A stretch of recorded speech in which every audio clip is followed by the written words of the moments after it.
A Strange Disappearance, Anna Katharine Green. Chapter 1. A Novel Case. Talking of sudden disappearances, the one you mention of Hannah in that Leavenworth case of ours is not the only remarkable one which has come under my direct notice.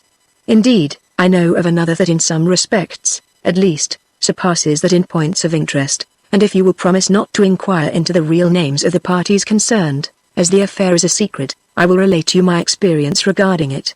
The speaker was Q, the rising young detective, universally acknowledged by us of the force as the most astute man for mysterious and unprecedented cases, then in the Bureau, always and of course excepting Mr. Gryce, and such a statement from him could not but arouse our deepest curiosity. Drawing up, then, to the stove around which we were sitting in lazy enjoyment of one of those off hours so dear to a detective's heart, we gave with alacrity the required promise, and settling himself back with the satisfied air of a man who has a good story to tell that does not entirely lack certain points redounding to his own credit, he began. I was one Sunday morning loitering at their precinct station, when the door opened and a respectable-looking middle-aged woman came in, whose agitated air at once attracted my attention. Going up to her, I asked her what she wanted. A detective, she replied, glancing cautiously about on the faces of the various men scattered through the room.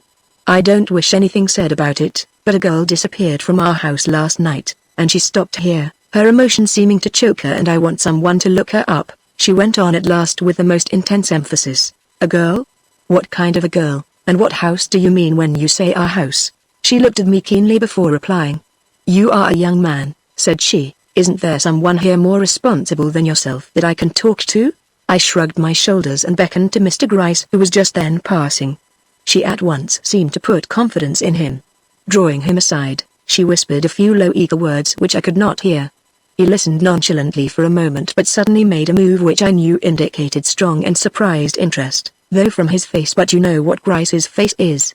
I was about to walk off, convinced he had got hold of something he would prefer to manage himself, when the superintendent came in. Where is Gryce? Asked he. Tell him I want him. Mr. Gryce heard him and hastened forward. As he passed me, he whispered, take a man and go with this woman, look into matters and send me word if you want me. I will be here for 2 hours. I did not need a second permission. Beckoning to Harris, I reapproached the woman. Where do you come from? Said I am to go back with you and investigate the affair it seems. Did he say so? She asked, pointing to Mr. Gryce, who now stood with his back to us busily talking with the superintendent. I nodded, and she at once moved towards the door. I come from No. 2nd Avenue, Mr. Blake's house, she whispered, uttering a name so well known. I at once understood Mr. Gryce's movement of sudden interest. A girl, one who sewed for us, disappeared last night in a way to alarm us very much. She was taken from her room. Yes, she cried vehemently, seeing my look of sarcastic incredulity. Taken from the room. She never went of her own accord, and she must be found if I spend every dollar of the pittance I have laid up in the bank against my old age. Her manner was so intense, her tone so marked, and her words so vehement, I at once and naturally asked if the girl was a relative of hers that she felt her abduction so keenly. No, she replied, not a relative, but, she went on, looking every way but in my face, a very dear friend, a protégé, I think they call it, of mine. She must be found, she again reiterated. We were by this time in the street. Nothing must be said about it, she now whispered, catching me by the arm. I told him so, nodding back to the building from which we had just issued, and he promised secrecy. It can be done without folks knowing anything about it, can't it? What? I asked, finding the girl. Well, said I, we can tell you better about that when we know a few more of the facts. What is the girl's name, and what makes you think she didn't go out of the house door of her own accord? Why, everything. She wasn't the person to do it. Then the looks of her room, and they all got out of the window, she cried suddenly, and went away by the side gate into street. They? Who do you mean by they? Why, whoever they were who carried her off. I could not suppress the bar that rose to my lips. Mr. Gryce might have been able to, but I am not Gryce. You don't believe, said she, that she was carried off? Well, no, said I, not in the sense you mean. She gave another nod back to the police station, now a block or so distant. He didn't seem to doubt it at all. I laughed. Did you tell him you thought she had been taken off in this way? Yes, and he said, very likely. And well he might, for I heard the men talking in the room. And, you heard men talking in her room when? Oh, it must have been as late as 12:30. I had been asleep, and the noise they made whispering, woke me. "Wait," I said, "tell me where her room is, hers and yours." "Hers is the third story back, mine the front one on the same floor." "Who are you?" I now inquired.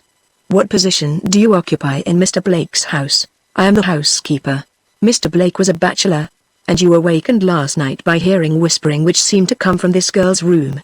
"Yes. I at first thought it was the folks next door, we often hear them when they are unusually noisy, but soon I became assured it came from her room, and more astonished than I could say, she is a good girl," she broke in, suddenly looking at me with hotly indignant eyes. As good a girl as this whole city can show. Don't you dare, any of you, to hint at anything else. So, come, I said soothingly, a little ashamed of my too communicative face. "I haven't said anything. We will take it for granted she is as good as gold. Go on." The woman wiped her forehead with a hand that trembled like a leaf. "Where was I?" said she. "Oh, I heard voices and was surprised and got up and went to her door.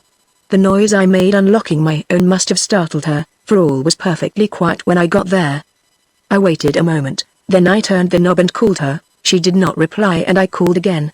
Then she came to the door, but did not unlock it. "What is it?" she asked. "Oh," said I thought I heard talking here and I was frightened. "It must have been next door," said she. I begged pardon and went back to my room. There was no more noise, but when in the morning we broke into her room and found her gone, the window open and signs of distress and struggle around, I knew I had not been mistaken, that there were men with her when I went to her door, and that they had carried her off. This time I could not restrain myself. "Did they drop her out of the window?" I inquired. "Oh," said she, "we are building an extension, and there is a ladder running up to the third floor, and it was by means of that they took her." "Indeed. She seems at least to have been a willing victim," I remarked. The woman clutched my arm with a grip like iron.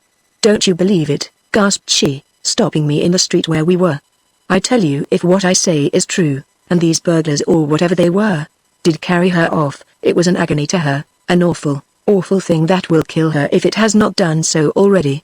"You don't know what you are talking about. You never saw her. Was she pretty?" I asked, hurrying the woman along, for more than one passerby had turned their heads to look at us. The question seemed in some way to give her a shock. "I don't know," she muttered. "Some might not think so. I always did. It depended upon the way you looked at her." For the first time I felt a thrill of anticipation shoot through my veins. Why, I could not say. Her tone was peculiar, and she spoke in a sort of brooding way as though she were weighing something in her own mind, but then her manner had been peculiar throughout. Whatever it was that aroused my suspicion, I determined henceforth to keep a very sharp eye upon her ladyship. Leveling a straight glance at her face, I asked her how it was that she came to be the one to inform the authorities of the girl's disappearance. "Doesn't Mr. Blake know anything about it?" The faintest shadow of a change came into her manner. "Yes," said she, "I told him at breakfast time, but Mr. Blake doesn't take much interest in his servants. He leaves all such matters to me." "Then he does not know you have come for the police?" "No, sir, and oh, if you would be so good as to keep it from him. It is not necessary he should know. I shall let you in the back way. Mr. Blake is a man who never meddles with anything, and—" "What did Mr. Blake say this morning when you told him that this girl, by the way, what is her name?" "Emily." "That this girl, Emily, had disappeared during the night?" "Not much of anything, sir." He was sitting at the breakfast table reading his paper. He merely looked up, frowned a little in an absent-minded way, and told me I must manage the servants' affairs without troubling him.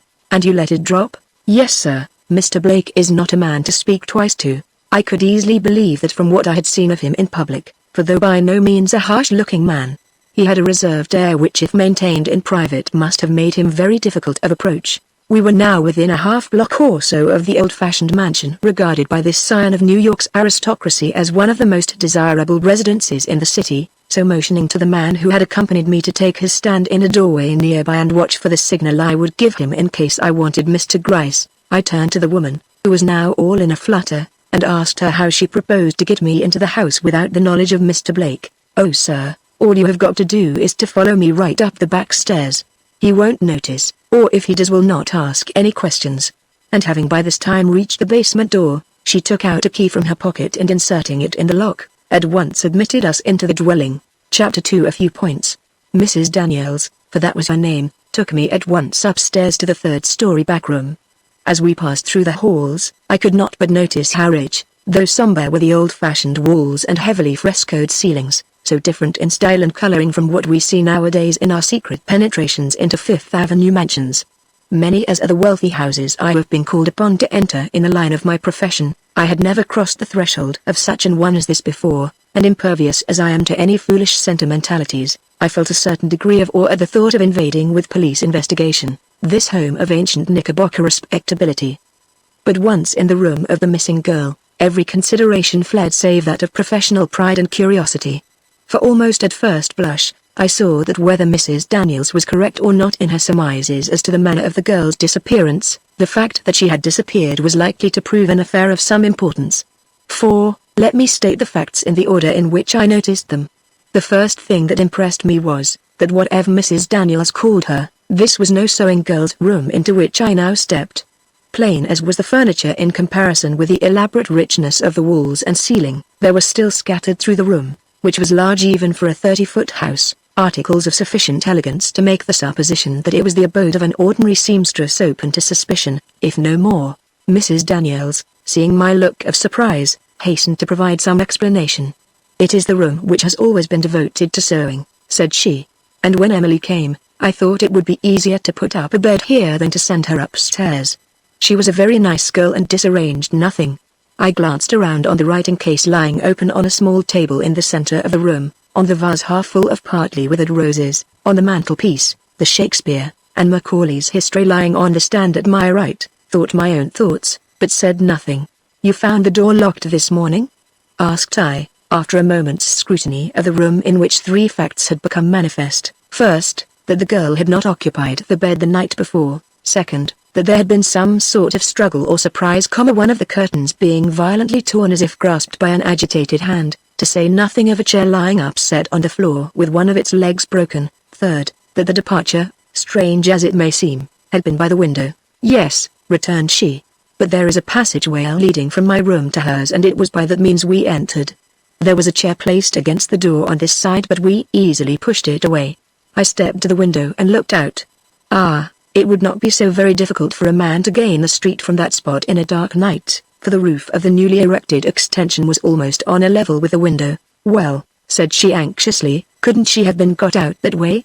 "More difficult things have been done," said I, and was about to step out upon the roof when I bethought to inquire of Mrs. Daniels if any of the girl's clothing was missing. She immediately flew to the closets and thence to bureau drawers, which she turned hastily over. "No, nothing is missing but a hat and cloak," and she paused confusedly. "And what?" I asked. "Nothing," returned she, hurriedly closing the bureau drawer, "only some little knickknacks." "Knickknacks?"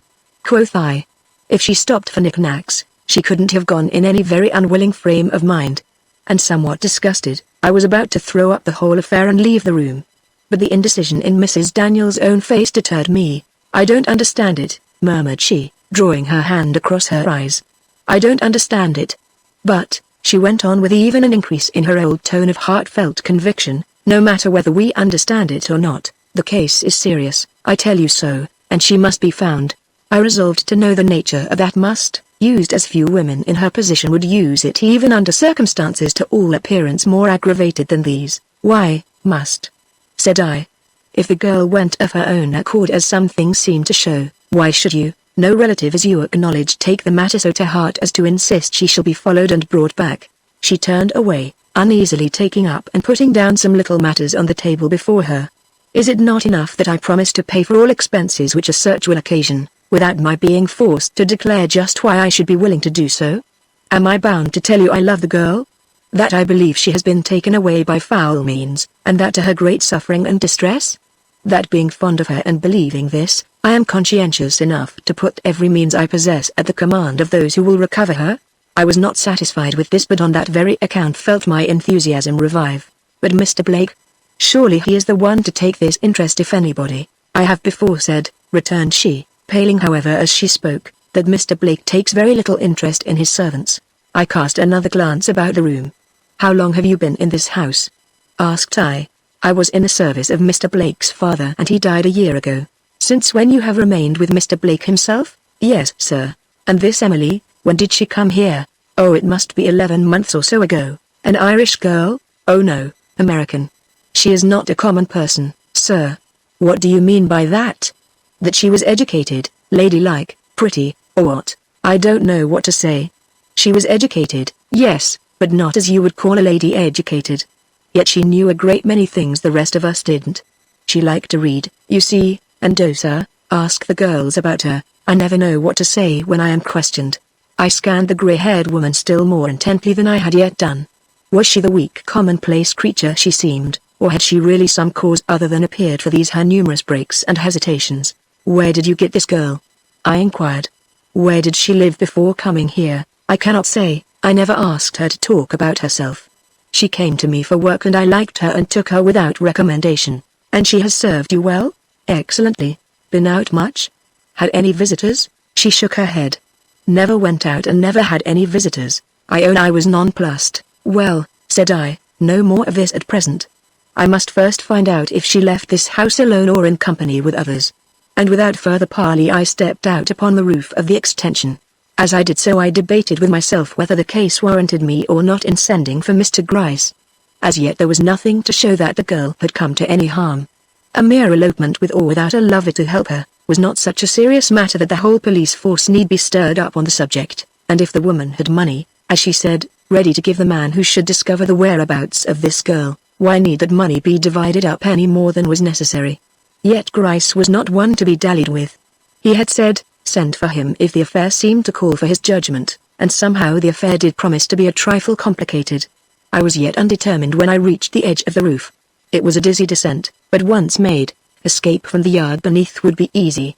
A man could take that road without difficulty, but a woman. Baffled at the idea I turned thoughtfully back, when I beheld something on the roof before me that caused me to pause and ask myself if this was going to turn out to be a tragedy after all. It was a drop of congealed blood. Further on, towards the window was another, and yes, further still, another and another. I even found one upon the very window ledge itself. Bounding into the room, I searched the carpet for further traces. It was the worst one in the world to find anything upon of the nature of which I was seeking, being a confused pattern of mingled drab and red, and in my difficulty I had to stoop very low. What are you looking for? Cried Mrs. Daniels. I pointed to the drop on the window-sill. Do you see that? I asked. She uttered an exclamation and bent nearer. Blood! Cried she, and stood staring, with rapidly paling cheeks and trembling form. They have killed her and he will never. As she did not finish I looked up. Do you think it was her blood? She whispered in a horrified tone. There is every reason to believe so, rejoined I, pointing to a spot where I had at last discovered not only one crimson drop but many, scattered over the scarcely redder roses under my feet. Ah, it is worse than I thought, murmured she. What are you going to do? What can we do?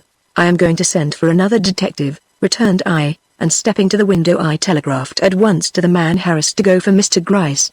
The one we saw at the station? I bowed assent. Her face lost something of its drawn expression. Oh, I am glad. He will do something. Subduing my indignation at this back thrust, I employed my time in taking note of such details as had escaped my previous attention. They were not many. The open writing desk in which, however, I found no letters or written documents of any kind, only a few sheets of paper, with pen, ink, etc. The brush and hairpins scattered on the bureau as though the girl had been interrupted while arranging her hair, if she had been interrupted, and the absence of any great pile of work such as one would expect to see in a room set apart for sewing, were all I could discover. Not much to help us, in case this was to prove an affair of importance as I began to suspect. With Mr. Gryce's arrival, however, things soon assumed a better shape. He came to the basement door, was ushered in by your humble servant, had the whole matter as far as I had investigated it, at his fingerends in a moment, and was upstairs and in that room before I, who am called the quickest man in the force as you all know, could have time to determine just what difference his presence would make to me in a pecuniary way in event of Mrs. Daniels' promises amounting to anything. He did not remain long, but when he came down I saw that his interest was in no wise lessened. What kind of a looking girl was this? He asked, hurrying up to Mrs. Daniels, who had withdrawn into a recess in the lower hall while all this was going on. Describe her to me, hair, eyes, complexion, etc., you know. I don't know as I can, she stammered reluctantly, turning very red in the face. I'm a poor one for noticing. I will call one of the girls. She was gone before we realized she had not finished her sentence. Humphrey, broke from Mr. Gryce's lips as he thoughtfully took down a vase that stood on a bracket nearby and looked into it. I did not venture a word. When Mrs. Daniels came back she had with her a trim-looking girl of prepossessing appearance. "This is Fanny," said she. "She knows Emily well, being in the habit of waiting on her at table. She will tell you what you want to hear." "I have explained to her," she went on, nodding towards Mr. Gryce with a composure such as she had not before displayed, "that you are looking for your niece who ran away from home some time ago to go into some sort of service." "Certainly, ma'am," quoth that gentleman, bowing with mock admiration to the gas fixture. Then carelessly shifting his glance to the cleaning cloth which Fanny held rather conspicuously in her hand, he repeated the question he had already put to Mrs. Daniels. The girl, tossing her head just a trifle, at once replied, "Oh, she was good-looking enough, if that is what you mean, for them as likes a girl with cheeks as white as this cloth was afore I rubbed the spoons with it. As for her eyes, they was blacker than her hair, which was the blackest I ever see. She had no flesh at all, and as for her figure," Fanny glanced down on her own well-developed person, and gave a shrug inexpressibly suggestive. "Is this description true?"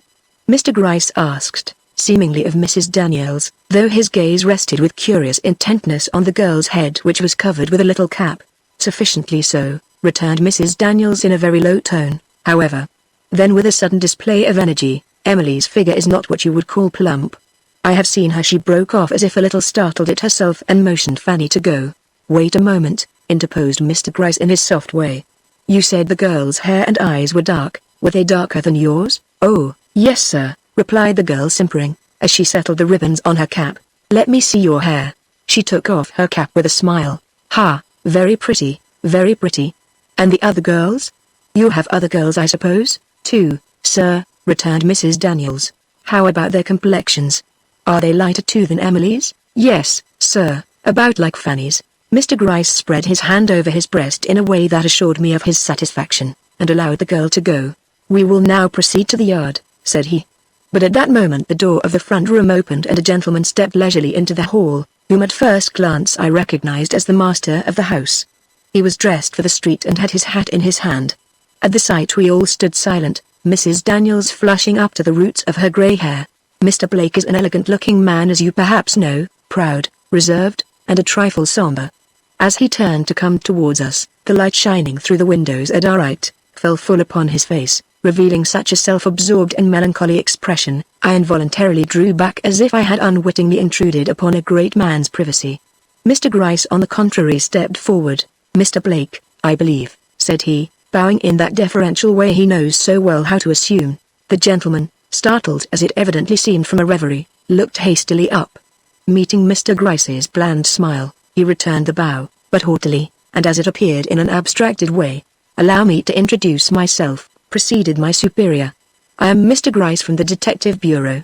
We were notified this morning that a girl in your employ had disappeared from your house last night in a somewhat strange and unusual way, and I just stepped over with my man here, to see if the matter is of sufficient importance to inquire into.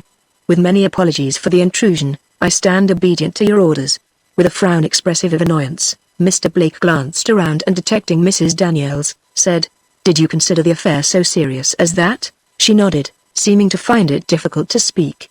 He remained looking at her with an expression of some doubt.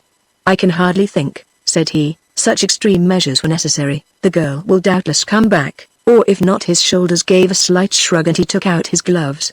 "The difficulty seems to be," quoth Mr. Gryce eyeing those gloves with his most intent and concentrated look, "that the girl did not go alone, but was helped away, or forced away, by parties who had previously broken into your house."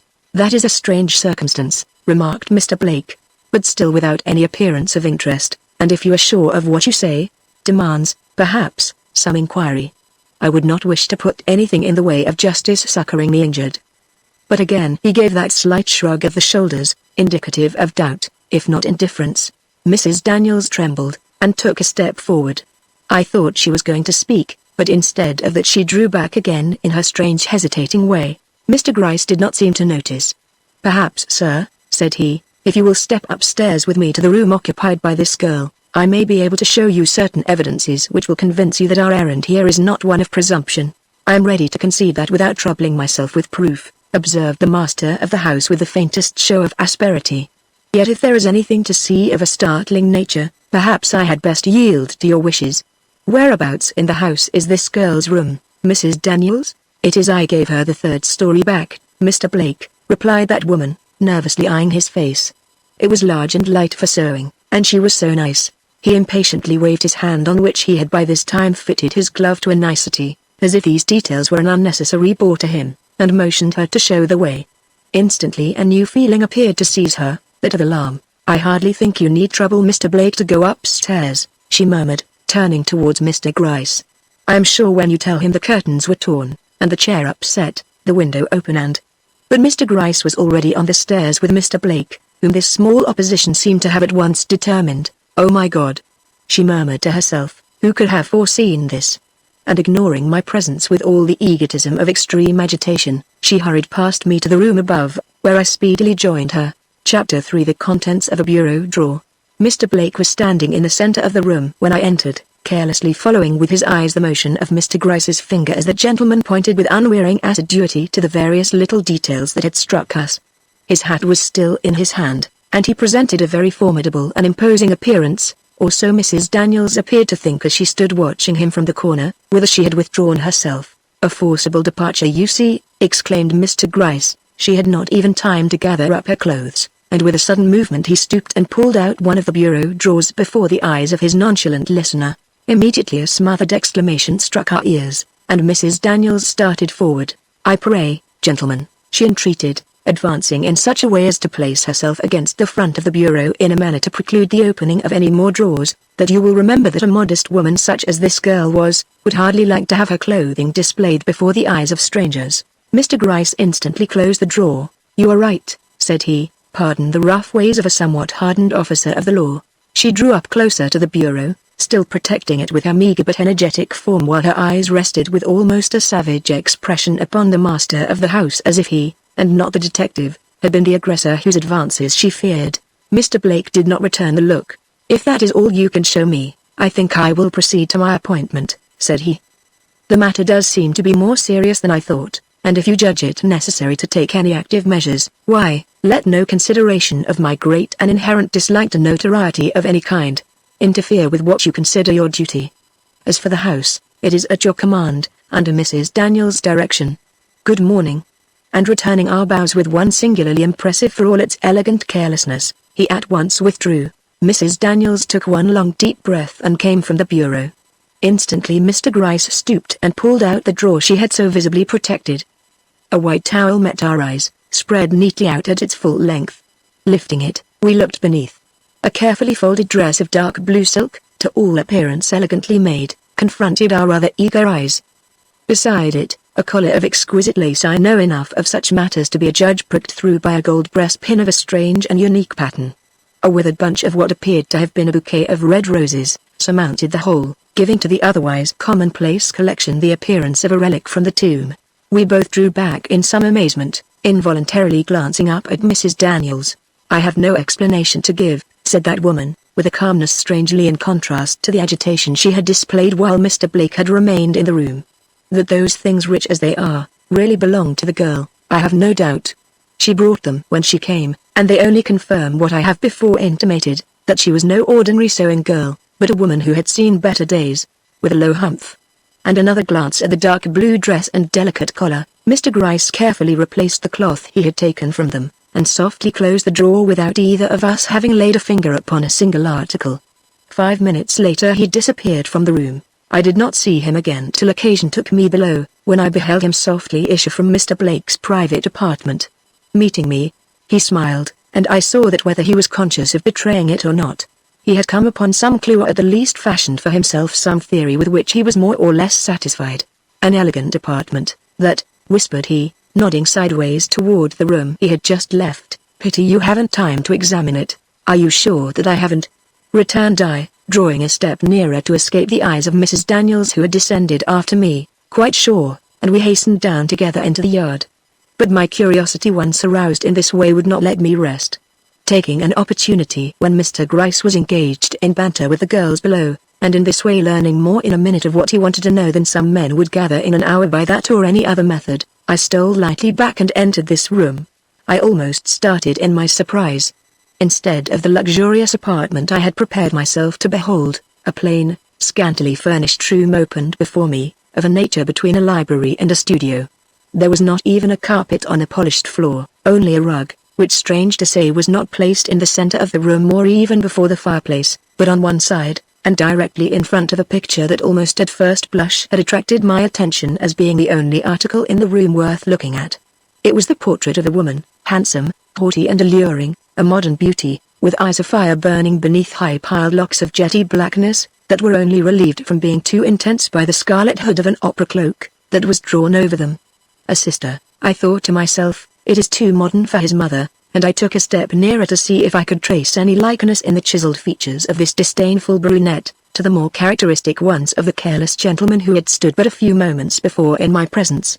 As I did so, I was struck with the distance with which the picture stood out from the wall, and thought to myself that the awkwardness of the framing came near marring the beauty of this otherwise lovely work of art. As for the likeness I was in search of, I found it, or thought I did, in the expression of the eyes, which were of the same color as Mr. Blake's but more full and passionate, and satisfied that I had exhausted all the picture could tell me, I turned to make what other observations I could, when I was startled by confronting the agitated countenance of Mrs. Daniels, who had entered behind me. "This is Mr. Blake's room," said she with dignity. "No one ever intrudes here but myself, not even the servants." "I beg pardon," said I, glancing around in vain for the something which had awakened that look of satisfaction in Mr. Gryce's eyes. I was attracted by the beauty of this picture visible through the half-open door and stepped in to favor myself with a nearer view. "It is very lovely." "A sister of Mr. Blake?" "No, his cousin," and she closed the door after us with an emphasis that proclaimed she was anything but pleased. It was my last effort to obtain information on my own account. In a few moments later Mr. Gryce appeared from below, and a conversation ensued with Mrs. Daniels that absorbed my whole attention. "You are very anxious, my man here tells me, that this girl should be found?" remarked Mr. Gryce, "so much so that you are willing to defray all the expenses of a search?" She bowed. "As far as I am able, sir, I have a few hundreds in the bank. You are welcome to them. I would not keep a dollar back if I had thousands, but I am poor, and can only promise you what I myself possess, though," and her cheeks grew flushed and hot with an unnatural agitation. "I believe that thousands would not be lacking if they were found necessary. I could almost swear you shall have anything in reason which you require, only the girl must be found, and soon. Have you thought," proceeded Mr. Gryce, utterly ignoring the wildness of these statements, "that the girl may come back herself if let alone?" "She will come back if she can," quoth Mrs. Daniels. "Did she seem so well satisfied with her home as to warrant you in saying that?" "She liked her home, but she loved me," returned the woman steadily. "She loved me so well she would never have gone as she did without being forced." "Yes," said she, though she made no outcry and stopped to put on her bonnet and shawl. "She was not a girl to make a fuss. If they had killed her outright, she would never have uttered a cry." "Why do you say they?" "Because I am confident I heard more than one man's voice in her room, Humphrey." "Would you know those voices if you heard them again?" "No." There was a surprise in this last negative which Mr. Gryce evidently noticed. "I ask," said he, "because I have been told that Mr. Blake lately kept a body servant who has been seen to look at this girl more than once, when she has passed him on the stairs." Mrs. Daniels' face turned scarlet with rage and she hastily rose from the chair. "I don't believe it," said she. "Henry was a man who knew his place, and I won't hear such things," she suddenly exclaimed. "Emily was a lady, and—" "Well, well," interposed Mr. Gryce soothingly, "though the cat looks at the king, it is no sign the king looks at the cat. We have to think of everything, you know. You must never think of anything like that." Mr. Gryce softly ran his thumb around the brim of a hat he held in his hand. "Mrs. Daniels," observed he, "it would greatly facilitate matters if you would kindly tell us why you take such an interest in this girl. One glimpse at her real history would do more towards setting us on the right track than anything else you could offer." Her face assumed an unmistakable frown. "Have I not told you," said she, "what is known of it? That she came to me about 2 years ago for work, that I liked her, and so hired her, that she has been with us ever since, and—" "Then you will not tell us?" exclaimed Mr. Gryce. Her face fell and a look of hesitation crossed it. "I doubt if we can do anything unless you do," continued he. Her countenance settled again into a resolved expression.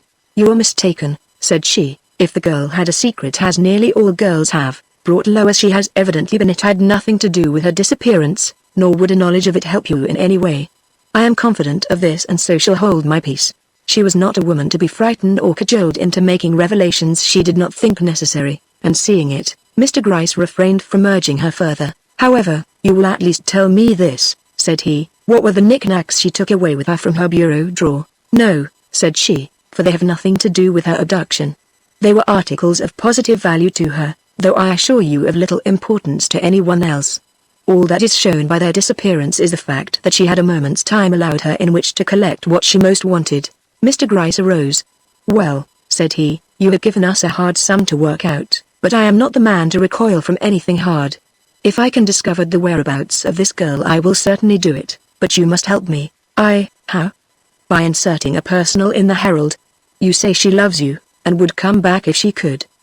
Now whether you believe it or not this is open to doubt, therefore I would advise that you take some such means as that to inform her of the anxiety of her friends and their desire to communicate with her." "Impossible," she cried vehemently. "I should be afraid." "Well, I might put it that Mrs. D, anxious about Emily, desires information of her whereabouts. Put it any way you like. You had better add," said I, speaking for the first time, "that you would be willing to pay for information." "Yes," said Mr. Gryce, "add that." Mrs. Daniels frowned, but made no objection, and after getting as minute a description as possible of the clothing worn by the girl the night before, we left the house. Chapter 4 Thompson's Story, An Affair of Some Mystery, remarked Mr. Gryce, as we halted at the corner to take a final look at the house and its environs. "Why a girl should choose such a method of descent as that," and he pointed to the ladder down which we believed her to have come to leave a house of which she had been an inmate for a year, "baffles me, I can tell you. If it were not for those marks of blood which betray her track, I would be disinclined to believe any such harebrained adventure was ever perpetrated by a woman. As it is, what wouldn't I give for her photograph? Black hair, black eyes, white face and thin figure. What a description whereby to find a girl in this great city of New York." "Ah," said he with sudden gratification, "here is Mr. Blake again. His appointment must have been a failure. Let us see if his description will be any more definite." And hurrying towards the advancing figure of that gentleman, he put some questions to him. Instantly Mr. Blake stopped, looked at him blankly for a moment, then replied in a tone sufficiently loud for me to hear. "I am sorry, sir, if my description could have done you any good, but I have not the remotest idea how the girl looked. I did not know till this morning even, that there was such a person in my house as a sewing woman. I leave all such domestic concerns entirely with Mrs. Daniels." Mr. Gryce again bowed low and ventured another question. The answer came as before, distinctly to my ears.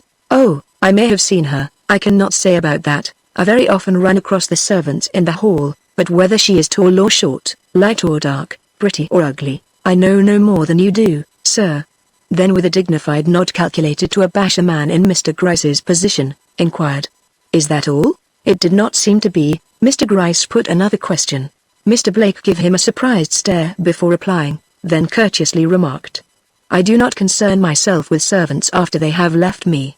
Henry was an excellent valet, but a trifle domineering, something which I never allow in anyone who approaches me. I dismissed him and that was the end of it. I know nothing of what has become of him." Mr. Gryce bowed and drew back, and Mr. Blake, with the haughty step peculiar to him, passed by him and re-entered his house. "I should not like to get into that man's clutches," said I, as my superior rejoined me. "He has a way of making one appear so small." Mr. Gryce shot an askance look at his shadow gloomily following him along the pavement. "Yet it may happen that you will have to run the risk of that very experience." I glanced towards him in amazement. "If the girl does not turn up of her own accord, or if we do not succeed in getting some trace of her movements, I shall be tempted to place you where you can study into the ways of this gentleman's household. If the affair is a mystery, it has its center in that house." I stared at Mr. Gryce good and roundly. "You have come across something which I have missed," observed I, "or you could not speak so positively." "I have come across nothing that was not in plain sight of anybody who had eyes to see it," he returned shortly. I shook my head slightly mortified. "You had it all before you," continued he, "and if you were not able to pick up sufficient facts on which to base a conclusion, you mustn't blame me for it." More nettled than I would be willing to confess, I walked back with him to the station, saying nothing then, but inwardly determined to re-establish my reputation with Mr. Gryce before the affair was over. Accordingly, hunting up the man who had patrolled the district the night before, I inquired if he had seen anyone go in or out of the side gate of Mr. Blake's house on Street, between the hours of 11 and 1. "No," said he, "but I heard Thompson tell a curious story this morning about someone he had seen." "What was it?" "He said he was passing that way last night about 12 o'clock when he remarked standing under the lamp on the corner of 2nd Avenue, a group consisting of 2 men and a woman, who no sooner beheld him than they separated. the men drawing back into 2nd Avenue and the woman coming hastily towards him. Not understanding the move, he stood waiting her approach, when instead of advancing to where he was, she paused at the gate of Mr. Blake's house and lifted her hand as if to open it, when with a wild and terrified gesture she started back, covering her face with her hands, and before he knew it, had actually fled in the direction from which she had come. A little startled, Thompson advanced and looked through the gate before him to see if possible what had alarmed her, when to his great surprise, he beheld the pale face of the master of the house, Mr. Blake himself, looking through the bars from the other side of the gate. He in his turn started back, and before he could recover himself, Mr. Blake had disappeared. He says he tried the gate after that, but found it locked. Thompson tells you this story. Does he? Yes. Well, said I, it's a pretty wild kind of a tale, and all I have got to say is, that neither you nor Thompson had better go blabbing it around too much. Mum is the word where such men as Mr. Blake are concerned. And I departed to hunt up Thompson, but he had nothing to add to his statement, except that the girl appeared to be tall and thin, and was closely wrapped about in a shawl. My next move was to make such inquiries as I could with safety into the private concerns of Mr. Blake and his family, and discovered such facts as these. That Mr. Blake was a man who, if he paid but little attention to domestic affairs, was yet rarely seen out of his own house, except upon occasions of great political importance, when he was always to be found on the platform at meetings of his constituents. Though to the ordinary observer a man eminently calculated, from his good looks, fine position, and solid wealth, to enjoy society, he not only manifested a distaste for it, but even went so far as to refuse to participate in the social dinners of his most intimate friends, the only table to which he would sit down being that of some public caterer, where he was sure of finding none but his political associates assembled. To all appearance he wished to avoid the ladies, a theory borne out by the fact that never, even in church, on the street, or at any place of amusement, was he observed with one at his side. This fact in a man, young, he was not far from 35 at that time, rich, and marriageable, would, however, have been more noteworthy than it was if he had not been known to belong to a family eminent for their eccentricities. Not a man of all his race but had possessed some marked peculiarity. His father, bibliomaniac though he was, would never treat a man nor a woman with decency, who mentioned Shakespeare to him, nor would he acknowledge to his dying day any excellence in that divine poet beyond a happy way of putting words together. Mr. Blake's uncle hated all members of the legal profession, and as for his grandfather, but you have heard what a mania of dislike he had against that simple article of diet, fish. Now his friends were obliged to omit it from their bills of fare whenever they expected him to dinner. If then Mr. Blake chose to have any pet antipathy, as for women for instance, he surely had precedent enough in his own family to back him. However, it was whispered in my ear by one gentleman, a former political colleague of his who had been with him in Washington, that he was known at one time to show considerable attention to Miss Evelyn Blake, that cousin of his who has since made such a brilliant thing of it by marrying, and straightway losing by death, a wealthy old scapegrace of a French noble, the Count de Mirac. But that was not a matter to be talked about, Madame the Countess being free at present and in New York, though to all appearance upon anything but pleasant terms with her quondam admirer. Remembering the picture I had seen in Mr. Blake's private apartment, I asked if this lady was a brunette, and being told she was, and of the most pronounced type, felt for the moment I had stumbled upon something in the shape of a clue, but upon resorting to Mr. Gryce with my information, he shook his head with a short laugh and told me I would have to dive deeper than that if I wanted to fish up the truth lying at the bottom of this well. Chapter 5: A New York Belle. Meanwhile, all our efforts to obtain information in regard to the fate or whereabouts of the missing girl had so far proved utterly futile. Even the advertisements inserted by Mrs. Daniels had produced no effect, and frustrated in my scheme I began to despair, when the accounts of that same Mrs. Daniels' strange and unaccountable behavior during these days of suspense, which came to me through Fanny, the pretty housemaid at Mr. Blake's, whose acquaintance I had lately taken to cultivating, aroused once more my dormant energies and led me to ask myself if the affair was quite as hopeless as it seemed. If she was a ghost, was her final expression on this subject, she couldn't go perambulating this house more than she does. It seems as if she couldn't keep still a minute. Upstairs and down, till we're most wild. And so white as she is and so trembling. Why her hands shake so all the time she never dares lift a dish off the table. And then the way she hangs about Mr. Blake's door when he's at home. She never goes in, that's the oddest part of it, but walks up and down before it, wringing her hands and talking to herself just like a mad woman.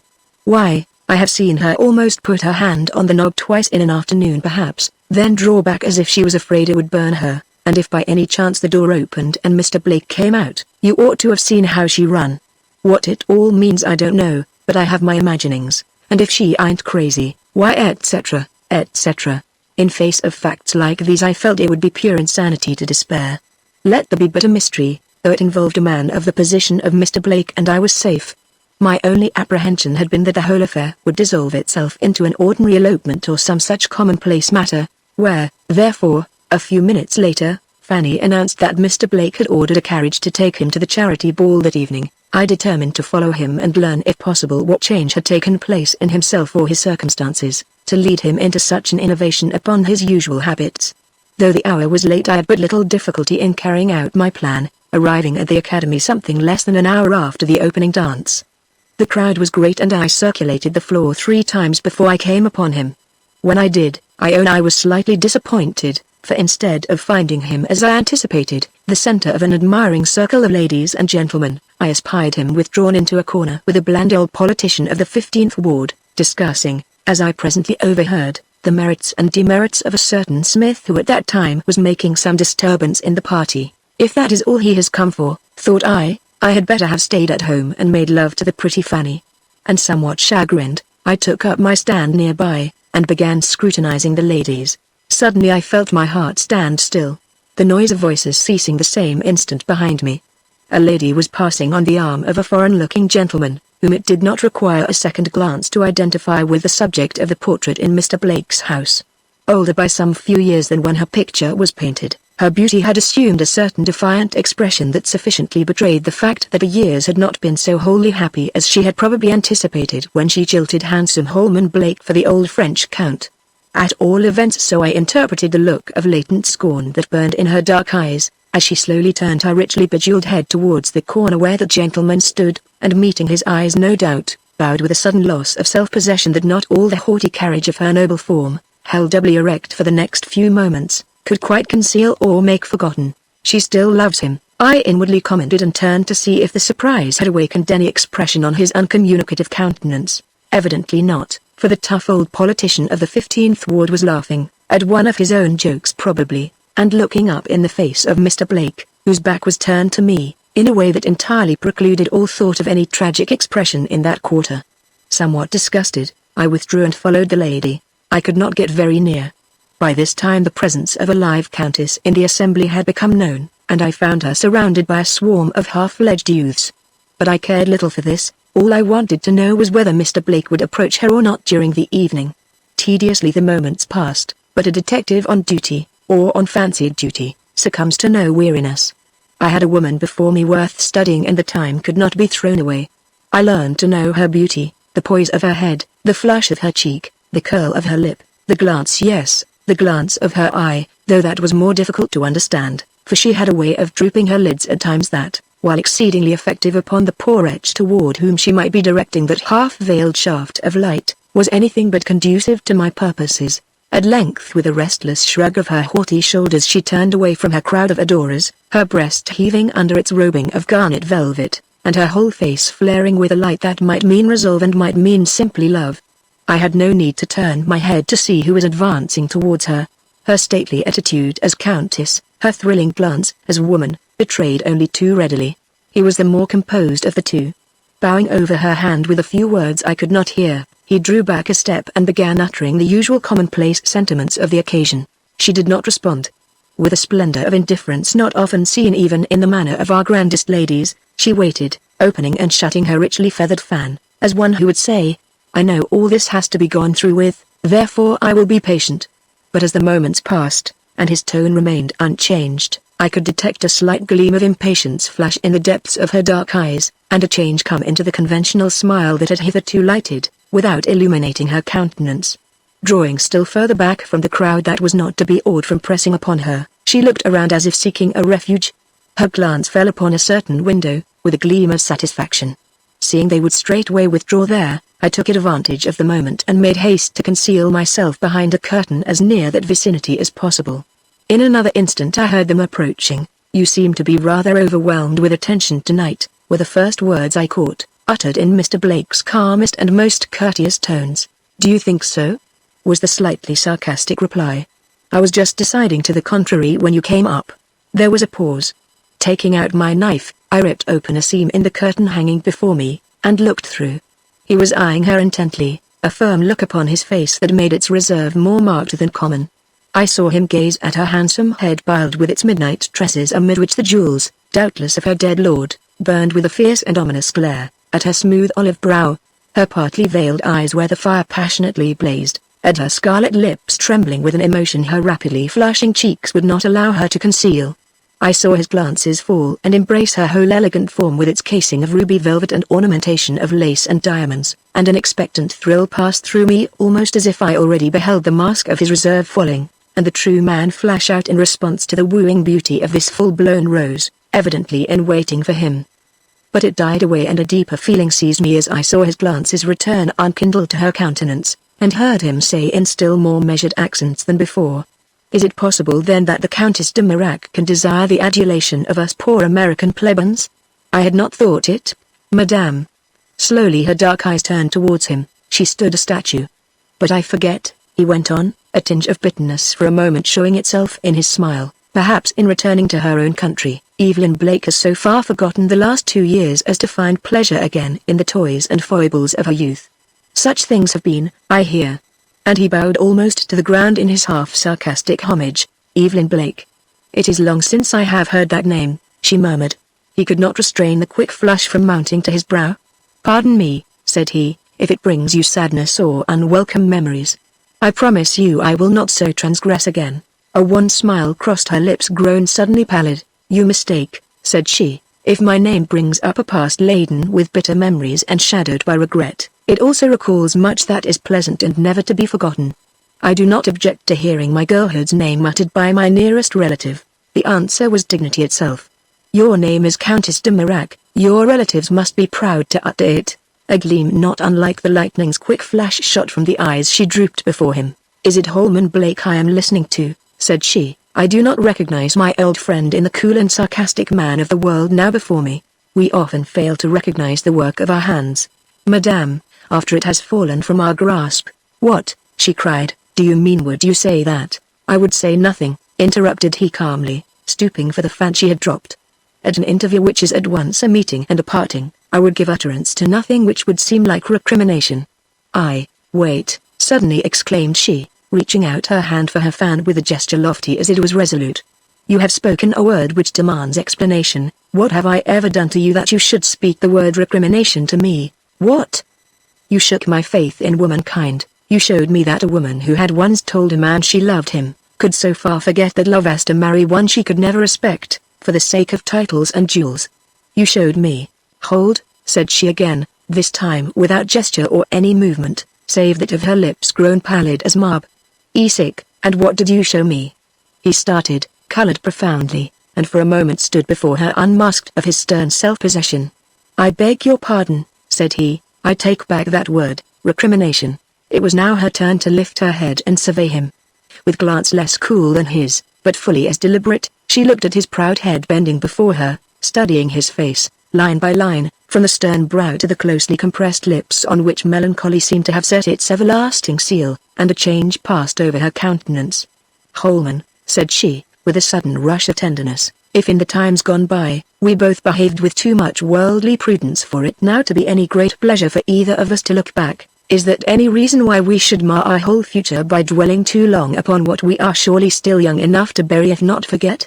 I acknowledge that I would have behaved in a more ideal fashion, if, after I had been forsaken by you, I had turned my face from society, and let the canker-worm of despair slowly destroy whatever life and bloom I had left. But I was young, and society had its charms, so did the prospect of wealth and position. However hollow they may have proved, you who are the master of both this day, because 12 months ago you forsook Evelyn Blake, should be the last to reproach me with them.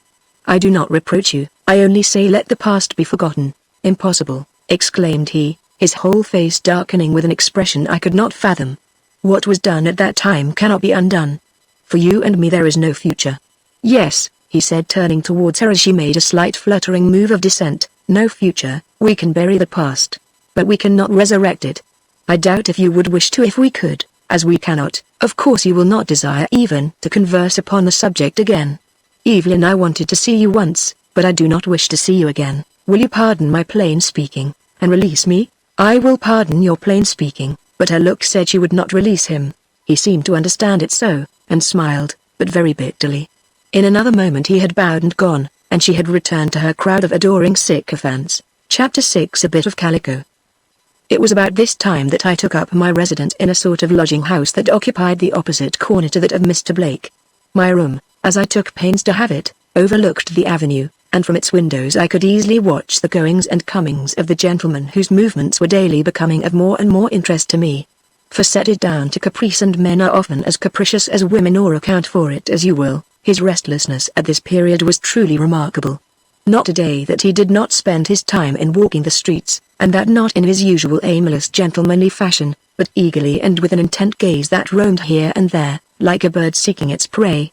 It would often be as late as 5 o'clock before he came in, and if, as now frequently happened, he did not have company to dinner, he was even known to start out again after 7 o'clock and go over the same ground as in the morning, looking with strained gaze, that vainly endeavored to appear unconcerned, into the faces of the women that he passed.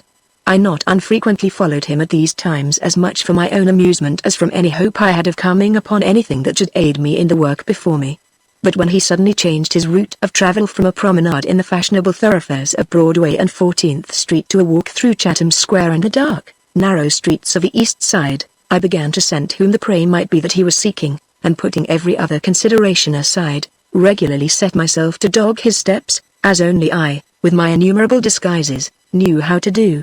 For 3 separate days I kept at his heels wherever he went, each day growing more and more astonished, if not to say hopeful, as I found myself treading the narrowest and the most disreputable streets of the city, halting at the shops of pawnbrokers, peering into the back rooms of liquor shops, mixing with the crowds that infest the corner groceries at nightfall, and even slinking with hand on the trigger of the pistol I carried in my pocket, up dark alleys where every door that swung noiselessly to and fro as we passed, shut upon haunts or such villainy as only is known to us of the police, or to those good souls that for the sake of one whose example they follow, lay aside their fears and sensitiveness to carry light into the dim pits of this wretched world. At first I thought Mr. Blake might have some such reason for the peculiar course he took. But his indifference to all crowds where only men were collected, his silence where a word would have been well received, convinced me it was a woman he was seeking, and that with an intentness which blinded him to the commonest needs of the hour. I even saw him once in his hurry and abstraction, step across the body of a child who had fallen face downward on the stones, and that with an expression showing he was utterly unconscious of anything but an obstacle in his path. The strangest part of it all was that he seemed to have no fear.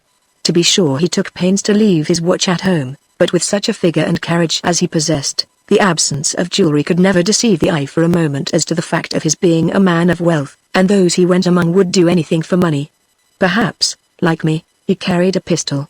At all events he shunned no spot where either poverty lay hid or deviltry reigned.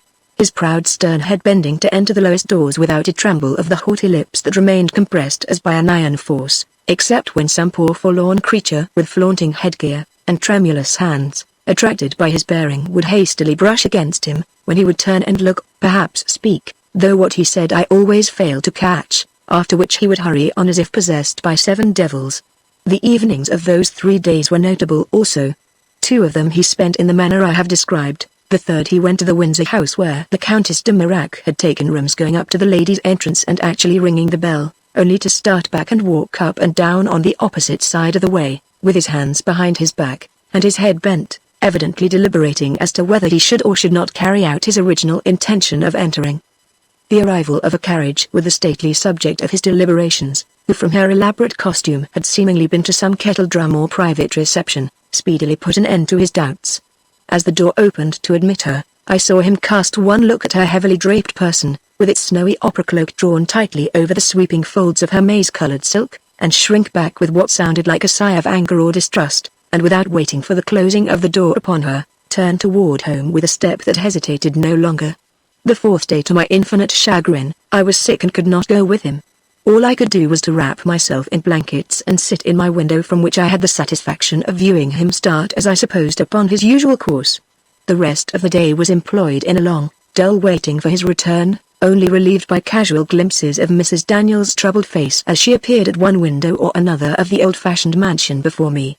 She seemed, too, to be unusually restless, opening the windows and looking out with forlorn cranings of her neck as if she too were watching for her master. Indeed, I have no doubt from what I afterwards learned, that she was in a state of constant suspense during these days. Her frequent appearance at the station house, where she in vain sought for some news of the girl in whose fate she was so absorbed, confirmed this. Only the day before I gave myself up to my unreserved espionage of Mr. Blake, she had had an interview with Mr. Gryce in which she had let fall her apprehensions that the girl was dead, and asked whether if that were the case, the police would be likely to come into a knowledge of the fact. Upon being assured that if she had not been privately made way with, there was every chance in their favor, she had grown a little calmer, but before going away had so far forgotten herself as to intimate that if some result was not reached before another fortnight had elapsed, she should take the matter into her own hands, and she did not say what she would do, but her looks were of a very menacing character.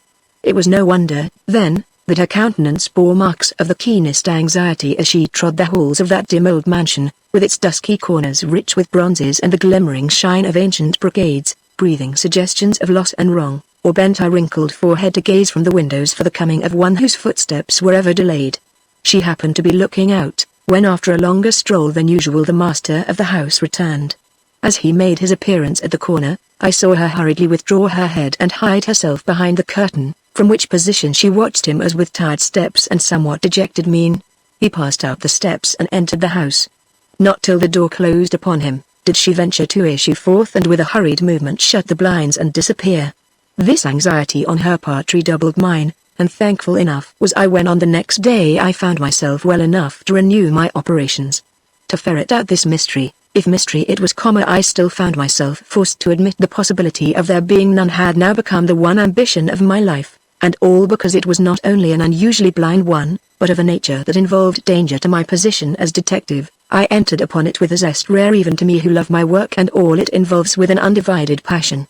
To equip myself, then, in a fresh disguise and to join Mr. Blake shortly after he had left his own corner, was anything but a hardship to me that bright winter morning, though I knew from past experience, a long and wearisome walk was before me with nothing in all probability at the end but reiterated disappointment.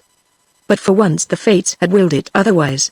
Whether Mr. Blake, discouraged at the failure of his own attempts, whatever they were, felt less heart to prosecute them than usual I cannot say, but we had scarcely entered upon the lower end of the Bowery, before he suddenly turned with a look of disgust, and gazing hurriedly about him, hailed a Madison Avenue car that was rapidly approaching. I was at that moment on the other side of the way, but I hurried forward too, and signaled the same car. But just as I was on the point of entering it I perceived Mr. Blake step hastily back and with his eyes upon a girl that was hurrying past him with a basket on her arm, regain the sidewalk with a swiftness that argued his desire to stop her. Of course I let the car pass me, though I did not dare approach him too closely after my late conspicuous attempt to enter it with him. But from my stand on the opposite curbstone I saw him draw aside the girl, who from her garments might have been the daughter or wife of any one of the shiftless, drinking wretches lounging about on the four corners within my view, and after talking earnestly with her for a few moments, saunter at her side down Broome Street, still talking. Reckless at this sight of the consequences which might follow his detection of the part one was playing, I hasted after them, when I was suddenly disconcerted by observing him hurriedly separate from the girl and turn towards me with intention as it were to regain the corner he had left. Weighing in an instant the probable good to be obtained by following either party, I determined to leave Mr. Blake the one day to himself, and turn my attention to the girl he had addressed, especially as she was tall and thin and bore herself with something like grace. Barely bestowing a glance upon him, then, as he passed, in a vain attempt to read the somber expression of his inscrutable face grown 5 years older in the last 5 days, I shuffled after the girl now flitting before me down Broome Street. As I did so, I noticed her dress to its minutest details, somewhat surprised to find how ragged and uncouth it was. That Mr. Blake should stop a girl wherever seen, clad in a black alpaca frock, a striped shawl and a Bowery hat trimmed with feathers, I could easily understand, but that this creature with her faded calico dress, dingy cape thrown carelessly over her head, and ragged basket, should arrest his attention, was a riddle to me. I hastened forward with intent to catch a glimpse of her countenance if possible, but she seemed to have acquired wings to her feet since her interview with Mr. Blake.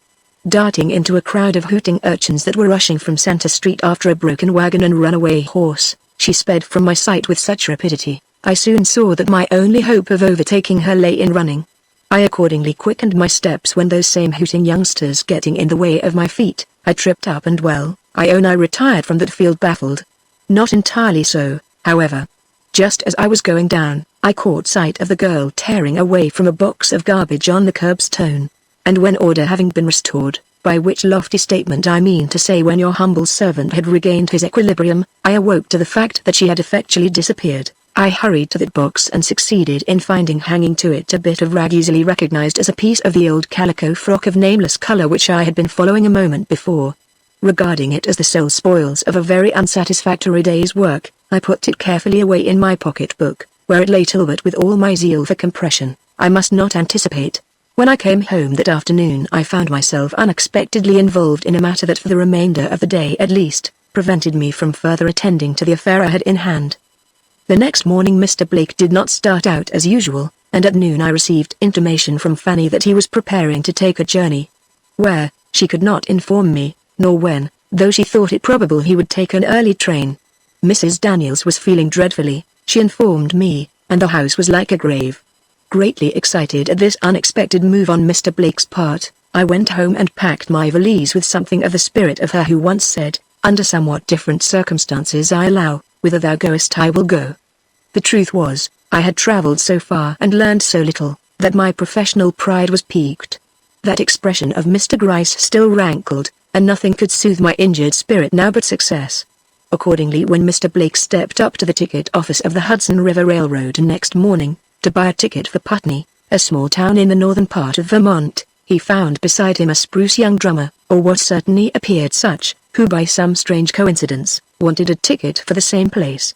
The fact did not seem in the least to surprise him, nor did he cast me a look beyond the ordinary glance of one stranger at another. Indeed, Mr. Blake had no appearance of being a suspicious man, nor do I think at this time, he had the remotest idea that he was either watched or followed, an ignorance of the truth which I took care to preserve by taking my seat in a different car from him and not showing myself again during the whole ride from New York to Putney. Chapter 7 The House at the Granby Crossroads. Why Mr. Blake should take a journey at all at this time, and why of all places in the world he should choose such an insignificant town as Putney for his destination, was of course the mystery upon which I brooded during the entire distance.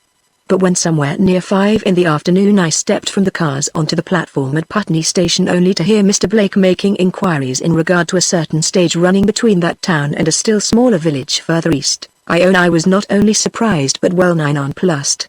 Especially as he seemed greatly disappointed to hear that it only ran once a day, and then for an earlier train in the morning. "You will have to wait till tomorrow, I fear," said the ticket agent, "unless the landlord of the hotel down yonder can harness you up a team. There is a funeral out west today," and I did not wait to hear more but hurried down to the hotel he had pointed out, and hunting up the landlord inquired if for love or money he could get me any sort of a conveyance for Melville that afternoon. He assured me it would be impossible, the livery stable as well as his own being entirely empty. "Such a thing don't happen here once in 5 years," said he to me. But the old codger who is dead, though a queer dick, was a noted personage in these parts, and not a man, woman or child, who could find a horse, mule or donkey, but what availed himself of the privilege. Even the doctor's spavined mare was pressed into service, though she halts on one leg and stops to get her breath half a dozen times in going up one short hill. "You will have to wait for the stage, sir." "But I am in a hurry," said I as I saw Mr. Blake enter. "I have business in Melville tonight, and I would pay anything in reason to get there." But the landlord only shook his head, and drawing back with the air of an abused man, I took up my stand in the doorway where I could hear the same colloquy entered into with Mr. Blake, with the same unsatisfactory termination. He did not take it quite as calmly as I did, though he was of too reserved a nature to display much emotion over anything. The prospect of a long tedious evening spent in a country hotel seemed almost unendurable to him, but he finally succumbed to the force of circumstances, as indeed he seemed obliged to do, and partaking of such refreshment as the rather poorly managed hotel afforded, retired without ceremony to his room, from which he did not emerge again till next morning. In all this he had somehow managed not to give his name, and by means of some inquiries I succeeded in making that evening, I found his person was unknown in the town. By a little management I secured the next room to his, by which arrangement I succeeded in passing a sleepless night, Mr. Blake spending most of the wee hours in pacing the floor of his room, with an unremitting regularity that had anything but a soothing effect upon my nerves. Early the next morning we took the stage, he sitting on the back seat, and I in front with the driver. There were other passengers.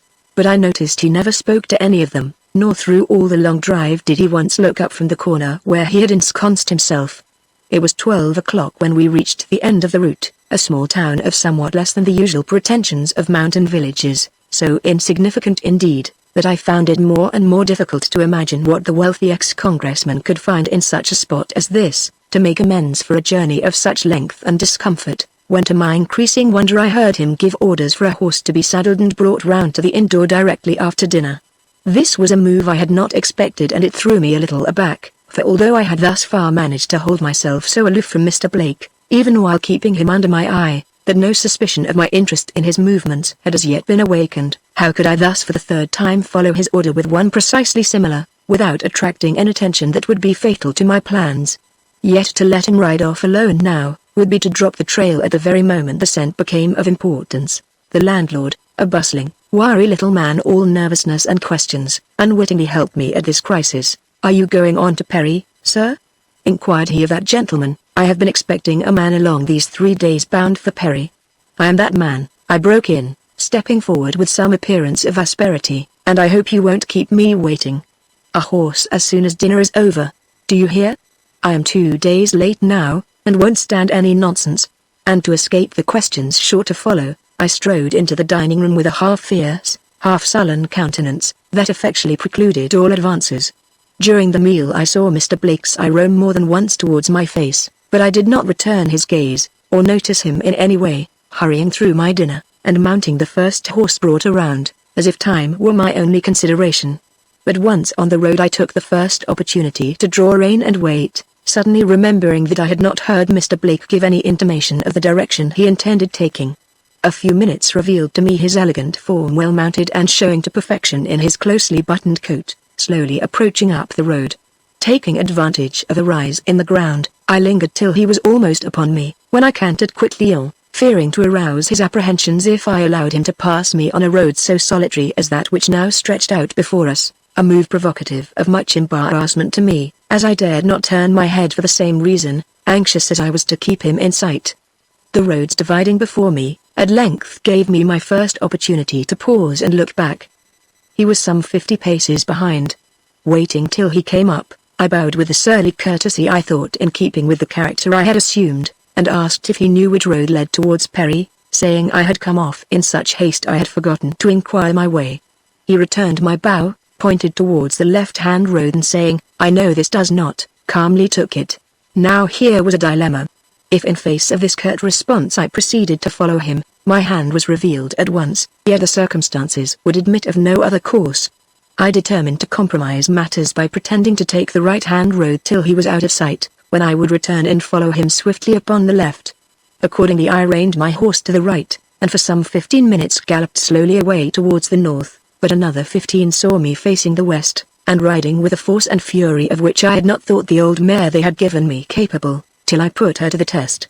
It was not long before I saw my fine gentleman trotting in front of me up a long but gentle slope that rose in the distance, and slackening my own rein, I withdrew into the forest at the side of the road, till he had passed its summit and disappeared, when I again galloped forward.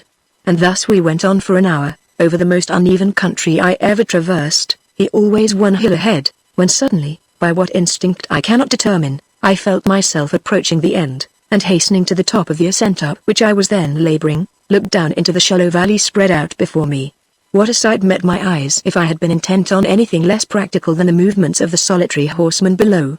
Hills on hills piled about a verdant basin in whose depths nestled a scanty collection of houses, in number so small they could be told upon the fingers of the right hand, but which notwithstanding lent an indescribable aspect of comfort to this remote region of hill and forest. But the vision of Mr. Blake pausing halfway down the slope before me, examining a pistol which he held in his hand, soon put an end to all ideas of romance.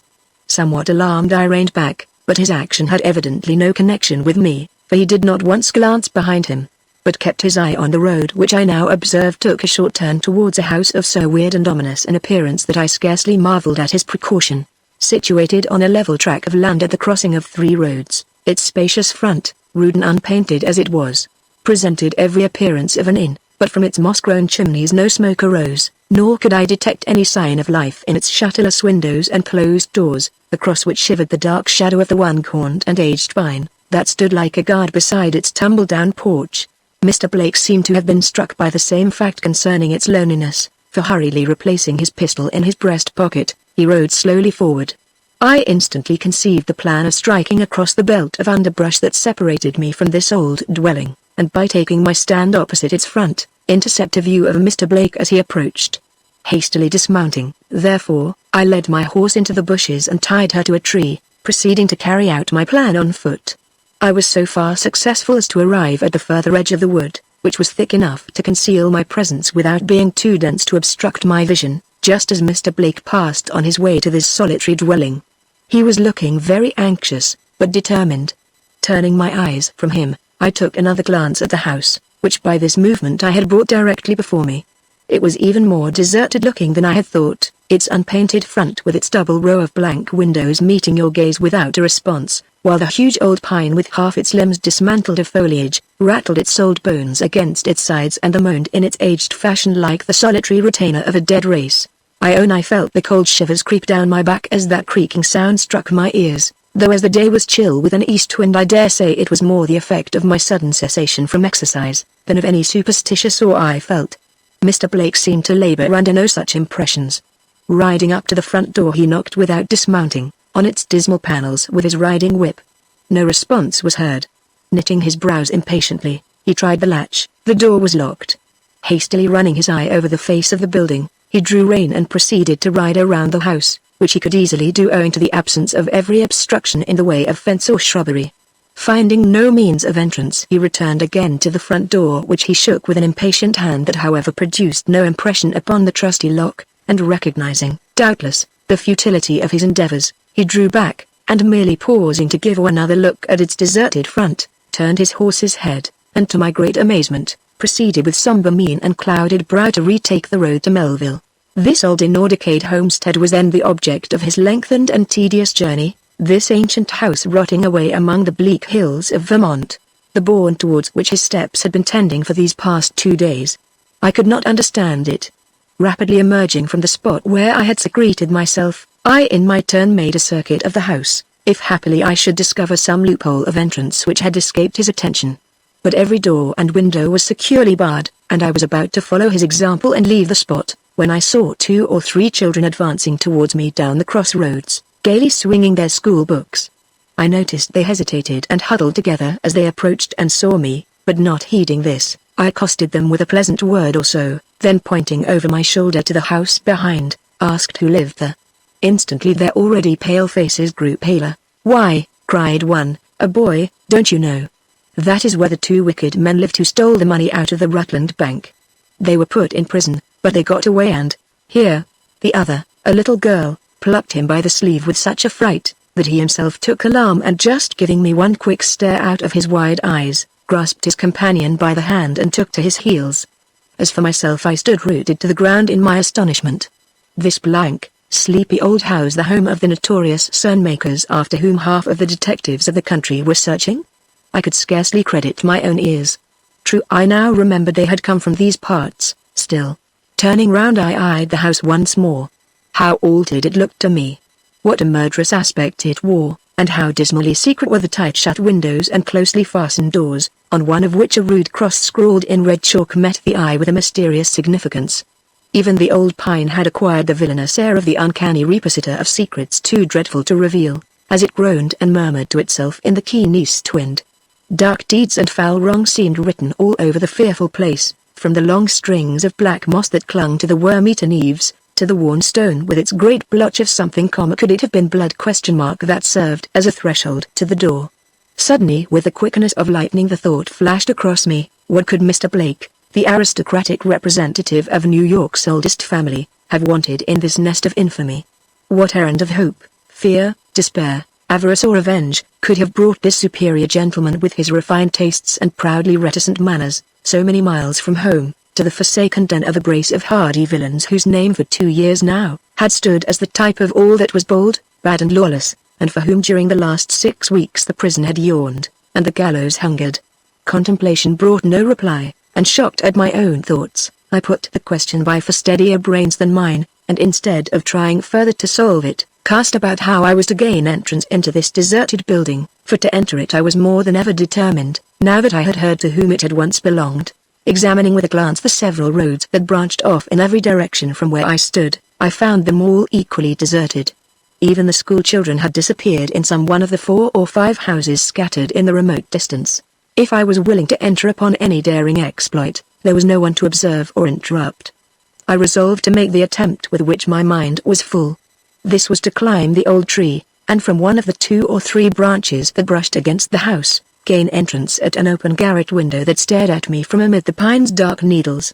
Taking off my coat with a sigh over the immaculate condition of my new cashmere trousers, I bent my energies to the task. A difficult one, you will say, for a city lad, but thanks to fortune I was not brought up in New York, and know how to climb trees with the best. With little more than a scratch or so, I reached the window of which I have spoken, and after a moment spent in regaining my breath, gave one spring and accomplished my purpose. I alighted upon a heap of broken glass in a large bare room. An ominous chill at once struck to my heart. Though I am anything but a sensitive man as far as physical impressions are concerned, there was something in the hollow echo that arose from the 4 blank walls about me as my feet alighted on that rough, uncarpeted floor, that struck a vague chill through my blood, and I actually hesitated for the moment whether to pursue the investigations I had promised myself, or beat a hasty retreat. A glance at the huge distorted limbs swaying across the square of the open window decided me. It was easy to enter by means of that unsteady support, but it would be extremely unsafe to venture forth in that way. If I prized life and limb I must seek some other method of egress. I at once put my apprehensions in my pocket and entered upon my self-imposed task. A single glance was sufficient to exhaust the resources of the empty garret in which I found myself. 2 or 3 old chairs piled in one corner, a rusty stove or so, a heap of tattered and decaying clothing, were all that met my gaze. Taking my way, then, at once to the ladder, whose narrow ends projecting above a hole in the garret floor, seemed to proffer the means of reaching the rooms below, I proceeded to descend into what to my excited imagination looked like a gulf of darkness. It proved, however, to be nothing more nor less than an unlighted hall of small dimensions, with a staircase at one end and a door at the other, which, upon opening I found myself in a large, square room whose immense 4-post bedstead entirely denuded of its usual accompaniments of bed and bolster at once struck my eye and for a moment held it enchained.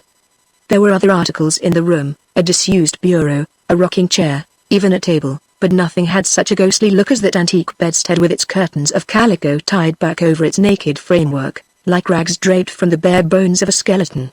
Passing hurriedly by, I tried a closet door or so, finding little, however, to reward my search, and eager to be done with what was every moment becoming more and more drearisome, I hastened across the floor to the front of the house where I found another hall and a row of rooms that, while not entirely stripped of furniture, were yet sufficiently barren to offer little encouragement to my curiosity.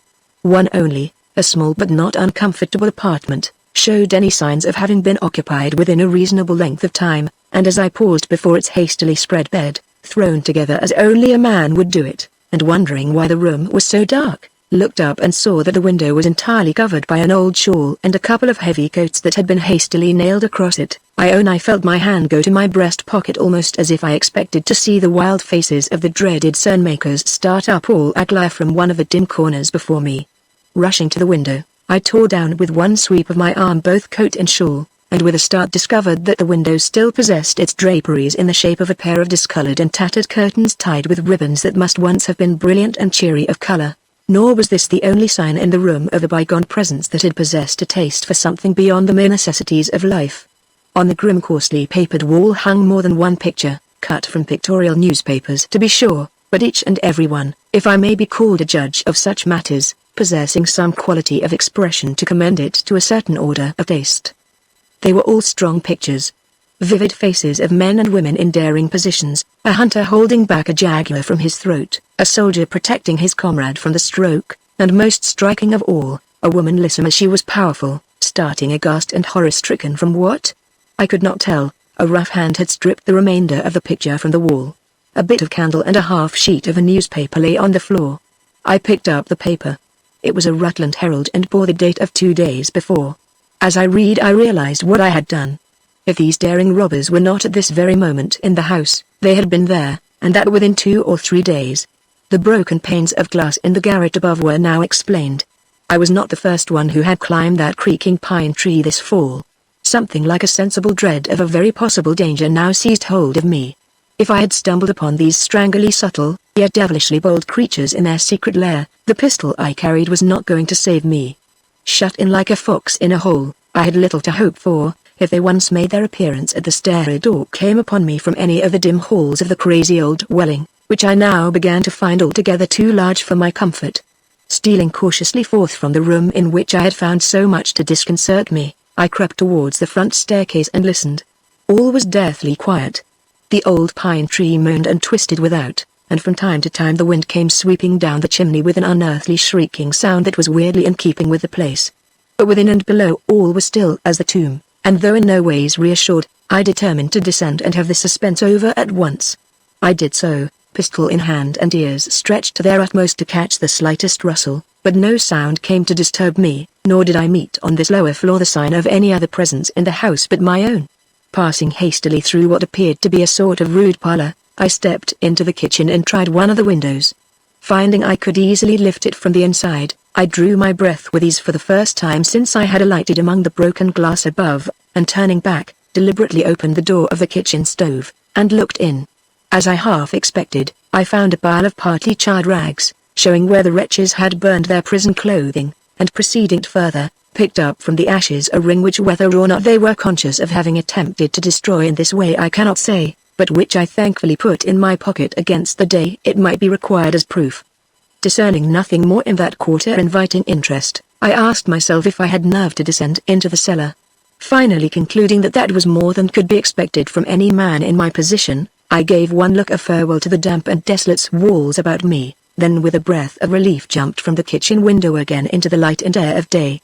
As I did so I could swear I heard a door within that old house swing on its hinges and softly close. With a thrill I recognized the fact that it came from the cellar.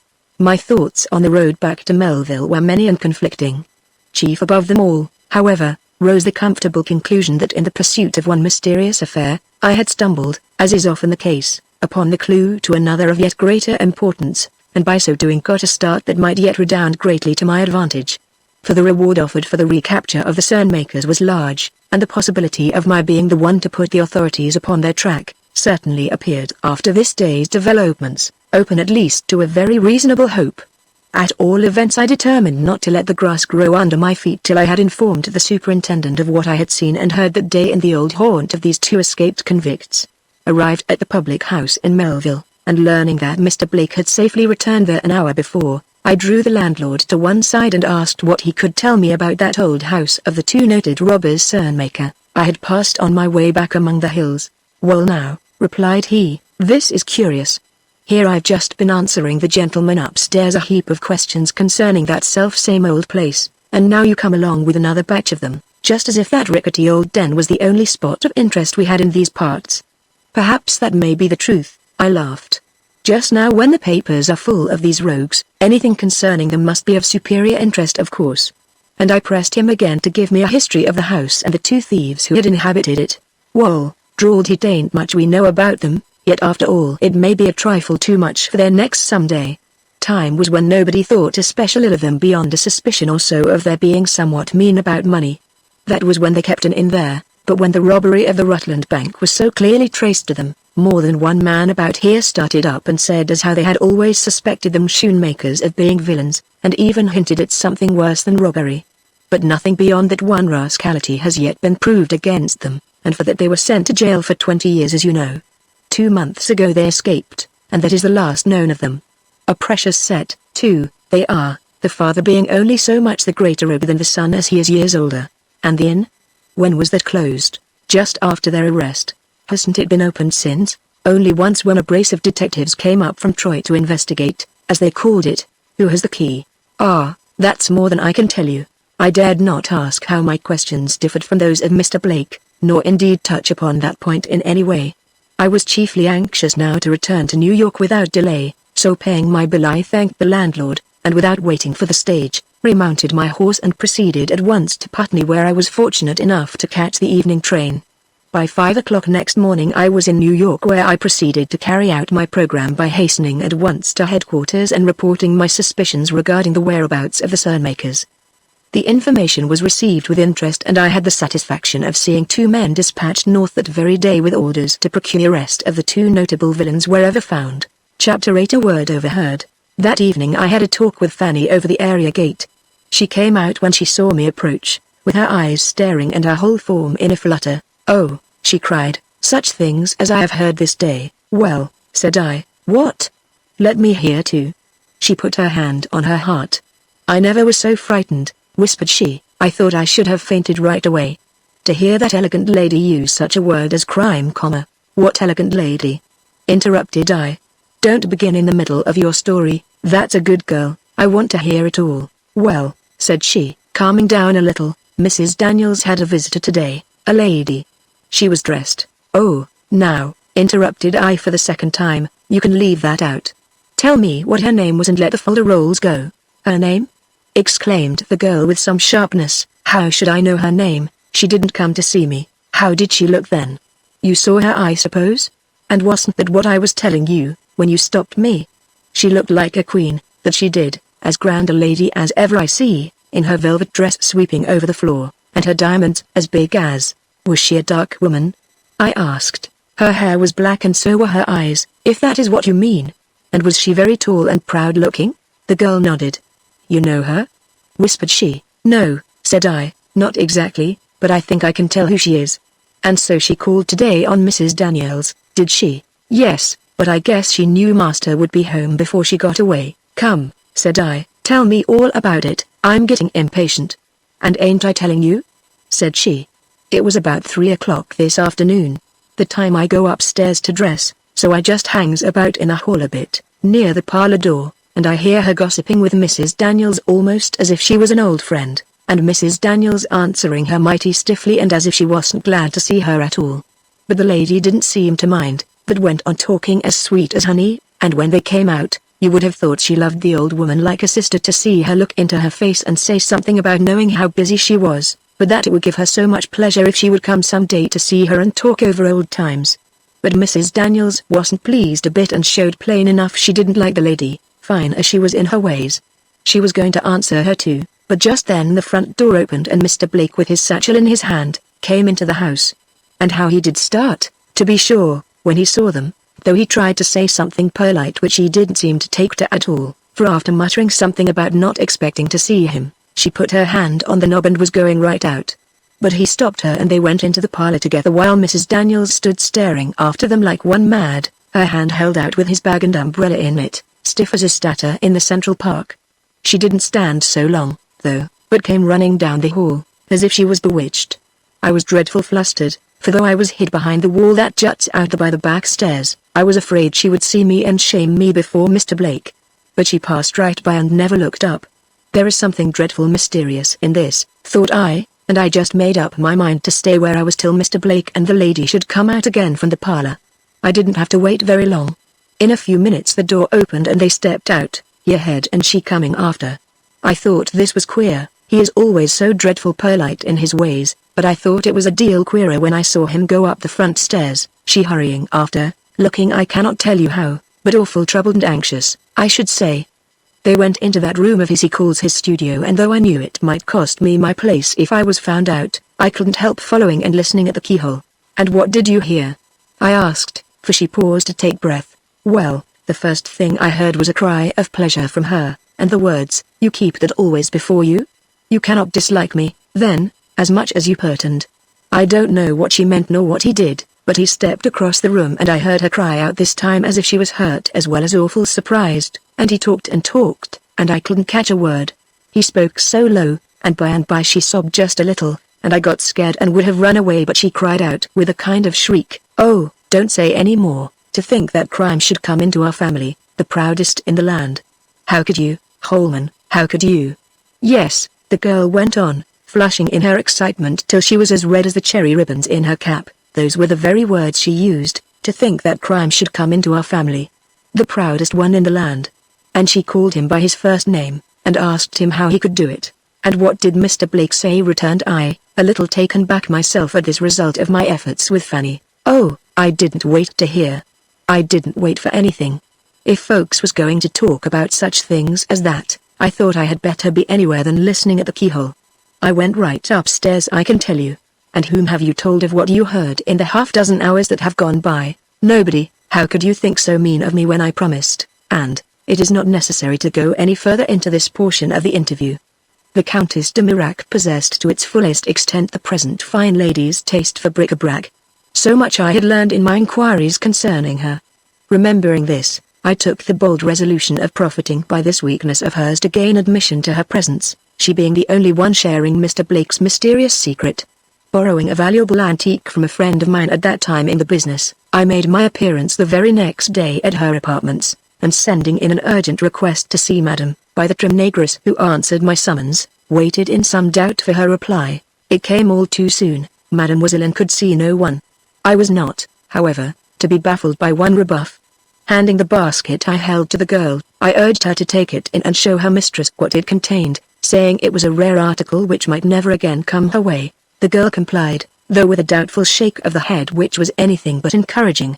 Her incredulity, however, must have been speedily rebuked, for she almost immediately returned without the basket, saying Madame would see me.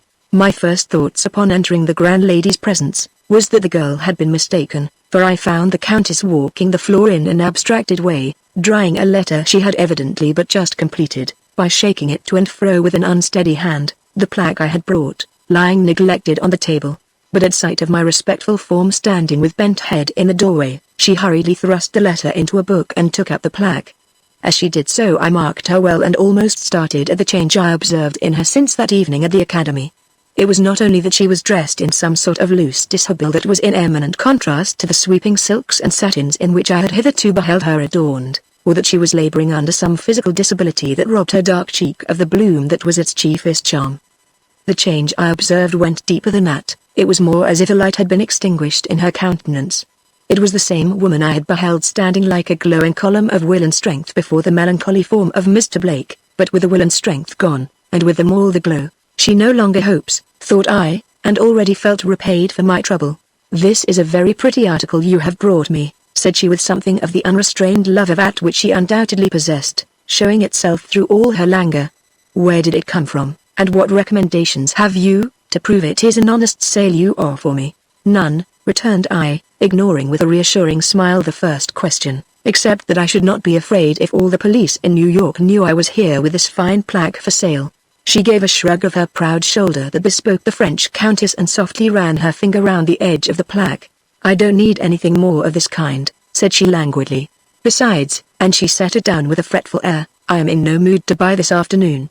Then shortly, what do you ask for it? I named a fabulous price. She started and cast me a keen glance. You had better take it to someone else, I have no money to throw away. With a hesitating hand I lifted the plaque towards the basket. I would very much like to sell it to you, said I. Perhaps. Just then a lady's fluttering voice rose from the room beyond inquiring for the Countess, and hurriedly taking the plaque from my hand with an impulsive "Oh, that's Amy," she passed into the adjoining apartment, leaving the door open behind her. I saw a quick interchange of greetings between her and a fashionably dressed lady, then they withdrew to one side with the ornament I had brought, evidently consulting in regard to its merits. Now was my time. The book in which she had placed the letter she had been writing lay on the table right before me, not 2 inches from my hand. I had only to throw back the cover and my curiosity would be satisfied. Taking advantage of a moment when their backs were both turned, I pressed open the book with a careful hand, and with one eye on them and one on the sheet before me, managed to read these words: My dearest Cecilia, I have tried in vain to match the sample you sent me at Stewart's, Arnold's and McCreary's. If you still insist upon making up the dress in the way you propose, I will see what Madame Dudevant can do for us, though I cannot but advise you to alter your plans and make the darker shade of velvet do. I went to the Carey reception last night and met Lulu Chittenden. She has actually grown old, but was as lively as ever. She created a great stir in Paris when she was there, but a husband who comes home 2 o'clock in the morning with bleared eyes and empty pockets, is not conducive to the preservation of a woman's beauty. How she manages to retain her spirits I cannot imagine. You ask me news of Cousin Holman. I meet him occasionally and he looks well, but has grown into the most somber man you ever saw. In regard to certain hopes of which you have sometimes made mention, let me assure you they are no longer practicable. He has done what? Here the conversation ceased in the other room, The Countess made a movement of advance and I closed the book with an inward groan over my ill luck. "It is very pretty," said she with a weary air, "but as I remarked before, I'm not in the buying mood. If you will take half you mention, I may consider the subject, but—" "Pardon me, madame," I interrupted, being in no wise anxious to leave the plaque behind me. "I have been considering the matter and I hold to my original price. Mr. Blake of 2nd Avenue may give it to me if you do not." "Mr. Blake?" She eyed me suspiciously. "Do you sell to him?" "I sell to anyone I can," replied I, "and as he has an artist's eye for such things." Her brows knitted and she turned away. "I do not want it," said she. "Sell it to whom you please." I took up the plaque and left the room. Chapter 9. A few golden hairs. When a few days from that I made my appearance before Mr. Gryce, it was to find him looking somewhat sober. "Those cern-makers," said he, "are making a deal of trouble. It seems they escaped the fellows up north and are now somewhere in this city, but where?" An expressive gesture finished the sentence. "Is that so?" exclaimed I. "Then we are sure to nab them. Given time and a pair of low, restless German thieves, I will wager anything, our hands will be upon them before the month is over. I only hope, when we do come across them, it will not be to find their betters too much mixed up with their devilish practices."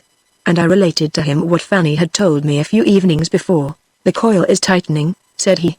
"What the end will be I don't know." "Crime," said she. "I wish I knew in what blind hole of the earth that girl we are after lies hidden." As if in answer to this wish the door opened and one of our men came in with a letter in his hand. "Ha!" exclaimed Mr. Gryce, after he had perused it. "Look at that." I took the letter from his hand and read. "The dead body of a girl such as you describe was found in the East River off 50th Street this morning. From appearance has been dead some time.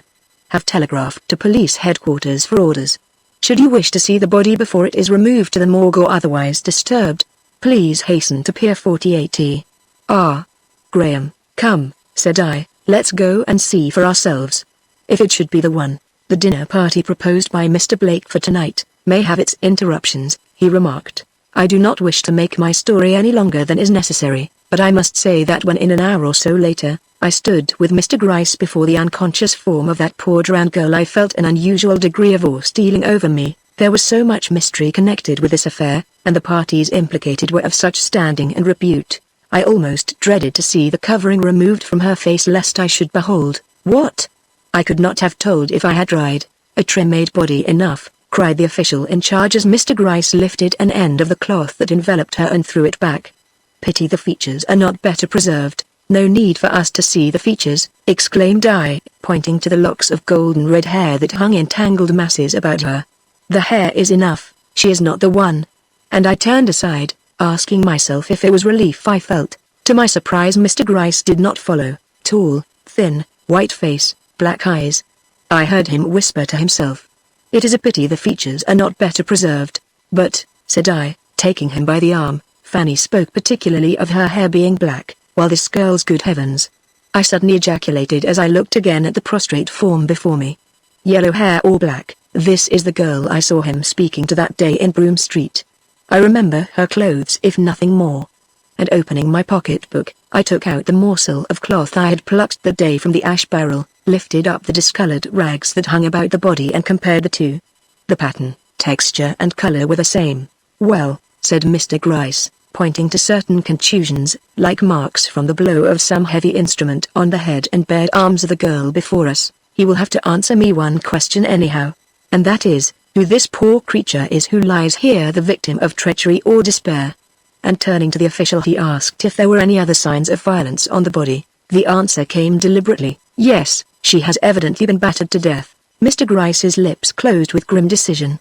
"A most brutal murder," said he, and lifting up the cloth with a hand that visibly trembled, he softly covered her face. "Well," said I as we slowly paced back up the pier, "there is one thing certain, she is not the one who disappeared from Mr. Blake's house." "I am not so sure of that." "How?" said I. "You believe Fanny lied when she gave that description of the missing girl upon which we have gone till now?" Mr. Gryce smiled, and turning back, beckoned to the official behind us. "Let me have that description," said he, "which I distributed among the harbor police some days ago for the identification of a certain corpse I was on the lookout for." The man opened his coat and drew out a printed paper which at Mr. Gryce's word he put into my hand. It ran as follows. "Look out for the body of a young girl, tall, well-shaped but thin, of fair complexion and golden hair of a peculiar bright and beautiful color, and when found, acquaint me at once." "Gee, I don't understand," began I. But Mr. Gryce, tapping me on the arm, said in his most deliberate tones, "Next time you examine a room in which anything of a mysterious nature has occurred, look under the bureau, and if you find a comb there with several long golden hairs tangled in it, be very sure before you draw any definite conclusions, that your fannies know what they are talking about when they declare the girl who used that comb had black hair on her head." Chapter 10. The Secret of Mr. Blake's Studio.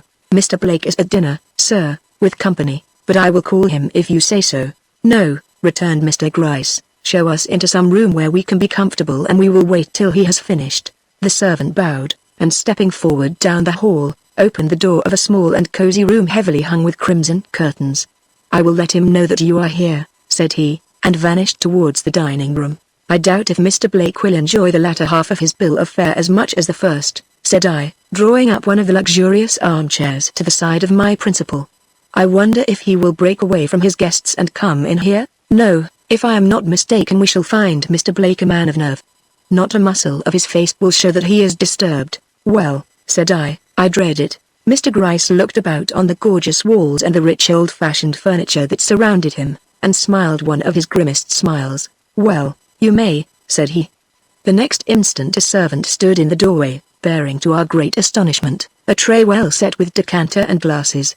"Mr. Blake's compliments, gentlemen," said he, setting it down on the table before us. "He hopes you will make yourselves at home and he will see you as soon as possible." The humph of Mr. Gryce when the servant had gone would have done your soul good, also the look he cast at the pretty Dresden shepherdess on the mantelpiece, as I reached out my hand towards the decanter. Somehow it made me draw back. "I think we had better leave his wine alone," said he. And for half an hour we sat there, the wine untouched between us, listening alternately to the sound of speech-making and laughter that came from the dining room, and the solemn ticking of the clock as it counted out the seconds on the mantelpiece. Then the guests came in from the table, filing before us past the open door on their way to the parlors. They were all gentlemen, of course. Mr. Blake never invited ladies to his house, and a gentleman of well-known repute. The dinner had been given in honor of a certain celebrated statesman, and the character of his guests was in keeping with that of the one thus complimented. As they went by us gaily indulging in the jokes and light banter with which such men season a social dinner, I saw Mr. Gryce's face grow sober by many a shade, and when in the midst of it all, we heard the voice of Mr. Blake rise in that courteous and measured tone for which it is distinguished, I saw him reach forward and grasp his cane with an uneasiness I had never seen displayed by him before.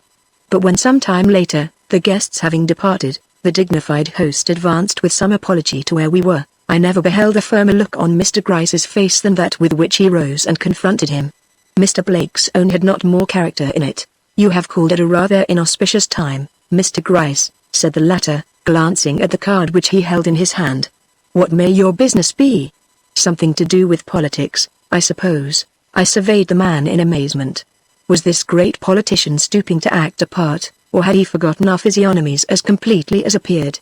"Our business is not politics," replied Mr. Gryce, "but fully as important. May I request the doors be closed?" I thought Mr. Blake looked surprised, but he immediately stepped to the door and shut it. Then coming back, he looked at Mr. Gryce more closely and a change took place in his manner. "I think I have seen you before," said he. Mr. Gryce bowed with just the suspicion of a smile. "I have had the honor of consulting you before in this very house," observed he. A look of full recognition passed over the dignified countenance of the man before us. "I remember," said he, shrugging his shoulders in the old way. "You are interested in some servant girl or other who ran away from this house a week or so ago. Have you found her?" This with no apparent concern. "We think we have," rejoined Mr. Gryce with some solemnity. "The river gives up its prey now and then, Mr. Blake." Still only that look of natural surprise. "Indeed. You do not mean to say she has drowned herself?" "I am sorry for that, a girl who had once lived in my house. What trouble could she have had to drive her to such an act?" Mr. Gryce advanced a step nearer the gentleman. "That is what we have come here to learn," said he with a deliberation that yet was not lacking in the respect due to a man so universally esteemed as Mr. Blake. "You who have seen her so lately ought to be able to throw some light upon the subject at least." He again glanced at the card. "Mr. Gryce, excuse me, I believe I told you when you were here before that I had no remembrance of this girl at all. That if such a person was in my house I did not know it, and that all questions put to me on that subject would be so much labor thrown away." Mr. Gryce bowed. "I remember," said he. I was not alluding to any connection you may have had with the girl in this house, but to the interview you were seen to have with her on the corner of Broome Street some days ago. You had such an interview, did you not? A flush, deep as it was sudden, swept over Mr. Blake's usually unmoved cheek. You are transgressing, sir, said he, and stopped. Though a man of intense personal pride, he had but little of that quality called temper, or perhaps if he had, thought it unwise to display it on this occasion. I saw and spoke to a girl on the corner of that street some days ago, he went on more mildly, but that she was the one who lived here, I neither knew at the time nor feel willing to believe now without positive proof. Then in a deep ringing tone, the stateliness of which it would be impossible to describe, he inquired, have the city authorities presumed to put a spy on my movements, that the fact of my speaking to a poor forsaken creature on the corner of the street should be not only noted but remembered? Mr. Blake, observed Mr. Gryce, and I declare I was proud of my superior at that moment. No man who is a true citizen and a Christian should object to have his steps followed, when by his own thoughtlessness, perhaps, he has incurred a suspicion which demands it. And do you mean to say that I have been followed? Inquired he, clenching his hand and looking steadily, but with a blanching cheek, first at Mr. Gryce then at me. It was indispensable, quoth that functionary gently. The outraged gentleman riveted his gaze upon me. In town and out of town? Demanded he. I let Mr. Gryce reply. It is known that you have lately sought to visit the Cernmakers, said he. Mr. Blake drew a deep breath, cast his eyes about the handsome apartment in which we were, let them rest for a moment upon a portrait that graced one side of the wall, and which was I have since learned a picture of his father, and slowly drew forward a chair. Let me hear what your suspicions are, said he. I noticed Mr. Gryce colored at this. He had evidently been met in a different way from what he expected. Excuse me, said he, I do not say I have any suspicions. My errand is simply to notify you of the death of the girl you were seen to speak with, and to ask whether or not you can give us any information that can aid us in the matter before the coroner. You know I have not. If I have been as closely followed as you say, you must know why I spoke to that girl and others, why I went to the house of the Cernmakers, and do you know? He suddenly inquired. Mr. Gryce was not the man to answer such a question as that. He eyed the rich signet ring that adorned the hand of the gentleman before him and suavely smiled. I am ready to listen to any explanations, said he. Mr. Blake's haughty countenance became almost stern. You consider you have a right to demand them, let me hear why. Well, said Mr. Gryce with a change of tone, you shall.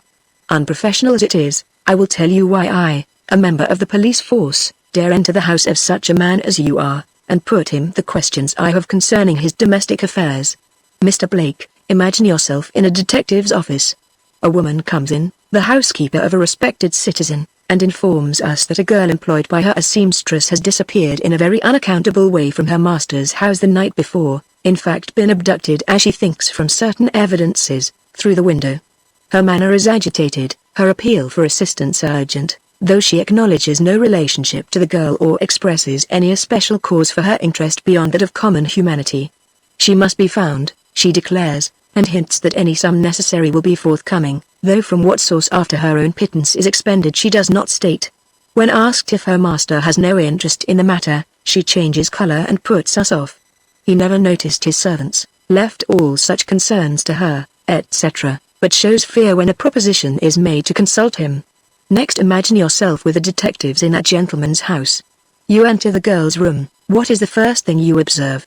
Why, that it is not only one of the best in the house, but that it is conspicuous for its comforts if not for its elegancies. More than that there are books of poetry and history lying around, showing that the woman who inhabited it was above her station, a fact which the housekeeper is presently brought to acknowledge. You notice also that the wild surmise of her abduction by means of the window has some ground in appearance, though the fact that she went with entire unwillingness is not made so apparent.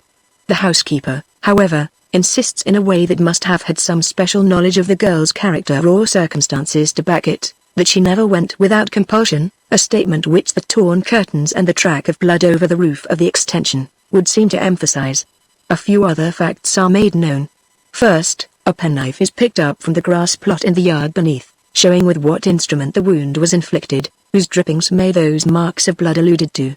It was a pearl-handled knife belonging to the writing desk found open on her table, and its frail and dainty character proved indisputably that it was employed by the girl herself, and that against manifest enemies, no man being likely to snatch up any such puny weapon for the purpose either of offense or defense. That these enemies were two and were both men, was insisted upon by Mrs. Daniels, who overheard their voices the night before. Mr. Blake, such facts as these arouse curiosity, especially when the master of the house being introduced upon the scene, he fails to manifest common human interest, while his housekeeper betrays in every involuntary gesture and expression she makes use of, her horror if not her fear of his presence, and her relief at his departure. "Yes," he exclaimed, unheeding the sudden look here cast him by Mr. Blake, and curiosity begets inquiry, and inquiry elucidated further facts such as these, that the mysterious master of the house was in his garden at the hour of the girl's departure, was even looking through the bars of his gate when she, having evidently escaped from her captors, came back with every apparent desire to re-enter her home, but seeing him, betrayed an unreasonable amount of fear and fled back even into the very arms of the men she had endeavored to avoid. "Did you speak, sir?" asked Mr. Gryce, suddenly stopping, with a sly look at his left boot tip. Mr. Blake shook his head. "No," said he shortly, "go on." But that last remark of Mr. Gryce had evidently made its impression. Inquiry revealed, also, 2 or 3 other interesting facts. First, that this gentleman, qualified though he was to shine in ladies' society, never obtruded himself there, but employed his leisure time instead, in walking the lower streets of the city, where he was seen more than once conversing with certain poor girls at street corners and in blind alleys. The last one he talked with, believed from her characteristics to be the same one that was abducted from his house. "Hold there," said Mr. Blake with some authority in his tone, "you are mistaken, that is impossible." "Ah, and why?" "The girl you allude to had bright golden hair, something which the woman who lived in my house did not possess." "Indeed. I thought you had never noticed the woman who sewed for you, sir, did not know how she looked." "I should have noticed her if she had had such hair as the girl you speak of." Mr. Gryce smiled and opened his pocketbook. "There is a sample of her hair, sir," said he, taking out a thin strand of brilliant hair and showing it to the gentleman before him. "Bright, you see, and golden as that of the unfortunate creature you talked with the other night." Mr. Blake stooped forward and lifted it with a hand that visibly trembled. "Where did you get this?" asked he at last, clenching it to his breast with sudden passion. "From out of the comb which the girl had been using the night before." The imperious man flung it hastily from him. "We waste our time," said he, looking Mr. Gryce intently in the face.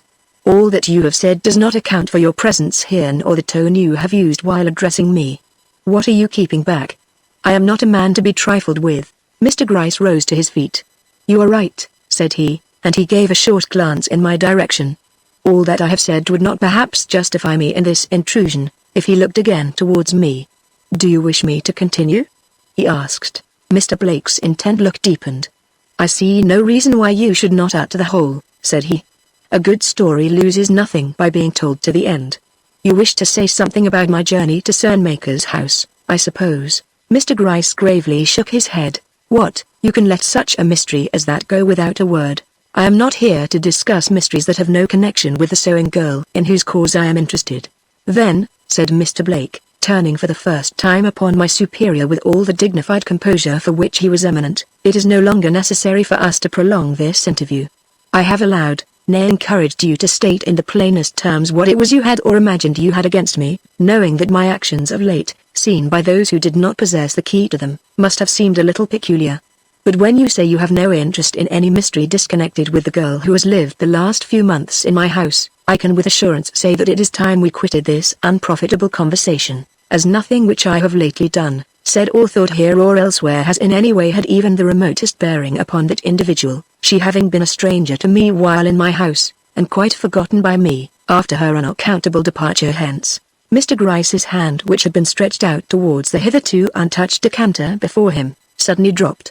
"You deny then," said he, "all connection between yourself and the woman, lady or sewing girl, who occupied that room above our heads for 11 months previous to the Sunday morning I first had the honor to make your acquaintance?" "I am not in the habit of repeating my assertions," said Mr. Blake with some severity, "even when they relate to a less disagreeable matter than the one under discussion."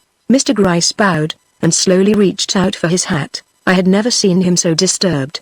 "I am sorry," he began and stopped, fingering his hat brim nervously. Suddenly he laid his hat back, and drew up his form into as near a semblance of dignity as its portliness would allow. "Mr. Blake," said he, "I have too much respect for the man I believed you to be when I entered this house tonight, to go with the thing unsaid which is lying at present like a dead weight upon my lips. I dare not leave you to the consequence of my silence, for duty will compel me to speak someday and in some presence where you may not have the opportunity which you can have here, to explain yourself with satisfaction.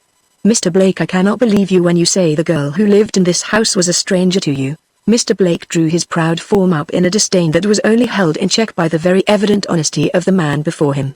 You are courageous at least, said he. I regret you are not equally discriminating. And raising Mr. Gryce's hat he placed it in his hand. Pardon me, said that gentleman, I would like to justify myself before I go. Not with words, he proceeded as the other folded his arms with a sarcastic bow. I am done with words, action accomplishes the rest. Mr. Blake, I believe you consider me an honest officer and a reliable man. Will you accompany me to your private room for a moment?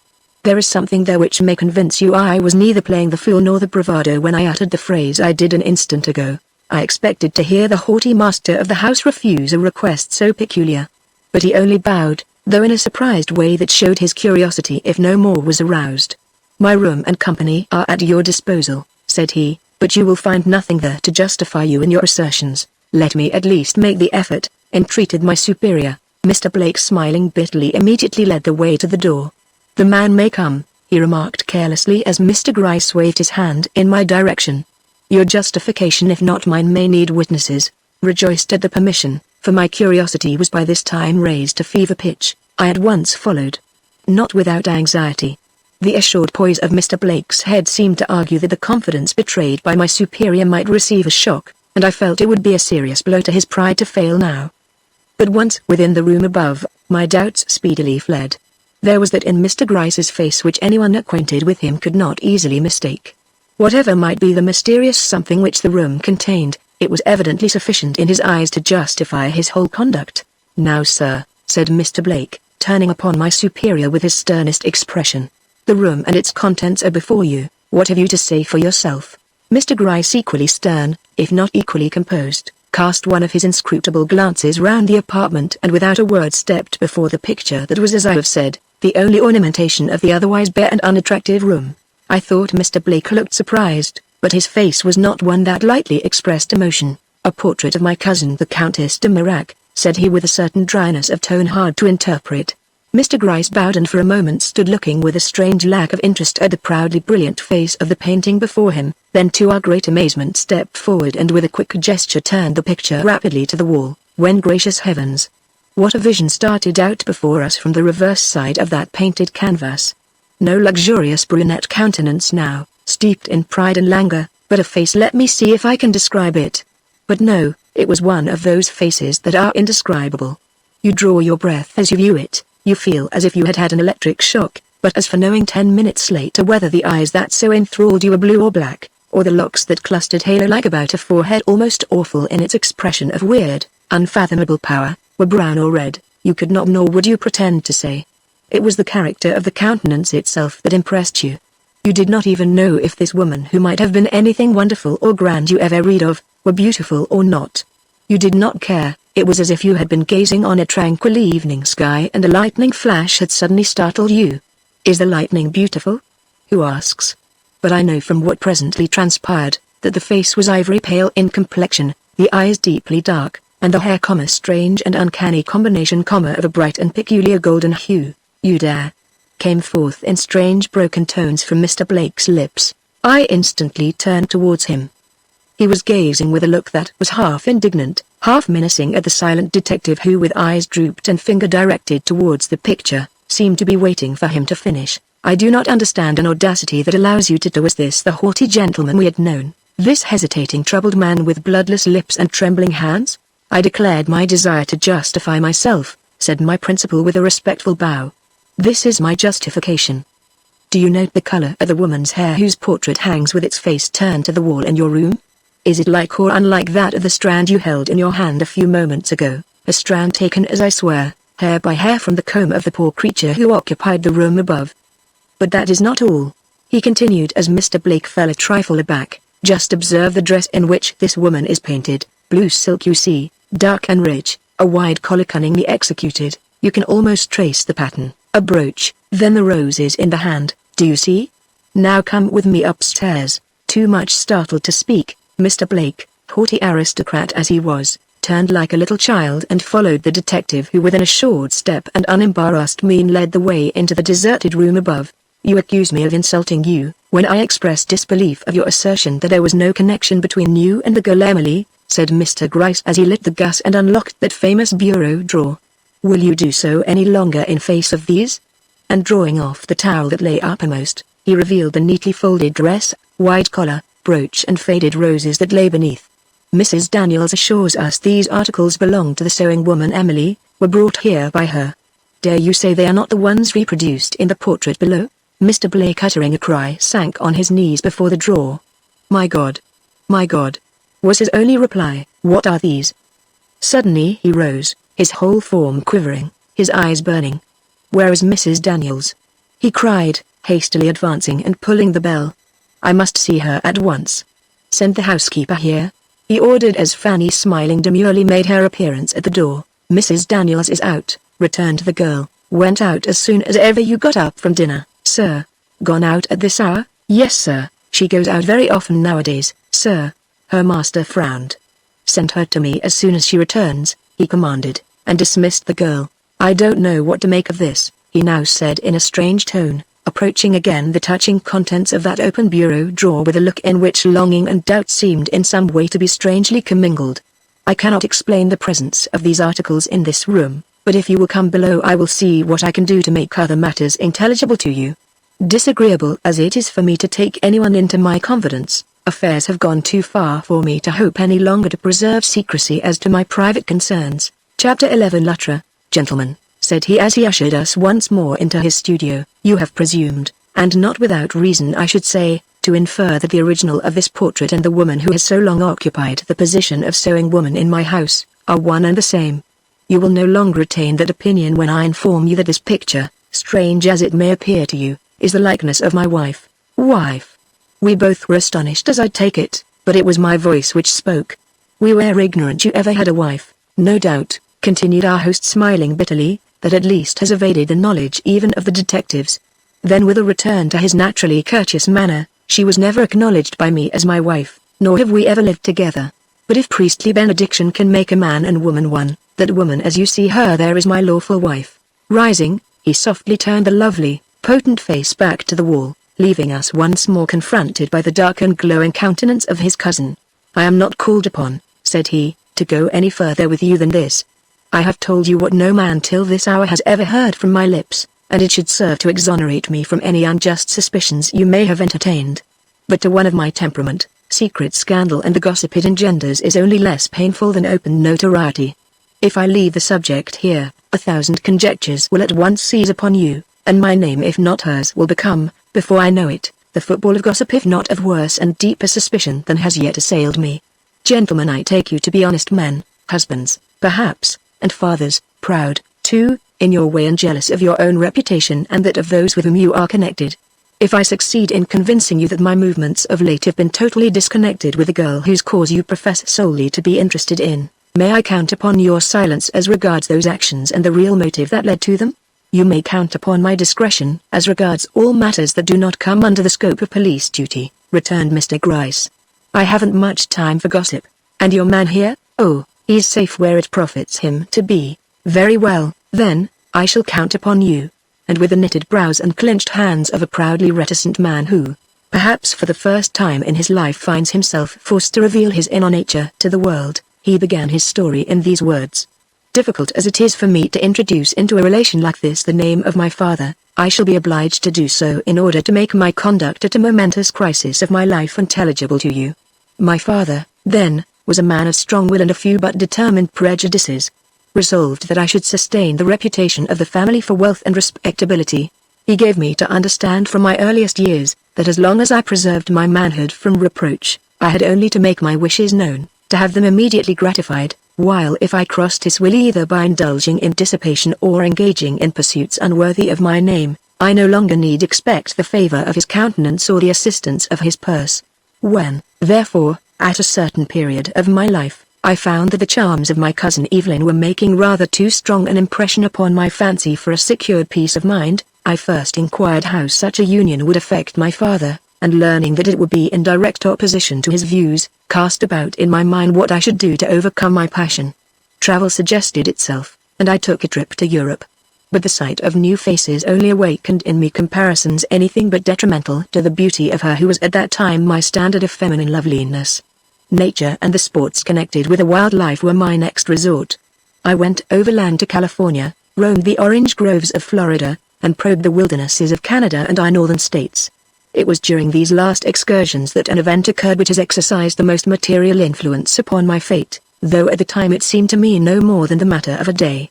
I had just returned from Canada and was resting in tolerable enjoyment of a very beautiful autumn at Lake George, when a letter reached me from a friend then loitering in the vicinity, urging me to join him in a certain small town in Vermont where trout streams abounded and, what is not so often the case under the circumstances, fishers were few. Being in a somewhat reckless mood, I at once wrote to consent, and before another day was over, started for the remote village whence his letter was postmarked. I found it by no means easy of access. Situated in the midst of hills some 20 miles or so distant from any railroad, I discovered that in order to reach it, a long ride in a stagecoach was necessary, followed by a somewhat shorter journey on horseback. Not being acquainted with the route, I timed my connections wrong, so that when evening came I found myself riding over a strange road in the darkest night I had ever known. As if this was not enough, my horse suddenly began to limp and presently became so lame I found it impossible to urge her beyond a slow walk. It was therefore with no ordinary satisfaction that I presently beheld a lighted building in the distance, which as I approached resolved itself into an inn. Stopping in front of the house, which was closed against the chill night air, I called out lustily for someone to take my horse, whereupon the door opened and a man appeared on the threshold with a lantern in his hand. I at once made my wishes known, receiving in turn a somewhat gruff, "Well, it is a nasty night and it will be nastier before it's over," an opinion instantly endorsed by a sudden swoop of wind that rushed by at that moment, slamming the door behind him and awakening over my head a lugubrious groaning as from the twisting boughs of some old tree, that was almost threatening in its character. "You had better go in," said he. "The rain will come next." I at once leapt from my horse and pushing open the door with main strength, entered the house.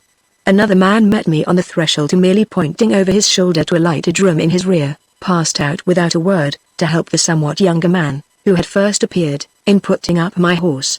I at once accepted his silent invitation and stepped into the room before me.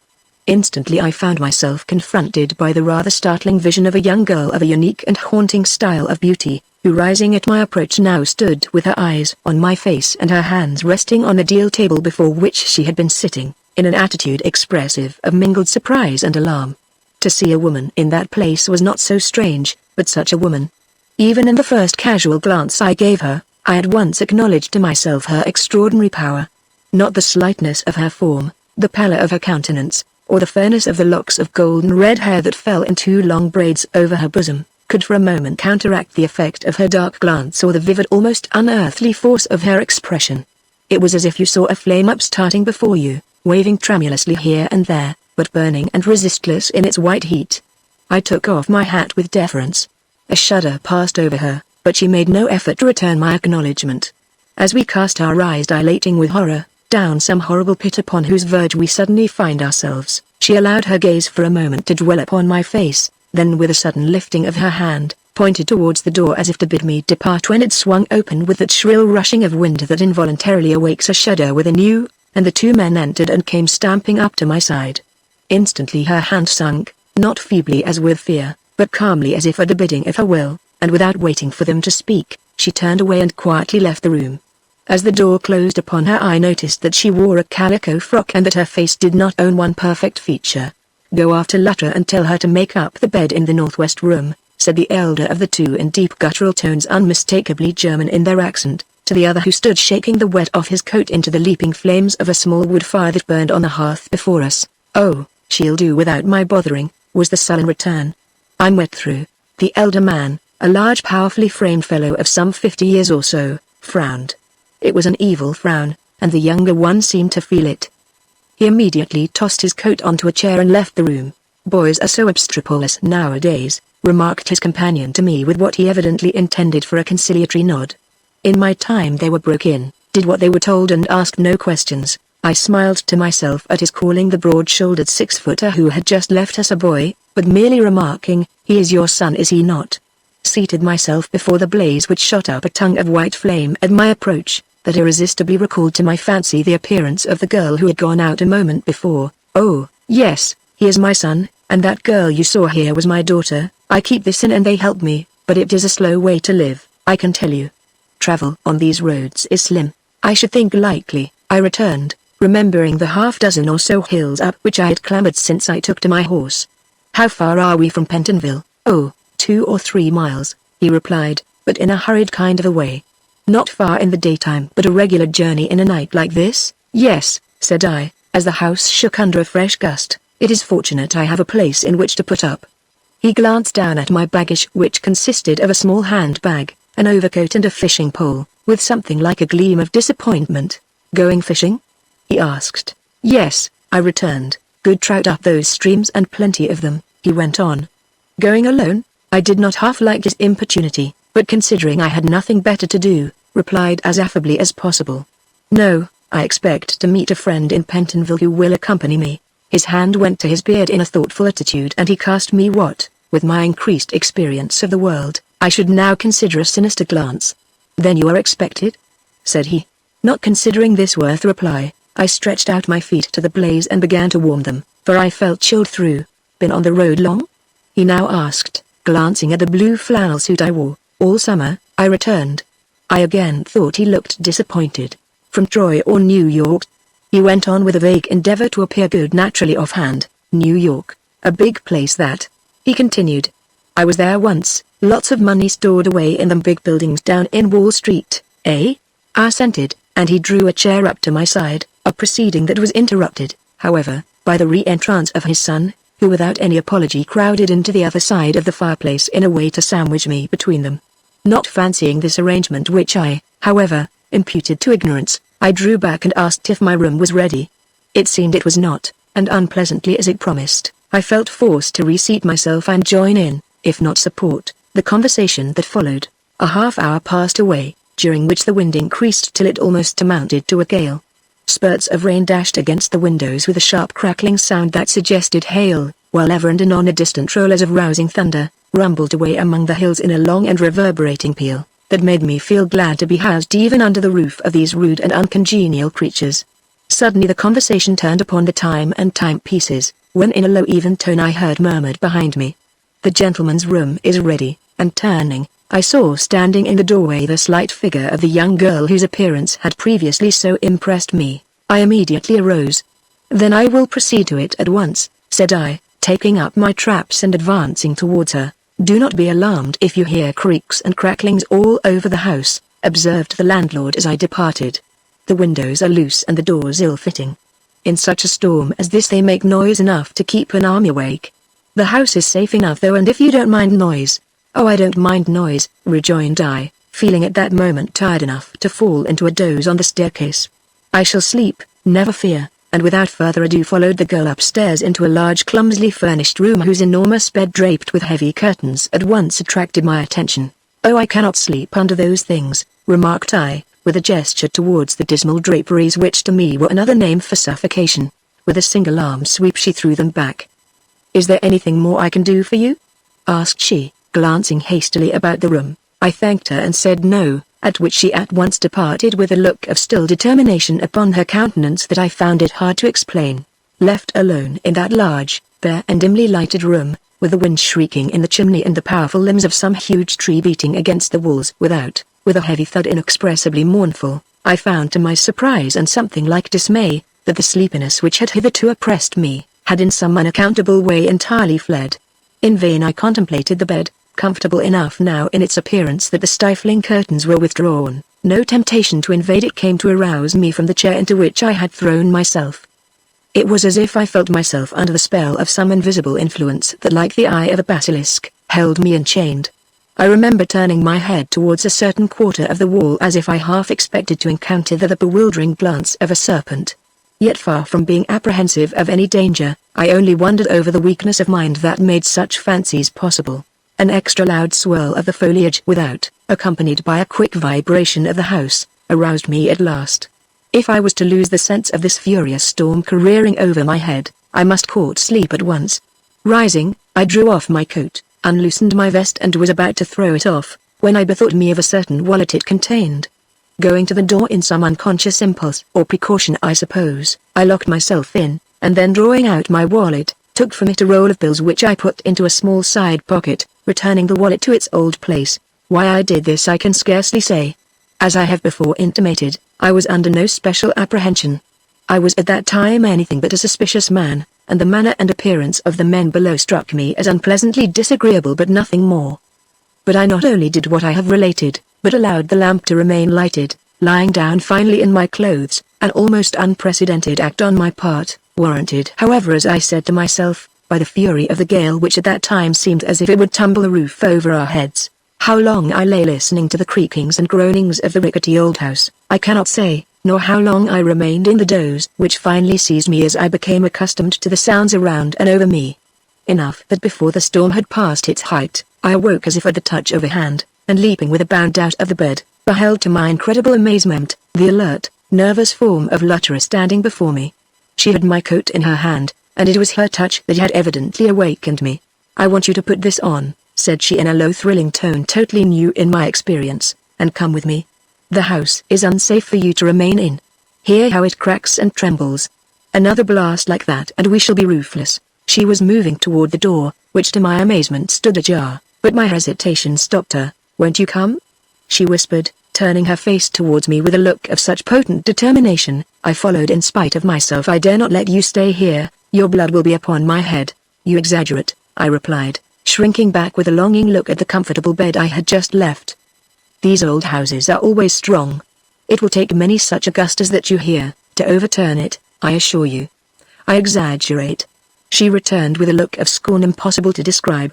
"Hark," she said, "hear that?" I did hear, and I must acknowledge that it seemed as if we were about to be swept from our foundations. "Yes," said I, "but it is a fearful night to be out in."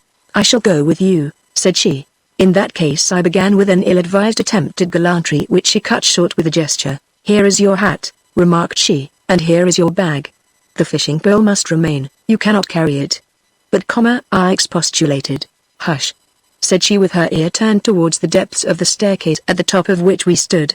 "My father and brother will think as you do that it is folly to leave the shelter of a roof for the uncertainties of the road on such a night as this, but you must not heed them. I tell you shelter this night is danger, and that the only safety to be found is on the stormy highway." And without waiting for my reply, she passed rapidly downstairs, pushed open a door at the bottom, and stepped at once into the room we had left an hour or so before. What was there in that room that for the first time struck an ominous chill as of distinct peril through my veins? Nothing at first sight, everything at the second. The fire which had not been allowed to die out, still burned brightly on the ruddy hearthstone, but it was not that which awakened my apprehension. Nor was it the loud ticking clock on the mantelpiece with its hand pointing silently to the hour of 11. Nor yet the heavy quiet of the scantily furnished room with its one lamp burning on the deal table against the side of the wall.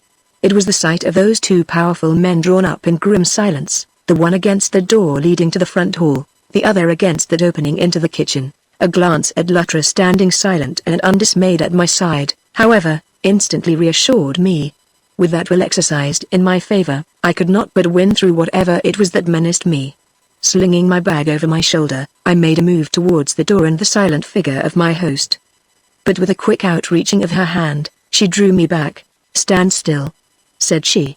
"Cal," she went on, turning her face towards the more sullen but less intent countenance of her brother, "open the door and let this gentleman pass. He finds the house unsafe in such a gale and desires to leave it at once," she continued as her brother settled himself more determinedly against the lock. "I don't often ask favors." "The man is a fool that wants to go out in a night like this," quoth the fellow with a dogged move, "and so are you to encourage it. I think too much of your health to allow it." She did not seem to hear. "Will you open the door?" she went on, not advancing a step from the fire, before which she had placed herself and me. "No, I won't," was the brutal reply. "It's been locked for the night and it's not me nor one like me that will open it." With a sudden whitening of her already pale face, she turned towards her father. He was not even looking at her. "Someone must open the house," said she, glancing back at her brother. "This gentleman purposes to leave and his whim must be humoured.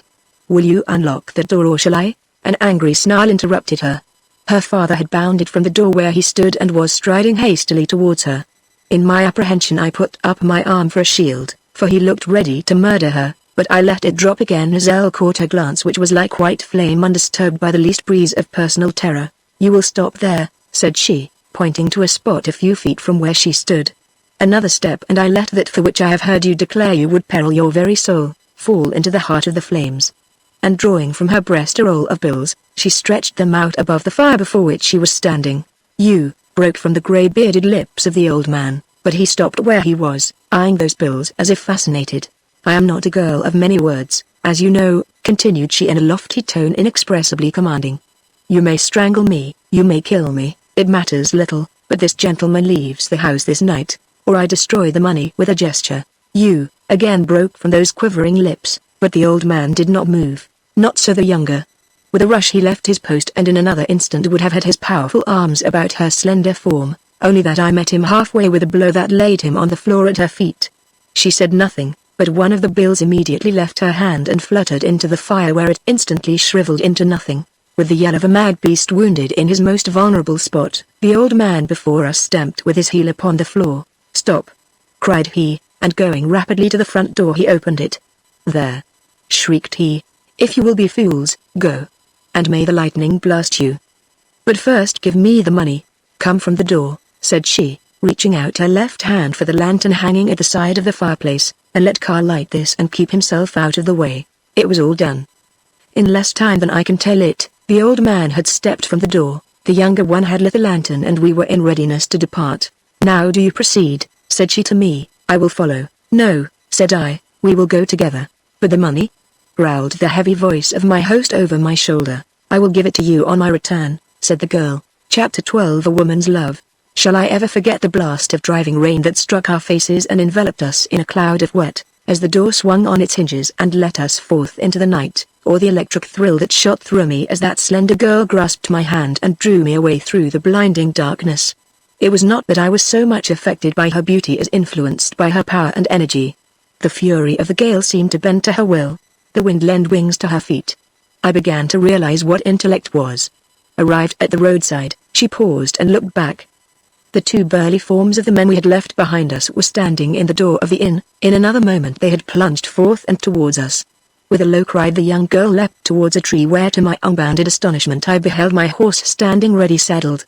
Dragging the mare from her fastenings, she hung the lantern, burning as it was, on the pommel of the saddle, struck the panting creature a smart blow upon the flank, and drew back with a leap to my side. The startled horse snorted, gave a plunge of dismay and started away from us down the road. "We will wait," said Luttra. The words were no sooner out of her mouth than her father and brother rushed by.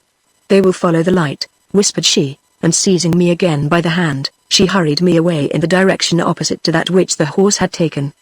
"If you will trust me, I will bring you to shelter," she murmured, bending her slight form to the gusty wind but relaxing not a whit of her speed. "You are too kind," I murmured in return. "Why should you expose yourself to such an extent for a stranger?" Her hand tightened on mine, but she did not reply, and we hastened on as speedily as the wind and rain would allow. After a short but determined breasting of the storm, during which my breath had nearly failed me, she suddenly stopped. "Do you know," she exclaimed in a low impressive tone, "that we are on the verge of a steep and dreadful precipice? It runs along here for a quarter of a mile, and it is not an uncommon thing for a horse and rider to be dashed over it in a night like this." There was something in her manner that awakened a chill in my veins, almost as if she had pointed out some dreadful doom which I had unwittingly escaped. "This is, then, a dangerous road," I murmured. "Very," was her hurried and almost incoherent reply. "How far we traveled through the mud and tangled grasses of that horrible road I do not know. It seemed a long distance. It was probably not more than 3/4 of a mile." At last she paused with a short "Here we are," and looking up, I saw that we were in front of a small unlighted cottage. No refuge ever appeared more welcome to a pair of sinking wanderers, I am sure. Wet to the skin, bedrabbled with mud, exhausted with breasting the gale, we stood for a moment under the porch to regain our breath. Then with her characteristic energy she lifted the knocker and struck a smart blow on the door. "We will find shelter here," said she. She was not mistaken. In a few moments we were standing once more before a comfortable fire hastily built by the worthy couple whose slumbers we had thus interrupted. As I began to realize the sweetness of conscious safety, all that this young, heroic creature had done for me swept warmly across my mind. Looking up from the fire that was beginning to infuse its heat through my grateful system, I surveyed her as she slowly undid her long braids and shook them dry over the blaze, and almost started to see how young she was. Not more than 16, I should say, and yet what an invincible will shone from her dark eyes and dignified her slender form, a will gentle as it was strong, elevated as it was unbending. I bowed my head as I watched her, in grateful thankfulness which I presently put into words. At once she drew herself erect. "I did but my duty," said she quietly. "I am glad I was prospered in it." Then slowly, "If you are grateful, sir, will you promise to say nothing of what took place at the inn?" Instantly I remembered a suspicion which had crossed my mind while there, and my hand went involuntarily to my vest pocket. The roll of bills was gone. She did not falter. "I would be relieved if you would," continued she. I drew out my empty hand, looked at it, but said nothing. "Have you lost anything?" asked she. "Search in your overcoat pockets." I plunged my hand into the one nearest her and drew it out with satisfaction. The roll of bills was there. "I give you my promise," said I. "You will find a bill missing," she murmured. "For what amount I do not know. The sacrifice of something was inevitable. I can only wonder over the ingenuity you displayed, as well as express my appreciation for your bravery," returned I with enthusiasm. "You are a noble girl." She put out her hand as if compliments hurt her. "It is the first time they have ever attempted anything like that," cried she in a quick low tone full of shame and suffering. "They have shown a disposition to take money sometimes, but they never threatened life before. And they did threaten yours. They saw you take out your money, through a hole pierced in the wall of the room you occupied, and the sight made them mad. They were going to kill you and then tumble you and your horse over the precipice below there. But I overheard them talking, and when they went out to saddle the horse, I hurried up to your room to wake you. I had to take possession of the bills. You were not safe while you held them. I took them quietly because I hoped to save you without betraying them. But I failed in that. You must remember they are my father and my brother. I will not betray them," said I. She smiled. It was a wintry gleam, but it ineffably softened her face. I became conscious of a movement of pity towards her. "You have a hard lot," remarked I. "Your life must be a sad one." She flashed upon me one glance of her dark eye. "I was born for hardship," said she, and a sudden wild shudder seized her, "but not for crime." The word fell like a drop of blood wrung from her heart. "Good heavens!" cried I. "And must you?" "No," rang from her lips in a clarion-like peal. "Some things cut the very bonds of nature. I am not called upon to cleave to what will drag me into infamy." Then calmly, as if speaking of the most ordinary matter in the world, "I shall never go back to that house we have left behind us, sir." "But," cried I, glancing at her scanty garments, "where will you go? What will you do?" "You are young, and very strong," she interrupted. "Do not fear for me." And her smile was like a burst of sudden sunshine. I said no more that night. But when in the morning I stumbled upon her sitting in the kitchen reading a book not only above her position but beyond her years, a sudden impulse seized me and I asked her if she would like to be educated. The instantaneous illumining of her whole face was sufficient reply without her low emphatic words. "I would be content to study on my knees to know what some women do, whom I have seen. It is not necessary for me to relate with what pleasure I caught at the idea that here was a chance to repay in some slight measure the inestimable favor she had done me, nor by what arguments I finally won her to accept an education at my hands as some sort of recompense for the life she had saved. The advantage which it would give her in her struggle with the world she seemed duly to appreciate, but that so great a favor could be shown her without causing me much trouble and an unwarrantable expense, she could not at once be brought to comprehend. Until she could, she held out with that gentle but inflexible will of hers. The battle, however, was won at last, and I left her in that little cottage, with the understanding that as soon as the matter could be arranged, she was to enter a certain boarding school in Troy with the mistress of which I was acquainted. Meanwhile she was to go out to service at Melville and earn enough money to provide herself with clothes. I was a careless fellow in those days, but I kept my promise to that girl. I not only entered her into that school for a course of 3 years, but acting through its mistress, who had taken a great fancy to her, supplied her with the necessities her position required. It was so easy, merely the signing of a check from time to time, and it was done. I say this because I really think if it had involved any personal sacrifice on my part, even of an hour of my time, or the labor of a thought, I should not have done it. For with my return to the city my interest in my cousin revived, absorbing me to such an extent that any matter disconnected with her soon lost all charm for me. 2 years passed. I was the slave of Evelyn Blake, but there was no engagement between us. My father's determined opposition was enough to prevent that. but there was an understanding which I fondly hoped would one day open for me the way of happiness. But I did not know my father. Sick as he was at that time laboring under the disease which in a couple of months later bore him to the tomb. He kept an eye upon my movements and seemed to probe my inmost heart. At last he came to a definite decision and spoke. His words opened a world of dismay before me. I was his only child, as he remarked, and it had been and was the desire of his heart to leave me as rich and independent a man as himself. But I seemed disposed to commit one of those acts against which he had the most determined prejudice, marriage between cousins being in his eyes an unsanctified and dangerous proceeding, liable to consequences the most unhappy. If I persisted, he must will his property elsewhere. The Blake estate should never descend with the seal of his approbation to a race of probable imbeciles, nor was this enough. He not only robbed me of the woman I loved, but with a clear insight into the future, I presume, insisted upon my marrying someone else of respectability and worth before he died. Anyone whose appearance will do credit and whose virtue is beyond reproach, said he. I don't ask her to be rich or even the offspring of one of our old families. Let her be good and pure and of no connection to us, and I will bless her and you with my dying breath. The idea had seized upon him with great force, and I soon saw he was not to be shaken out of it. To all my objections he returned but the one word. I don't restrict your choice and I give you a month in which to make it. If at the end of that time you cannot bring your bride to my bedside, I must look around for an heir who will not thwart my dying wishes. A month. I surveyed the fashionable belles that nightly thronged the parlors of my friends and felt my heart sink within me.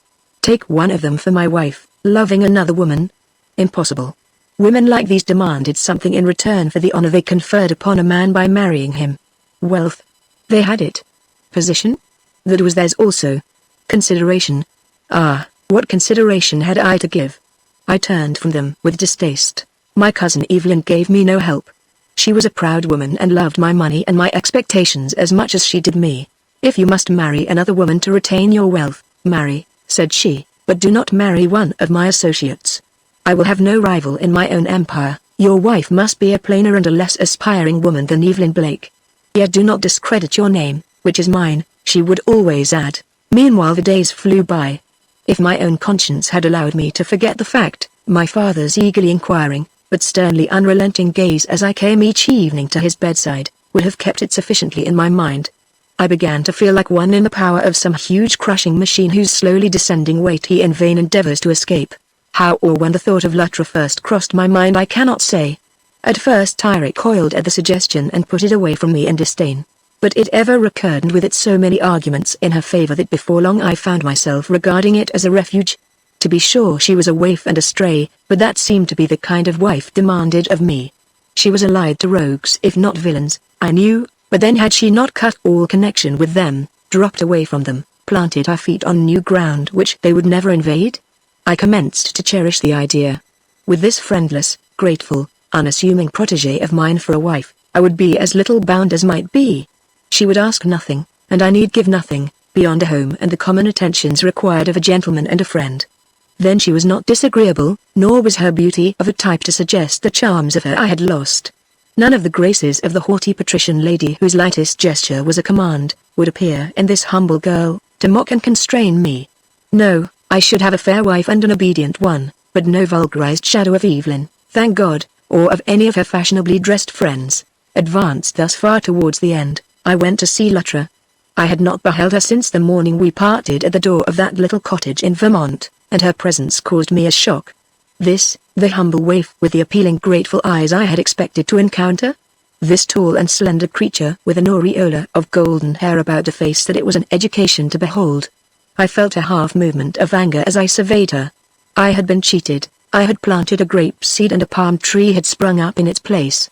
I was so taken aback, my salute lost something of the benevolent condescension I had intended to infuse into it. She seemed to feel my embarrassment and a half smile fluttered to her lips. That smile decided me. It was sweet but above all else it was appealing.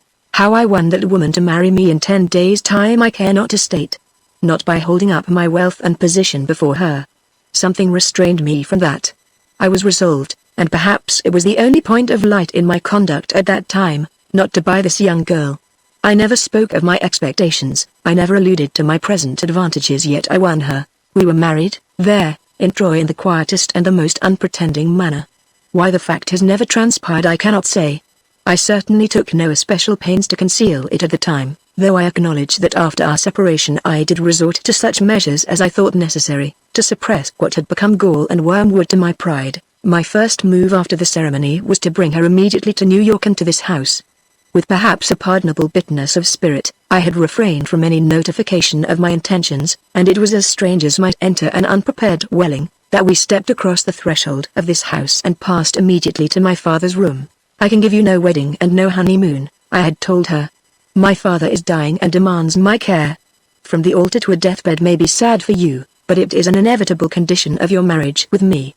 And she had accepted her fate with a deep unspeakable smile. It has taken me long months of loneliness and suffering to understand. Father, I bring you my bride, were my first words to him as the door closed behind us, shutting us in with the dread, invisible presence that for so long a time had been relentlessly advancing upon our home. I shall never forget how he roused himself in his bed, nor with what eager eyes he read her young face and surveyed her slight form swaying towards him in her sudden emotion like a flame in a breeze. Nor while I live shall I lose sight of the spasm of uncontrollable joy with which he lifted his aged arms towards her, nor the look with which he sprang from my side and nestled, yes nestled, on the breast that never to my remembrance had opened itself to me even in the years of my earliest childhood. For my father was a stern man who believed in holding love at arm's length and measured affection by the depth of awe it inspired. My daughter? Broke from his lips, and he never inquired who she was or what. No, not even when after a moment of silence she raised her head and with a sudden low cry of passionate longing looked in his face and murmured, I never had a father, sirs. It is impossible for me to continue without revealing depths of pride and bitterness in my own nature, from which I now shrink with unspeakable pain. So far from being touched by this scene, I felt myself grow hard under it. If he had been disappointed in my choice, queried at it or even been simply pleased at my obedience, I might have accepted the wife I had won, and been tolerably grateful. But to love her, admire her, glory in her when Evelyn Blake had never succeeded in winning a glance from his eyes that was not a public disapprobation. I could not endure it, my whole being rebelled, and a movement like hate took possession of me. Bidding my wife to leave me with my father alone, I scarcely waited for the door to close upon the poor young thing before all that had been seething in my breast for a month, burst from me in the one cry. I have brought you a daughter as you commanded me.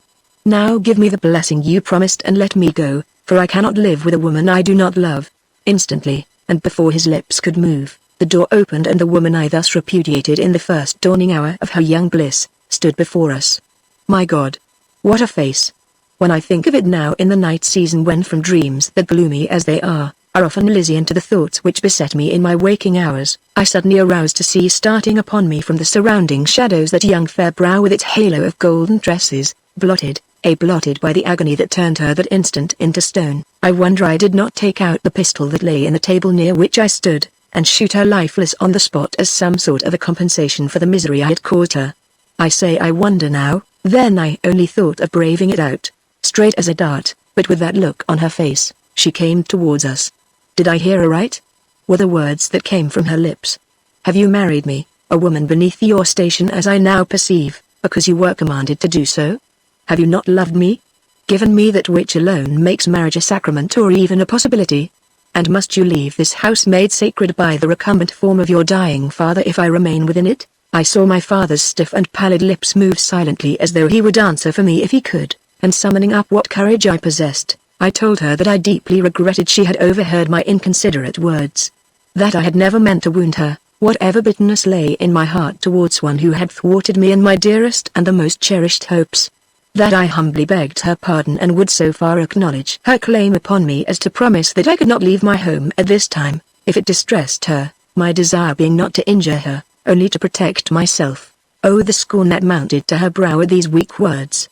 Not scorn of me, thank God, worthy as I was of it that hour, but scorn of my slight opinion of her. Then I heard aright, she murmured, and waited with a look that would not be gainsaid. I could only bow my head, cursing the day I was born. Holman, came in agonized entreaty from the bed. You will not rob me of my daughter now? Startled, I looked up. Luttra was halfway to the door. What are you going to do? Cried I, bounding towards her. She stopped me with a look. The son must never forsake the father, said she. If either of us must leave the house this day, let it be I. Then in a softer tone, when you asked me to be your wife, I who had worshipped you from the moment you entered my father's house on the memorable night I left it, was so overcome at your condescension that I forgot you did not preface it by the usual passionate, I love you, which more than the marriage ring binds two hearts together. In the glamour and glow of my joy, I did not see that the smile that was in my heart was missing from your face. I was to be your wife and that was enough, or so I thought then, for I loved you. Ah, and I do now, my husband, love you so that I leave you. Were it for your happiness I would do more than that, I would give you back your freedom, but from what I hear, it seems that you need a wife in name and I will be but fulfilling your desire in holding that place for you. I will never disgrace the position high as it is above my poor deserts.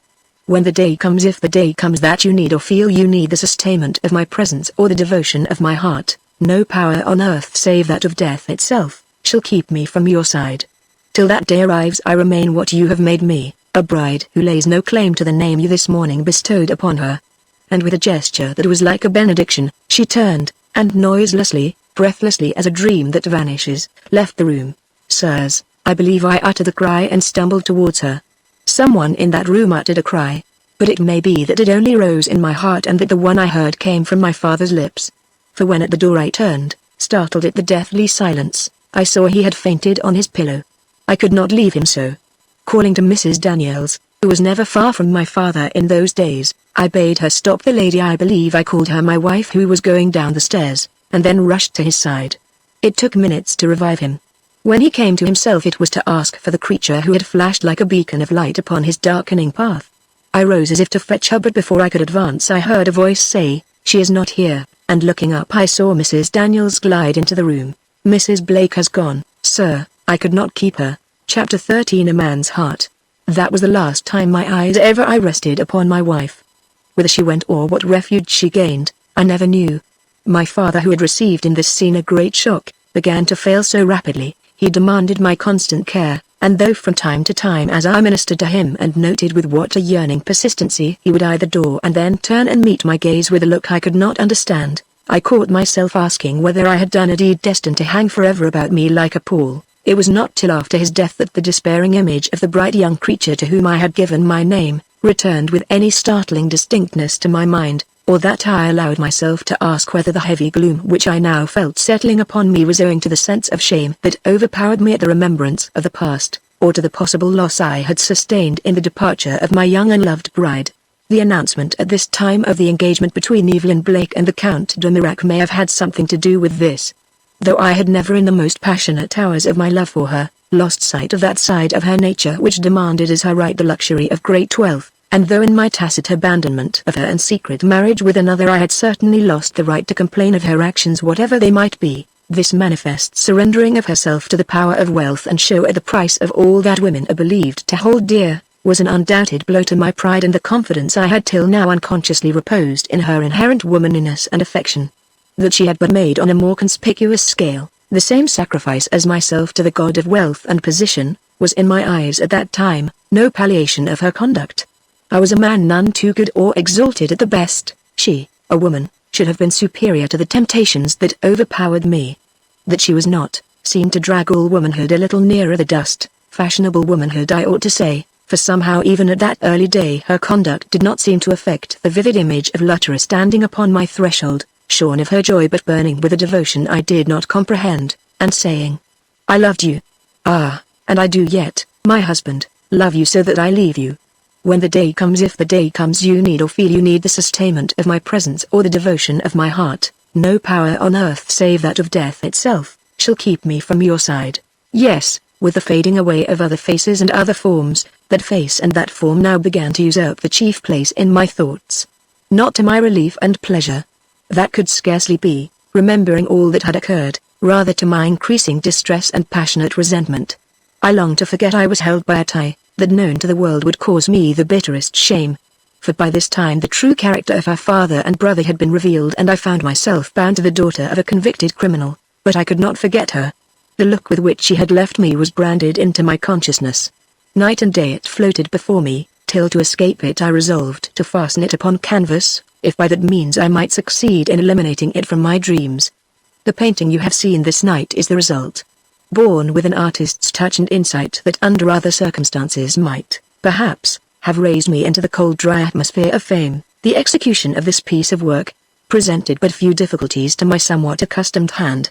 Day by day her beauty grew beneath my brush, startling me often with its spiritual force and significance till my mind grew feverish over its work, and I could scarcely refrain from rising at night to give a touch here or there to the floating golden hair or the piercing, tender eyes turned, ever turned upon the inmost citadel of my heart with that look that slew my father before his time and made me, yes me, old in spirit even in the ardent years of my first manhood. At last it was finished and she stood before me lifelike and real in the very garments and with almost the very aspect of that never-to-be-forgotten moment. Even the roses which in the secret uneasiness of my conscience I had put in her hand on our departure from Troy, as a sort of visible token that I regarded her as my bride, and which through all her interview with my father she had never dropped, blossomed before me on the canvas. Nothing that could give reality to the likeness was lacking. The vision of my dreams stood embodied in my sight, and I looked for peace. Alas, that picture now became my dream. Inserting it behind that of Evelyn which for 2 years had held its place above my armchair, I turned its face to the wall when I rose in the morning. But at night it beamed ever upon me, becoming as the months passed, the one thing to hold to and muse over when the world grew a little noisy in my ears and the never-ceasing conflict of the ages beat a trifle too loudly on heart and brain. Meanwhile no word of her, only of her villainous father and brother, no token that she had escaped evil or was removed from want. If I had loved her I could not have sucked her, for I did not know where to find her. Her countenance illumined my wall, but her fair young self lay for all I knew sheltered within the darkness and silence of the tomb. At length my morbid broodings worked out their natural result. A dull melancholy settled upon me which nothing could break. Even the news that my cousin who had lost her husband a month after marriage, had returned to America with expectation to remain, scarcely caused a ripple in my apathy. Was I sinking into a hypochondriac? Or was my passion for the beautiful brunette dead? I determined to solve the doubt. Seeking her where I knew she would be found, I gazed again upon her beauty. It was absolutely nothing to me. A fair young face with high thoughts in every glance floated like sunshine between us, and I left the haughty countess, with the knowledge burned deep into my brain, that the love I had considered slain was alive and demanding, but that the object of it past recall, was my lost young wife. Once assured of this, my apathy vanished like mist before a kindled torch. Henceforth the future held a hope, and life a purpose. I would seek my wife throughout the world and bring her back if I found her in prison between the men whose existence was a curse to my pride. But where should I turn my steps? What golden thread had she left in my hand by which to trace her through the labyrinth of this world? I could think of but one, and that was the love which would restrain her from going away from me too far. The latter of old would not leave the city where her husband lived. If she was not changed, I ought to be able to find her somewhere within this great Babylon of ours. Wisdom told me to set the police upon her track, but pride bade me try every other means first. So with the feverish energy of one leading a forlorn hope, I began to pace the streets if haply I might see her face shine upon me from the crowd of passers-by, a foolish fancy, unproductive of result. I not only failed to see her, but anyone like her. In the midst of the despair occasioned by this failure a thought flashed across me, or rather a remembrance. One night not long since, being uncommonly restless, I had risen from my bed, dressed me and gone out into the yard back of my house for a little air. It was an unusual thing for me to do, but I seemed to be suffocating where I was, and nothing else would satisfy me. As you already surmise, it was the night on which disappeared the sewing girl of which you have so often spoken, but I knew nothing of that. My thoughts were far from my own home and its concerns. You may judge what a state of mind I was in when I tell you that I even thought at one moment while I paused before the gate leading into street that I saw the face of her with whom my thoughts were ever busy, peering upon me through the bars. You tell me that I did see a girl there, and that it was the one who had lived as sewing woman in my house. It may be so, but at the time I considered it a vision of my wife, and the remembrance of it, coming as it did after my repeated failures to encounter her in the street, worked to change in my plans. For regard it as weakness or not, the recollection that the vision I had seen wore the garments of a working woman rather than a lady, acted upon me like a warning not to search for her any longer among the resorts of the world rest, but in the regions of poverty and toil. I therefore took to wandering such as I have no heart to describe. Nor do I need to, if, as you have informed me, I have been followed. The result was almost madness. Though deep in my heart I felt a steadfast trust in the purity of her intentions, the fear of what she might have been driven to by the awful poverty and despair I every day saw seething about me, was like hot steel in brain and heart. Then her father and her brother. To what might they not have forced her, innocent and loving soul though she was. Drinking the dregs of a cup such as I had never considered it possible for me to taste, I got so far as to believe that her eyes would yet flash upon me from beneath some of the tattered shawls I saw sullying the forms of the young girls upon which I hourly stumbled. Yes, and even made a move to see my cousin, if haply I could so win upon her compassion as to gain her consent to shelter the poor creature of my dreams in case the necessity came. But my heart failed me at the sight of her cold face above the splendor she had bought with her charms, and I was saved a humiliation I might never have risen above. At last, one day I saw a girl. No, it was not she, but her hair was similar to hers in hue, and the impulse to follow her was irresistible. I did more than that, I spoke to her. I asked her if she could tell me anything of one whose locks were golden red like hers, but I need not tell you what I said nor what she replied with a gentle delicacy that was almost a shock to me as showing from what heights to what depths a woman can fall. Enough that nothing passed between us beyond what I have intimated, and that in all she said she gave me no news of Luttra. Next day I started for the rambling old house in Vermont. If haply in the spot where I first saw her, I might come upon some clue to her present whereabouts. But the old inn was deserted, and whatever hope I may have had in that direction, perished with the rest. Concerning the contents of that bureau drawer above, I can say nothing. If, as I scarcely dare to hope, they should prove to have been indeed brought here by the girl who has since disappeared so strangely, who knows but what in those folded garments a clue is given which will lead me at last to the knowledge for which I would now barter all I possess. My wife, but I can mention her name no more till the question that now assails us is set at rest. Mrs. Daniels must. But at that moment the door opened and Mrs. Daniels came in. Chapter 14. Mrs. Daniels. She still wore her bonnet and shawl and her face was like marble. "You want me?" said she with a hurried look towards Mr. Blake that had as much fear as surprise in it. "Yes," murmured the gentleman moving towards her with an effort we could very well appreciate. "Mrs. Daniels, who was the girl you harbored in that room above us for so long? Speak, what was her name and where did she come from?" The housekeeper, trembling in every limb, cast us one hurried appeal. "Speak," re-echoed Mr. Gryce. "The time for secrecy has passed." "Oh," cried she, sinking into a chair from sheer inability to stand, "it was your wife, Mr. Blake, the young creature you are." All the agony, the hopelessness, the love, the passion of those last few months flashed up in that word. She stopped as if she had been shot, but seeing the hand which he had hurriedly raised, full slowly before him, went on with a burst. "Oh sir, she made me swear on my knees I would never betray her, no matter what happened. When not 2 weeks after your father died she came to the house and asking for me, told me all her story and all her love, how she could not reconcile it with her idea of a wife's duty to live under any other roof than that of her husband, and lifting off the black wig which she wore, showed me how altered she had made herself by that simple change in her case, more marked by the fact that her eyes were in keeping with black hair, while with her own bright locks they always gave you a shock as of something strange and haunting. I gave up my will as if forced by a magnetic power, and not only opened the house to her but my heart as well, swearing to all she demanded and keeping my oath too, as I would preserve my soul from sin and my life from the knife of the destroyer. But, when she went, broke from the pallid lips of the man before her, when she was taken away from the house, what then?" "Ah," returned the agitated woman. "What then? Do you not think I suffered?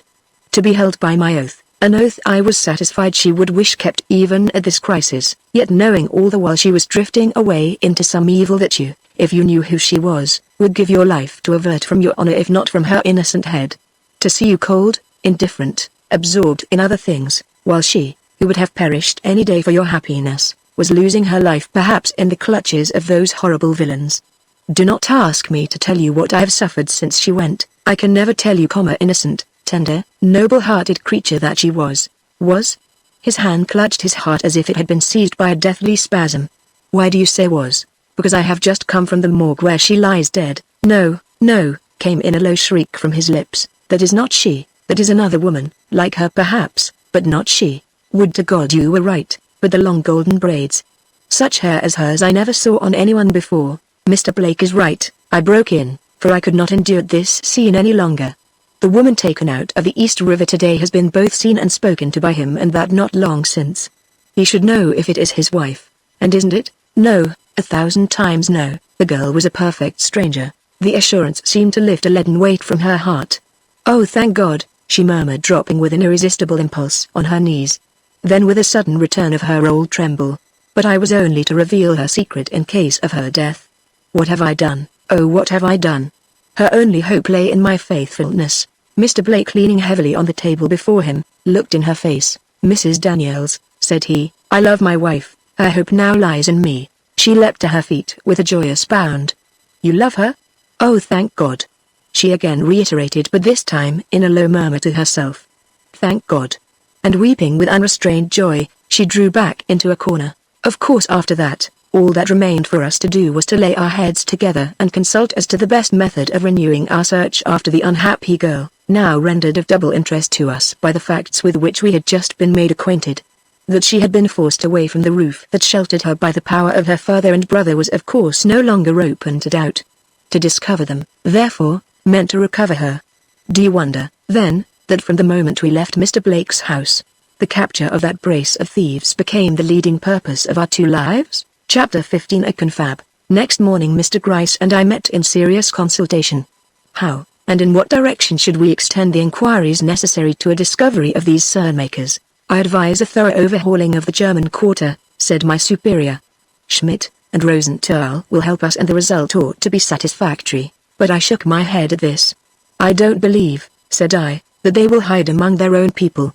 You must remember they are not alone, but have with them a young woman of a somewhat distinguished appearance, whose presence in a crowded district, like that, would be sure to awaken gossip, something which above all else they must want to avoid. That is true.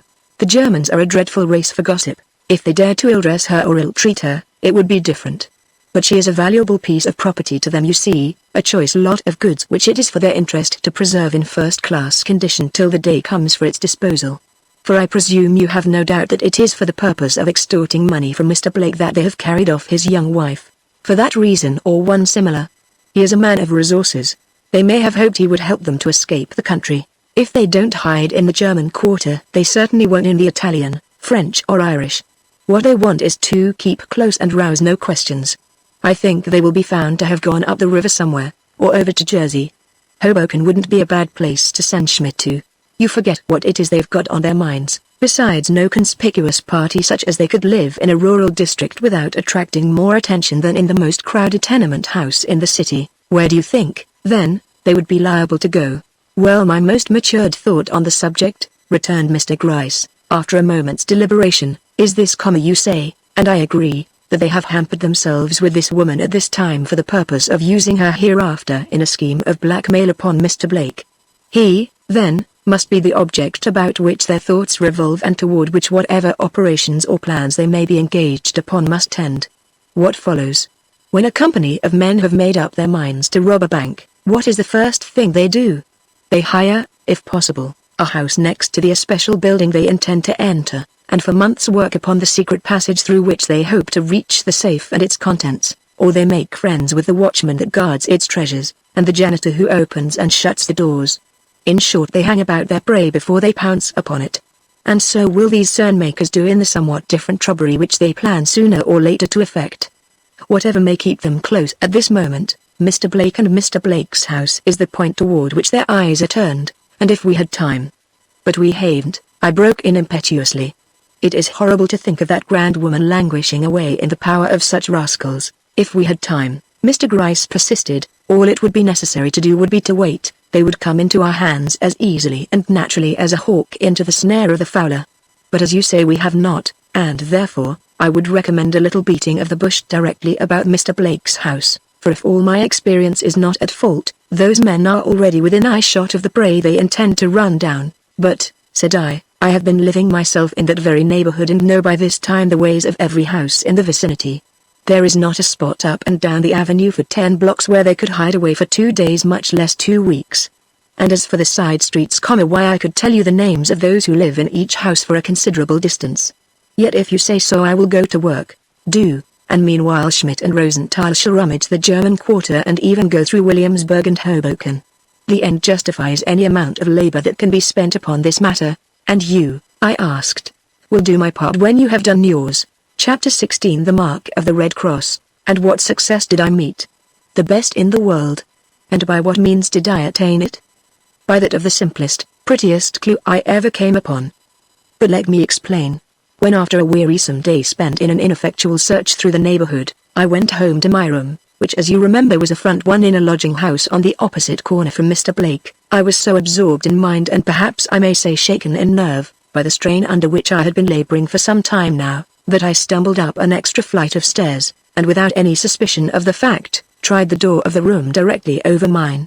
It is a wonder to me now that I could have made the mistake, for the halls were totally dissimilar, the one above being much more cut up than the one below, besides being flanked by a greater number of doors. But the intoxication of the mind is not far removed from that of the body, and as I say it was not till I had tried the door and found it locked, that I became aware of the mistake I had made. With the foolish sense of shame that always overcomes us at the committal of any such trivial error, I stumbled hastily back, when my foot trod upon something that broke under my weight. I never let even small things pass without some notice. Stooping, then, for what I had thus inadvertently crushed, I carried it to where a single gas jet turned down very low, made a partial light in a long hall, and examining it, found it to be a piece of red chalk. What was there in that simple fact to make me start and hastily recall one or two half-forgotten incidents which, once brought to mind, awoke a train of thought that led to the discovery and capture of those two desperate thieves? I will tell you. I don't remember now whether in my account of the visit I paid to the Cernmaker's house in Vermont, I informed you of the red cross I noticed scrawled on the panel of one of the doors. It seemed a trivial thing at the time and made little or no impression upon me, the chances being that I should never have thought of it again, if I had not come upon the article just mentioned at a moment when my mind was full of those very Cernmakers.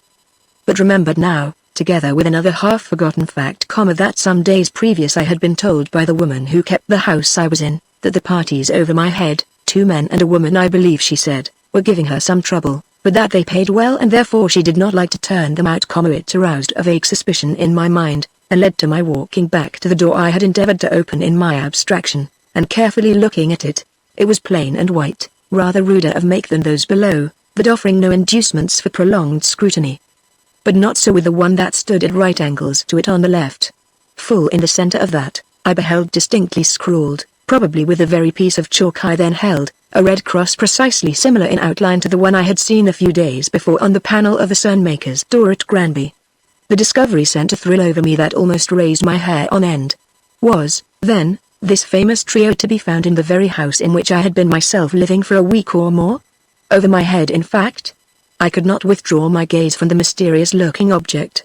I bent near, I listened, I heard what sounded like the suppressed snore of a powerful man, and almost had to lay hold of myself to prevent my hand from pushing open that closed door and my feet from entering. As it was I did finger the knob a little, but an extra loud snore from within reminded me by its suggestion of strength that I was but a small man and that in this case and at this hour, discretion was the better part of valor. I therefore withdrew, but for the whole night lay awake listening to catch any sounds that might come from above, and going so far as to plan what I would do if it should be proved that I was indeed upon the trail of the men I was so anxious to encounter. With the breaking of day I was upon my feet. A rude step had gone up the stairs a few minutes before and I was all alert to follow. But I presently considered that my wisest course would be to sound the landlady and learn if possible with what sort of characters I had to deal. Rooting her out of the kitchen, where at that early hour she was already engaged in domestic duties, I drew her into a retired corner and put my questions. She was not backward in replying. She had conceived an innocent liking for me in the short time I had been with her, a display of weakness for which I was myself, perhaps, as much to blame as she, and was only too ready to pour out her griefs into my sympathizing ear. For those men were a grief to her, acceptable as was the money they were careful to provide her with. They were not only always in the house, that is one of them, smoking his old pipe and blackening up the walls, but they looked so shabby, and kept the girl so close, and if they did go out, came in at such unheard of hours. It was enough to drive her crazy. Yet the money, yes, said I know, and the money ought to make you overlook all the small disagreeablenesses you mention. What is a landlady without patience? And I urged her not to turn them out, but the girl, she went on, so nice, so quiet, so sick-looking. I cannot stand it to see her cooped up in that small room, always watched over by one or both of those burly wretches. The old man says she is his daughter and she does not deny it, but I would as soon think of that little rosy child you see cooing in the window over the way, belonging to the beggar going in at the gate, as of her with her ladylike ways having any connection with him and his rough-acting son. You ought to see her. That is just what I want to do, interrupted I. Not because you have tempted my fancy by a recital of her charms, I hastened to add, but because she is, If I don't mistake, a woman for whose discovery and rescue, a large sum of money has been offered, and without further disguise I acquainted the startled woman before me with the fact that I was not, as she had always considered, the clerk out of employment whose daily business it was to sally forth in quest of a situation, but a member of the city police. She was duly impressed and easily persuaded to second all my operations as far as her poor wits would allow, giving me free range of her upper story, and above all, promising that secrecy without which all my finely laid plans for capturing the rogues without raising a scandal, would fall headlong to the ground. Behold me, then, by noon of that same day domiciled in an apartment next to the one whose door bore that scarlet sign which had aroused within me such feverish hopes the night before. Clad in the seedy garments of a broken-down French artist whose acquaintance I had once made, with something of his air and general appearance and with a few of his wretched daubs hung about on the whitewashed wall, I commenced with every prospect of success as I thought, that quiet espionage of the hall and its inhabitants which I considered necessary to a proper attainment of the end I had in view. A racking cough was one of the peculiarities of my friend, and determined to assume the character in toto, I allowed myself to startle the silence now and then with a series of gasps and chokings that, whether agreeable or not, certainly were of a character to show that I had no desire to conceal my presence from those I would come among. Indeed, it was my desire to acquaint them as fully and as soon as possible with the fact of their having a neighbor, a weak-eyed half-alive innocent to be sure, but yet a neighbor who would keep his door open night and day for the warmth of the hall of course, and who with the fretful habit of an old man who had once been a gentleman and a beau, when trambling about through the hall speaking to those he met and expecting a civil word in return. When he was not trembling or coughing he made architectural monsters out of cardboard, wherewith to tempt the pennies out of the pockets of unwary children, an employment that kept him chained to a small table in the center of his room directly opposite the open door. As I expected, I had scarcely given way to 3 separate fits of coughing, when the door next me opened with a jerk and a rough voice called out, "Who's that making all that to do about here? If you don't stop that infernal noise in a hurry." A soft voice interrupted him and he drew back. "I will go see," said those gentle tones, and Luttra Blake, for I knew it was she before the skirt of her robe had advanced beyond the door, stepped out into the hall. I was yet bent over my work when she paused before me. The fact is I did not dare look up, the moment was one of such importance to me. "You have a dreadful cough," said she with that lowering of sympathy in her voice that goes unconsciously to the heart. "Is there no help for it?" I pushed back my work, drew my hand over my eyes, I did not need to make it tremble, and glanced up. "No," said I with a shake of my head, "but it is not always so bad. I beg your pardon, miss, if it disturbs you." She threw back the shawl which she had held drawn tightly over her head, and advanced with an easy gliding step close to my side. "You do not disturb me, but my father is, well, a trifle cross sometimes, and if he should speak up a little harsh now and then, you must not mind. I am sorry you are so ill. What is there in some women's look, some women's touch that more than all beauty goes to the heart and subdues it?" As she stood there before me in her dark worsted dress and coarse shawl, with her locks simply braided and her whole person undignified by art and ungraced by ornament, she seemed just by the power of her expression and the witchery of her manner, the loveliest woman I had ever beheld. "You are very kind, very good," I murmured, half ashamed of my disguise, though it was assumed for the purpose of rescuing her. "Your sympathy goes to my heart."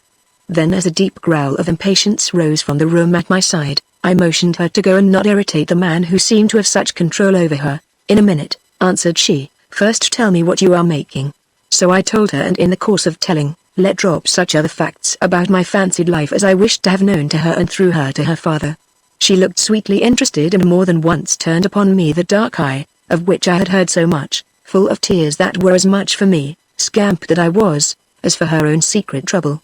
But the growls becoming more and more impatient, she speedily turned to go, repeating, however, as she did so, "Now remember what I say, you are not to be troubled if they do speak cross to you. They make noise enough themselves sometimes, as you will doubtless be assured of tonight." And the lips which seemed to have grown stiff and cold with her misery, actually softened into something like a smile. The nod which I gave her in return had the solemnity of a vow in it.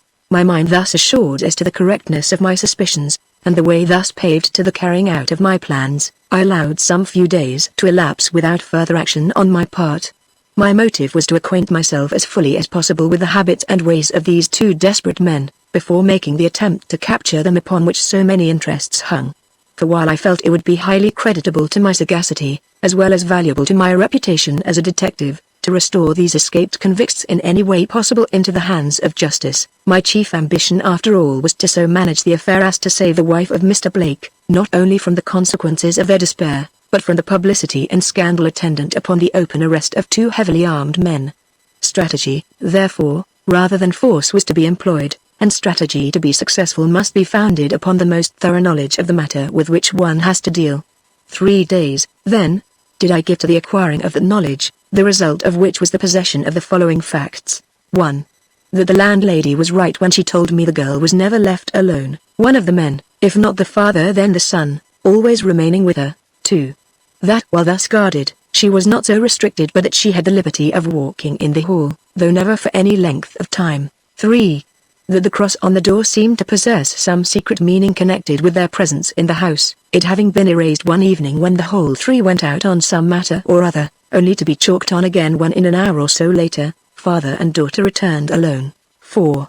That it was the father and not the son who made such purchases as were needed, while it was the son and not the father who carried on whatever operations they had on hand, nightfall being the favorite hour for the one and midnight for the other, though it not infrequently happened that the latter sauntered out for a short time also in the afternoon, probably for the drink he could not go long without. 5.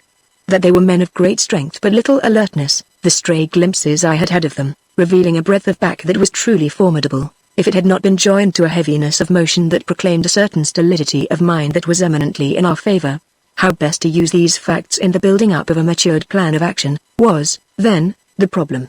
By noon of a certain day I believed it to have been solved, and reluctant as I was to leave the spot of my espionage even for the hour or two necessary to a visit to headquarters, I found myself compelled to do so.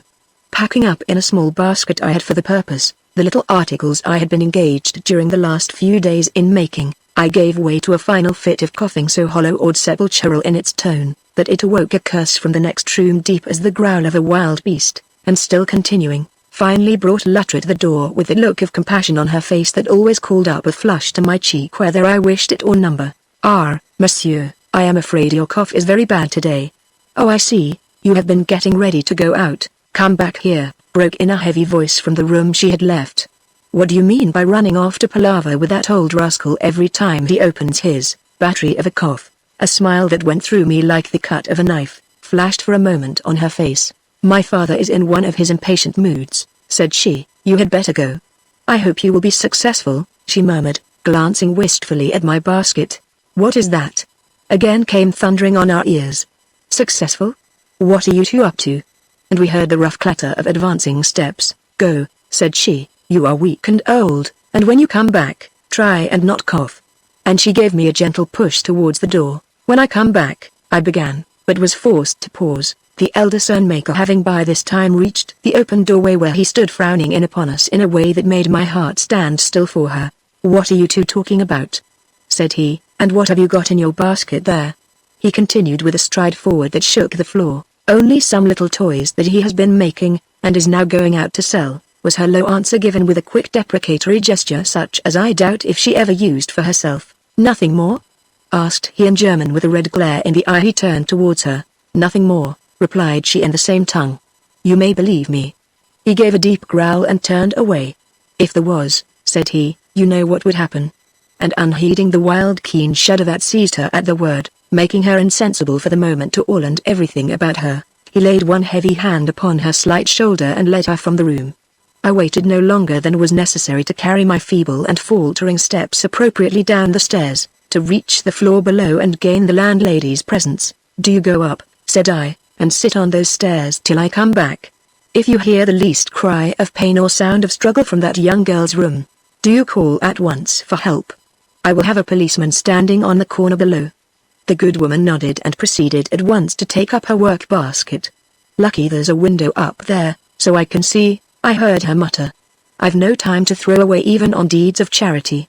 Notwithstanding which precaution, I was in constant anxiety during my absence, an absence necessarily prolonged as I had to stop and explain matters to the superintendent, as well as hunt up Mr. Gryce and get his consent to assist me in the matter of the impending arrest. I found the latter in his own home and more than enthusiastic upon the subject. Well, said he after I had informed him of the discoveries I had made, the fates seem to prosper you in this. I have not received an inkling of light upon the matter since I parted from you at Mr. Blake's house. By the way, I saw the gentleman this morning, and I tell you we will find him a grateful man if this affair can be resolved satisfactorily." "That is good," said I. "Gratitude is what we want." Then shortly, "Perhaps it is no more than our duty to let him know that his wife is safe and under my eye, though I would by no means advocate his knowing just how near him she is, till the moment comes when he is wanted, or we shall have a lover's impetuosity to deal with as well as all the rest." Then with a hurried remembrance of a possible contingency, went on to say, "But, by the way, in case we should need the cooperation of Mrs. Blake in what we have before us, you had better get a line written in French from Mrs. Daniels, expressive of her belief in Mr. Blake's present affection for his wife. The latter will not otherwise trust us, or understand that we are to be obeyed in whatever we may demand. Let it be unsigned and without names in case of accident, and if the housekeeper don't understand French, tell her to get someone to help her that does, only be sure that the handwriting employed is her own." Mr. Gryce seemed to perceive the wisdom of this precaution and promised to procure me such a note by a certain hour, after which I related to him the various other details of the capture such as I had planned it, meeting to my secret gratification an unqualified approval that went far towards alleviating that wound to my pride which I had received from him in the beginning of this affair. "Let all things proceed as you have determined, and we shall accomplish something that it will be a lifelong satisfaction to remember," said he, "but you must be prepared for some twist of the screw which you do not anticipate. I never knew anything to go off just as one prognosticates it must, except once," he added thoughtfully, "and then it was with a surprise attached to it that well nigh upset me notwithstanding all my preparations." "You won a great success that day," remarked I. "I hope the fates will be as propitious to me tomorrow. Failure now would break my heart." "But you won't fail," exclaimed he. "I myself am resolved to see you through this matter with credit." And in this assurance I returned to my lodgings where I found the landlady sitting where I had left her, darning her 23rd sock. "I have to mend for 12 men and 3 boys, said she, "and the boys are the worst by a heap sight. Look at that, will you," holding up her darn with a bit of stocking attached. That hole was made plain shinny. I uttered my condolences and asked if any sound or disturbance had reached her ears from above. "Oh no, all is right up there, I've scarcely heard a whisper since you've been gone." I gave her a pat on the chin scarcely consistent with my aged and tottering mien and proceeded to shamble painfully to my room. Chapter 17 The Capture. Promptly next morning at the designated hour, came the little note promised me by Mr. Gryce. It was put in my hand with many sly winks by the landlady herself, who developed at this crisis quite an adaptation for, if not absolute love of intrigue and mystery. Glancing over it was unsealed and finding it entirely unintelligible, I took it for granted it was all right and put it by till chance, or if that failed, strategy, should give me an opportunity to communicate with Mrs. Blake. An hour passed, the doors of their rooms remained unclosed. A half-hour more dragged its slow minutes away, and no sound had come from their precincts save now and then a mumbled word of parley between the father and son, a short command to the daughter, or a not to be restrained oath of annoyance from one or both of the heavy-limbed brutes as something was said or done to disturb them in their indolent repose. At last my impatience was to be no longer restrained. Rising, I took a bold resolution. If the mountain would not come to Mahomet, Mahomet would go to the mountain.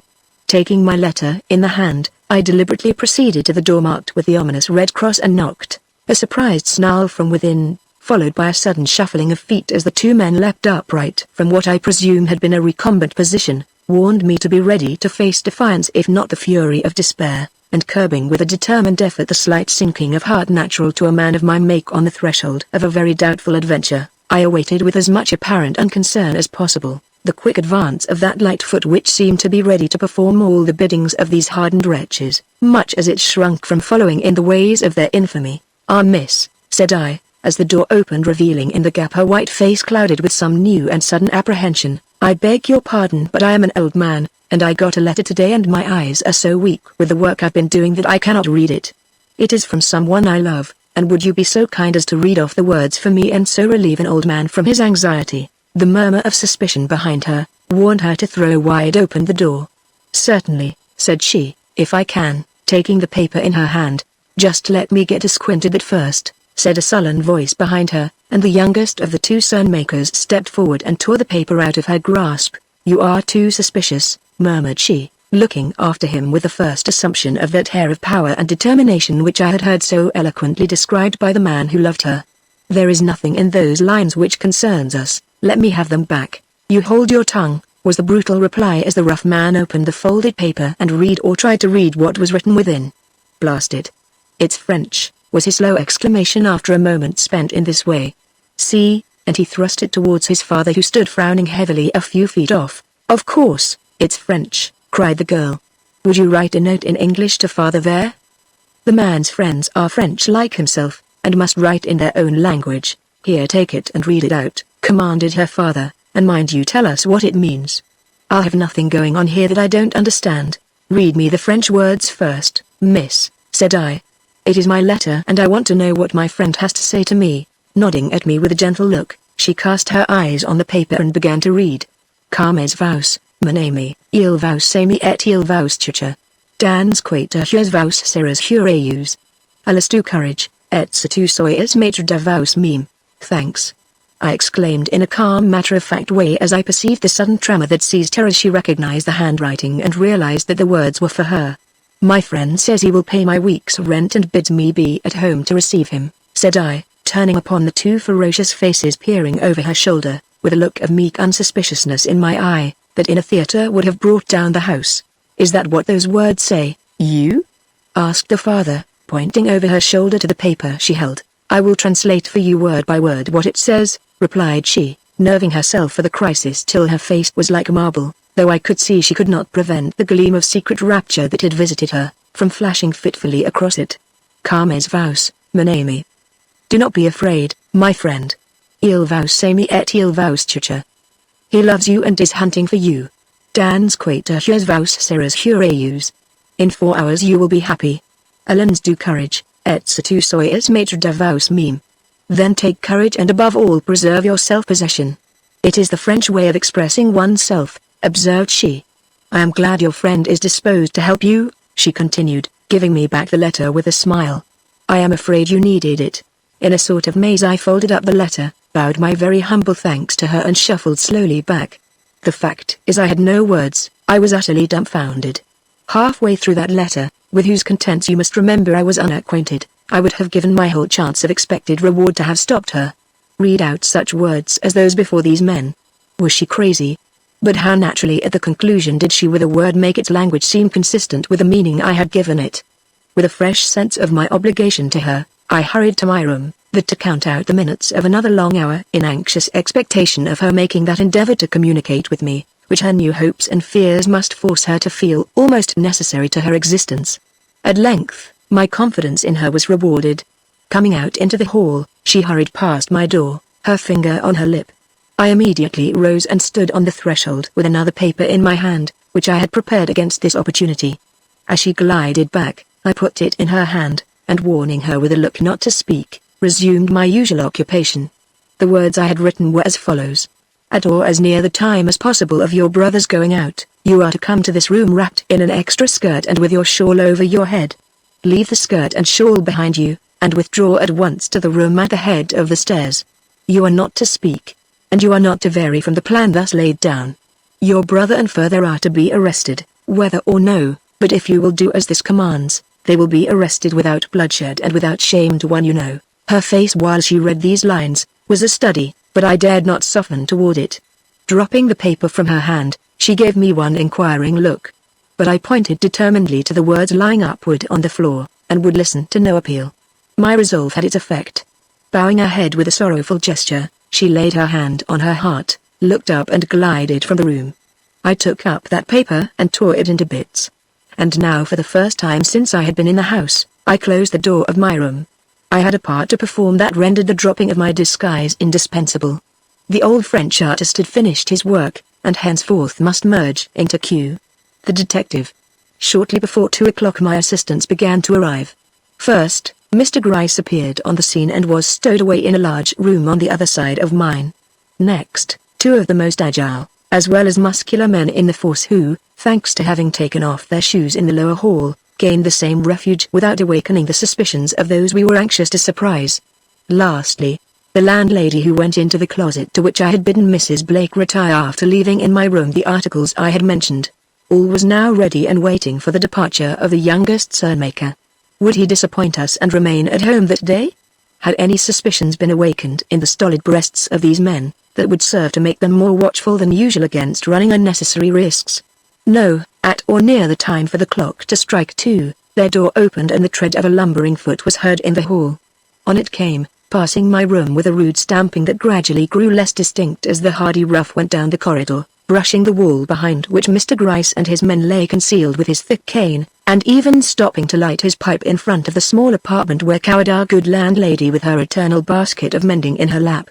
At length all was quiet, and throwing open my door, I withdrew into a small closet connected with my room, to wait with indescribable impatience the appearance of Mrs. Blake. She came in a very few minutes, remained for an instant, and departed, leaving behind her as I had requested, the skirt and shawl in which she had left her father's presence. I at once endued myself in these articles of apparel, taking care to draw the shawl well over my head and with a pocket handkerchief to my face, a proceeding made natural enough by the sneeze which at that very moment I took care should assail me, walked boldly back to the room from which she had just come. The door was of course ajar, and as I swung it open with as near assimilation of her manner as possible, the vision of her powerful father lolling on a bench directly before me, offered anything but an encouraging spectacle to my eyes. But doubling myself almost together with as ladylike a nachi as my masculine nostrils would allow, I succeeded in closing the door and reaching a low stool by the window without calling from him anything worse than a fretful "I hope you are not going to bark too." I did not reply to this, of course, but sat with my face turned towards the street in an attitude which I hoped would awaken his attention sufficiently to cause him to get up and come over to my side. For as he sat face to the door it would be impossible to take him by surprise, and that, now that I saw what a huge and muscular creature he was, seemed to me to be the only safe method before us. But, whether from the sullenness of his disposition or the very evident laziness of the moment, he manifested no disposition to move, and hearing or thinking I did, the stealthy advance of Mr. Gryce and his companions down the hall, I allowed myself to give way to a suppressed exclamation, and leaning forward, pressed my forehead against the pane of glass before me as if something of absorbing interest had just taken place in the street beneath. His fears at once took alarm. Bounding up with a curse, he strode towards me, muttering, "What's up now? What's that you are looking at?" Reaching my side just as Mr. Gryce and his 2 men softly opened the door and with a quick leap threw their arms about him, closing upon him with a force he could not resist, desperate as he was and mighty in the huge strength of an unusually developed muscular organization. You girl there, are to blame for this," came mingled with curses from his lips, as with one huge pant he submitted to his captors. "Only let me get my hand well upon you once, damn it," he suddenly exclaimed, dragging the whole 3 men forward in his effort to get his mouth down to my ear. "Go and rub that sign out on the door or you know what I'll do well enough. Do you hear?" Rising, still with face averted, I proceeded to do what he asked. But in another moment, seeing that he had been effectually bound and gagged, I took out the piece of red chalk I had kept in my pocket, and deliberately chalked it on again, after which operation I came back and took my seat as before on the low stool by the window. The object now was to secure the second rascal in the same way we had the first, and for this purpose Mr. Gryce ordered the now helpless giant to be dragged into the adjoining small room formerly occupied by Mrs. Blake, where he and his men likewise took up their station, leaving me to confront as best I might the surprise and consternation of the one whose return we now awaited. I did not shrink. With that brave woman's garments drawn about me, something of her dauntless spirit seemed to invade my soul, and though I expected but let that come in its place, I'm not here to interest you in myself or my selfish thoughts. A half hour passed. He had never lingered away so long before, or so it seemed, and I was beginning to wonder if we should have to keep up this strain of nerve for hours, when the heavy tread was again heard in the hall, and with a blow of the fist that argued anger or a brutal impatience, he flung open the door and came in. I did not turn my head. "Where's father?" he growled, stopping where he was a foot or so from the door. I shook my head with a slight gesture and remained looking out. He brought his cane down on the floor with a thump. "What do you mean by sitting there staring out of the window like mad and not answering when I ask you a decent question?" Still I made no reply. Provoked beyond endurance, yet held in check by that vague sense of danger in the air, which while not amounting to apprehension is often sufficient to hold back from advance the most daring foot, he stood glaring at me in what I felt to be a very ferocious attitude, but made no offer to move. Instantly I rose and, still looking out of the window, made with my hand what appeared to be a signal to someone on the opposite side of the way. The ruse was effective. With an oath that rings in my ears yet, he lifted his heavy cane and advanced upon me with a bound, only to meet the same fate as his father at the hands of the watchful detectives. Not, however, before that heavy cane came down upon my head in a way to lay me in a heap at his feet and to sow the seeds of that blinding headache, which has afflicted me by spells ever since. But this termination of the affair was no more than I had feared from the beginning, and indeed it was as much to protect Mrs. Blake from the wrath of these men, as from any requirements of the situation I had assumed the disguise I then wore. I therefore did not allow this mishap to greatly trouble me, unpleasant as it was at the time, but, as soon as ever I could do so, rose from the floor and throwing off my strange habiliments, proceeded to finish up to my satisfaction, the work already so successfully begun. Chapter 18 Love and Duty. Dismissing the men who had assisted us in the capture of these two hardy villains, we ranged our prisoners before us. "Now," said Mr. Gryce, "no fuss and no swearing. You are in for it, and you might as well take it quietly as any other way. Give me a clutch on that girl, that's all," said her father. "Where is she?" "Let me see her. Every father has a right to see his own daughter." "You shall see her," returned my superior, "but not till her husband is here to protect her." "Her husband? Ah, you know about that, do you?" growled the heavy voice of the son. "A rich man they say he is, and a proud one.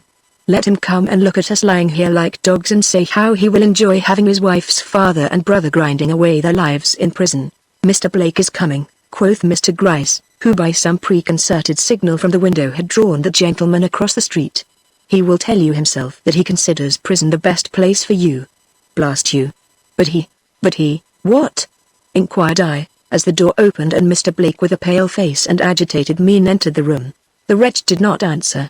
Rousing from the cowering position in which they had both lain since their capture, the father and son struggled up in some sort of measure to their feet, and with hot, anxious eyes surveyed the countenance of the gentleman before them, as if they felt their fate hung upon the expression of his pallid face. The son was the first to speak. "How do you do, brother-in-law?" were his sullen and insulting words. Mr. Blake shuddered and cast a look around. "My wife?" murmured he. "She is well," was the assurance given by Mr. Gryce, "and in a room not far from this. I will send for her if you say so." "No, not yet," came in a sort of gasp. "Let me look at these wretches first, and understand if I can what my wife has to suffer from her connection with them." "Your wife," broke in the father, "what's that to do with it? The question is how do you like it and what will you do to get us clear of this thing?" "I will do nothing," returned Mr. Blake. "You amply merit your doom and you shall suffer it to the end for all time." "It will read well in the papers," exclaimed the son. "The papers are to know nothing about it," I broke in. "All knowledge of your connection with Mr. or Mrs. Blake is to be buried in this spot before we or you leave it. Not a word of her or him is to cross the lips of either of you from this hour. I have set that down as a condition and it has got to be kept." "You have you?" thundered in chorus from father and son. "And who are you to make conditions, and what do you think we are that you expect us to keep them? Can you do any more than put us back from where we came from?" For reply I took from my pocket the ring I had fished out of the ashes of their kitchen stove on that memorable visit to their house, and holding it up before their faces, looked them steadily in the eye. A sudden wild glare followed by a bluish pallor that robbed their countenances of their usual semblance of daring ferocity, answered me beyond my fondest hopes. "I got that out of the stove where you had burned your prison clothing," said I. "It is a cheap affair, but it will send you to the gallows if I choose to use it against you." "The peddler!" "Hush!" exclaimed the father in a low choked tone greatly in contrast to any he had yet used in all our dealings with him. "Throw that ring out of the window and I promise to hold my tongue about any matter you don't want spoke of." "I'm not a fool." "Nor I," was my quick reply, as I restored the ring to my pocket. "While that remains in my possession together with certain facts concerning your habits in that old house of yours which have lately been made known to me, your life hangs by a thread I can any minute snip in two. Mr. Blake here has spent some portion of a night in your house and knows how near it lies to a certain precipice, at foot of which, mein Gott, father, why don't you say something?" leapt in cowed accents from the son's white lips. "If they want us to keep quiet, let them say so and not go talking about things that—" "Now look here," interposed Mr. Gryce stepping before them with a look that closed their mouths at once. "I will just tell you what we propose to do. You are to go back to prison and serve your time out. There is no help for that, but as long as you behave yourselves and continue absolutely silent regarding your relationship to the wife of this gentleman, you shall have paid into a certain bank that he will name, a monthly sum that upon your dismissal from jail shall be paid you with whatever interest it may have accumulated. You are ready to promise that, are you not?" he inquired turning to Mr. Blake. That gentleman bowed and named the sum, which was liberal enough, and the bank. "But," continued the detective, ignoring the sudden flash of eye that passed between the father and son. "Let me or any of us hear of a word having been uttered by you, which in the remotest way shall suggest that you have in the world such a connection as Mrs. Blake, and the money not only stops going into the bank, but old scores shall be raked up against you with a zeal which, if it does not stop your mouth in one way, will in another, and that with a suddenness you will not altogether relish." The men with the dogged air from which the bravado had however fled, turned and looked from one to the other of us in a fearful, inquiring way that duly confessed to the force of the impression made by these words upon their slow but not unimaginative minds. "Do you three promise to keep our secret if we keep yours?" muttered the father with an uneasy glance at my pocket. "We certainly do," was our solemn return. "Very well, call in the girl and let me just look at her, then, before we go." "We won't say nothing," continued he, seeing Mr. Blake shrink, "only she's my daughter, and if I cannot bid her goodbye, let him see his child," cried Mr. Blake, turning with a shudder to the window. I wish it," added he. Straightway with hasty foot I left the room. Going to the little closet where I had ordered his wife to remain concealed, I knocked and entered. She was crouched in an attitude of prayer on the floor, her face buried in her hands, and her whole person breathing that agony of suspense that is a torture to the sensitive soul. "Mrs. Blake," said I, dismissing the landlady who stood in helpless distress beside her, "the arrest has been satisfactorily made and your father calls for you to say goodbye before going away with us. Will you come?" "But my Mr. Blake!" exclaimed she, leaping to her feet. "I am sure I heard his footstep in the hall. He is with your father and brother. It was at his command I came for you." A gleam hard to interpret flashed for an instant over her face. With her eye on the door she towered in her womanly dignity, while thoughts innumerable seemed to rush in wild succession through her mind. "Will you not come?" I urged. She paused. "I will go see my father," she murmured, but, suddenly she trembled and drew back. A step was in the hall, on the threshold, at her side. Mr. Blake had come to reclaim his bride. "Mr. Blake." The word came from her in a low tone shaken with the concentrated anguish of many a month of longing and despair, but there was no invitation in its sound, and he who had held out his arms, stopped and surveying her with a certain deprecatory glance in his proud eye, said, "You are right, I have first my acknowledgments to make and your forgiveness to ask before I can hope." No, she broke in, "your coming here is enough, I request no more. If you felt unkindly toward me." "Unkindly?" A world of love thrilled in that word. "Luttra, I am your husband and rejoice that I am so. It is to lay the devotion of my heart and life at your feet that I seek your presence this hour. The year has taught me what has not the year taught me of the worth of her I so recklessly threw from me on my wedding day. Luttra."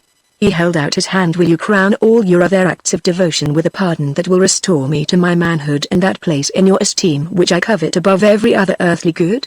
Her face, which had been raised to his with that earnest look we knew so well, softened with an ineffable smile, but still she did not lay her hand in his.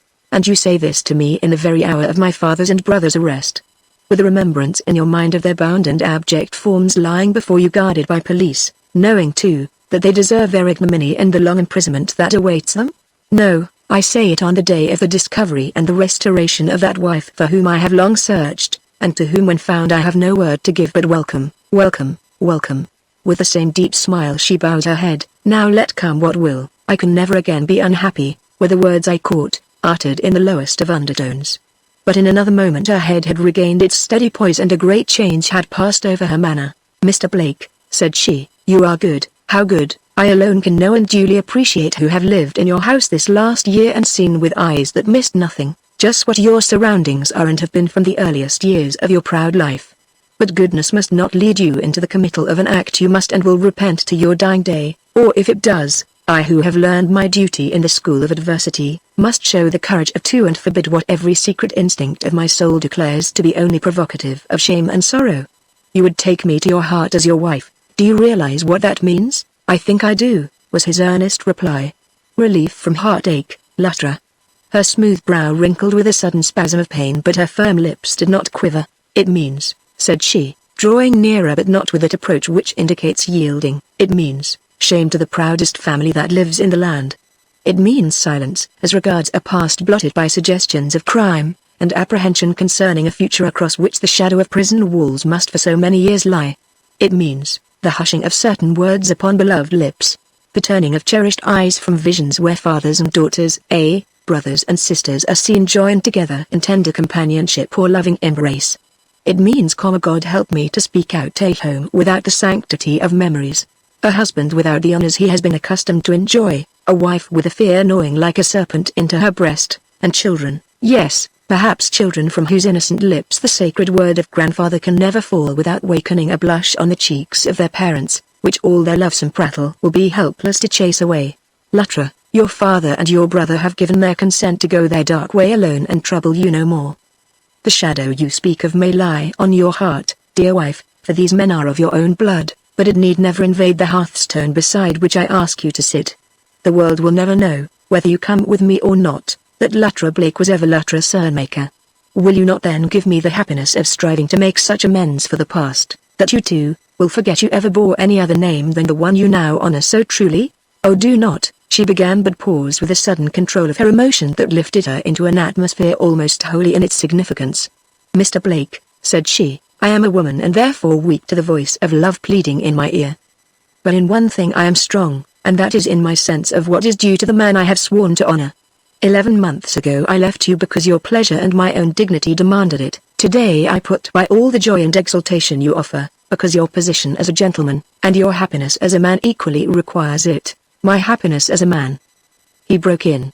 Ah, Luttra, if you love me as I do you, I might perhaps yield, she allowed with a faint smile. But I love you as a girl brought up amid surroundings from which her whole being recoiled, must love the one who first brought light into her darkness and opened up to her longing feet the way to a life of culture, purity and honor.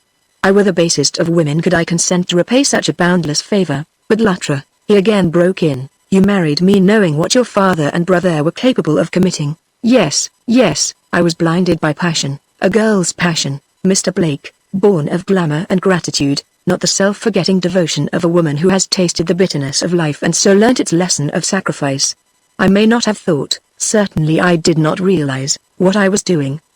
Besides, my father and brother were not convicted criminals at that time, however weak they had proved themselves under temptation.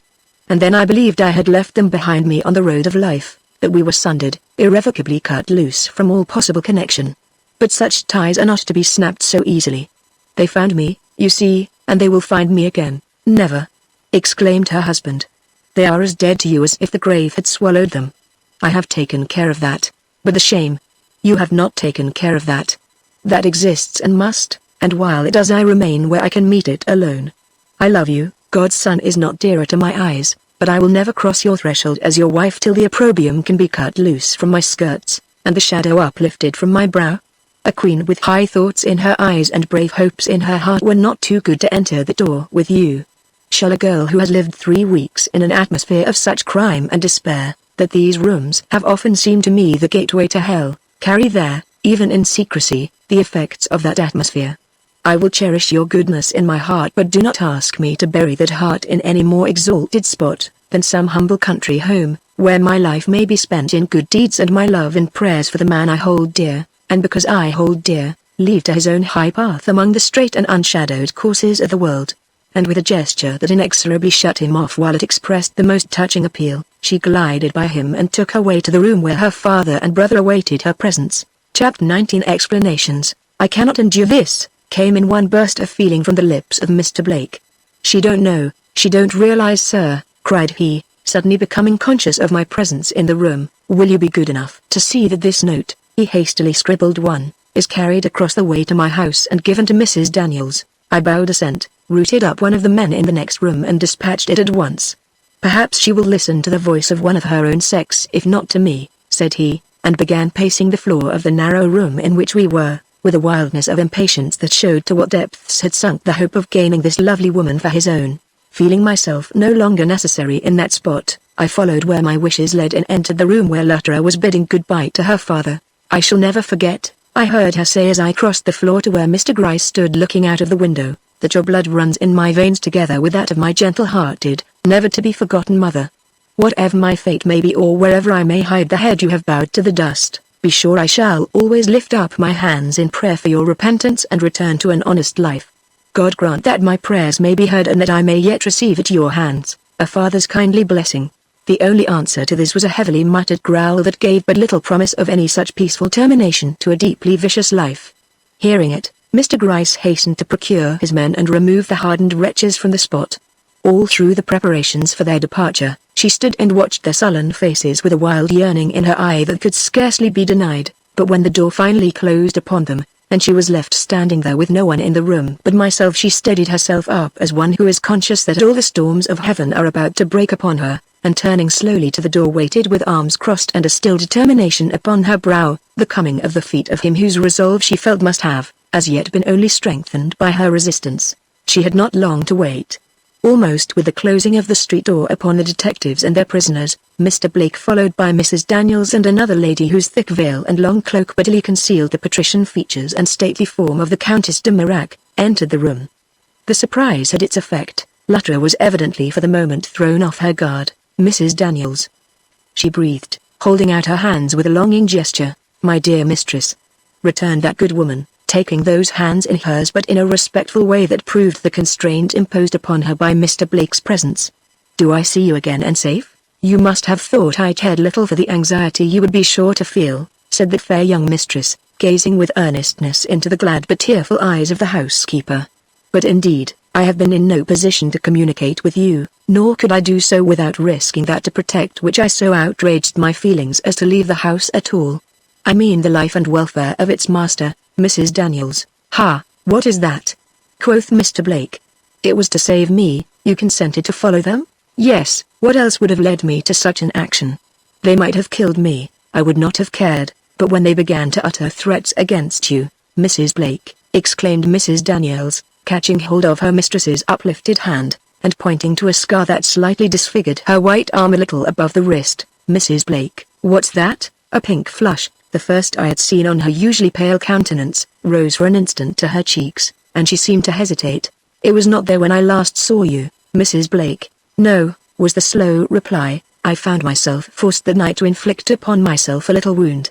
"It is nothing, let it go." "No, Luttra, I cannot let it go," said her husband, advancing towards her with something like gentle command. "I must hear not only about this but all the other occurrences of that night. How came they to find you in the refuge you had attained?" "I think," said she in a low tone, the underlying suffering of which it would be hard to describe, "that it was not to seek me they first invaded your house. They had heard you were a rich man, and the sight of that ladder running up the side of the new extension was too much for them. Indeed, I know that it was for purposes of robbery they came, for they had hired this room opposite you some days previous to making the attempt. You see, they were almost destitute of money, and though they had some buried in the cellar of the old house in Vermont, they dared not leave the city to procure it. My brother was obliged to do so later, however.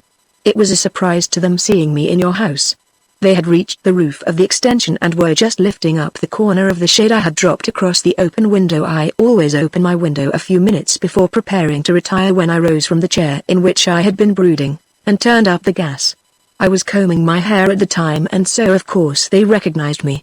Instantly they gave a secret signal I, alas, remembered only too well, and crouching back, bade me put out the light that they might enter with safety.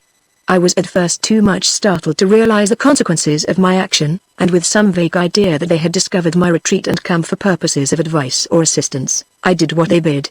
Immediately they threw back the shade and came in, their huge figures looming frightfully in the faint light made by a distant gas lamp in the street below.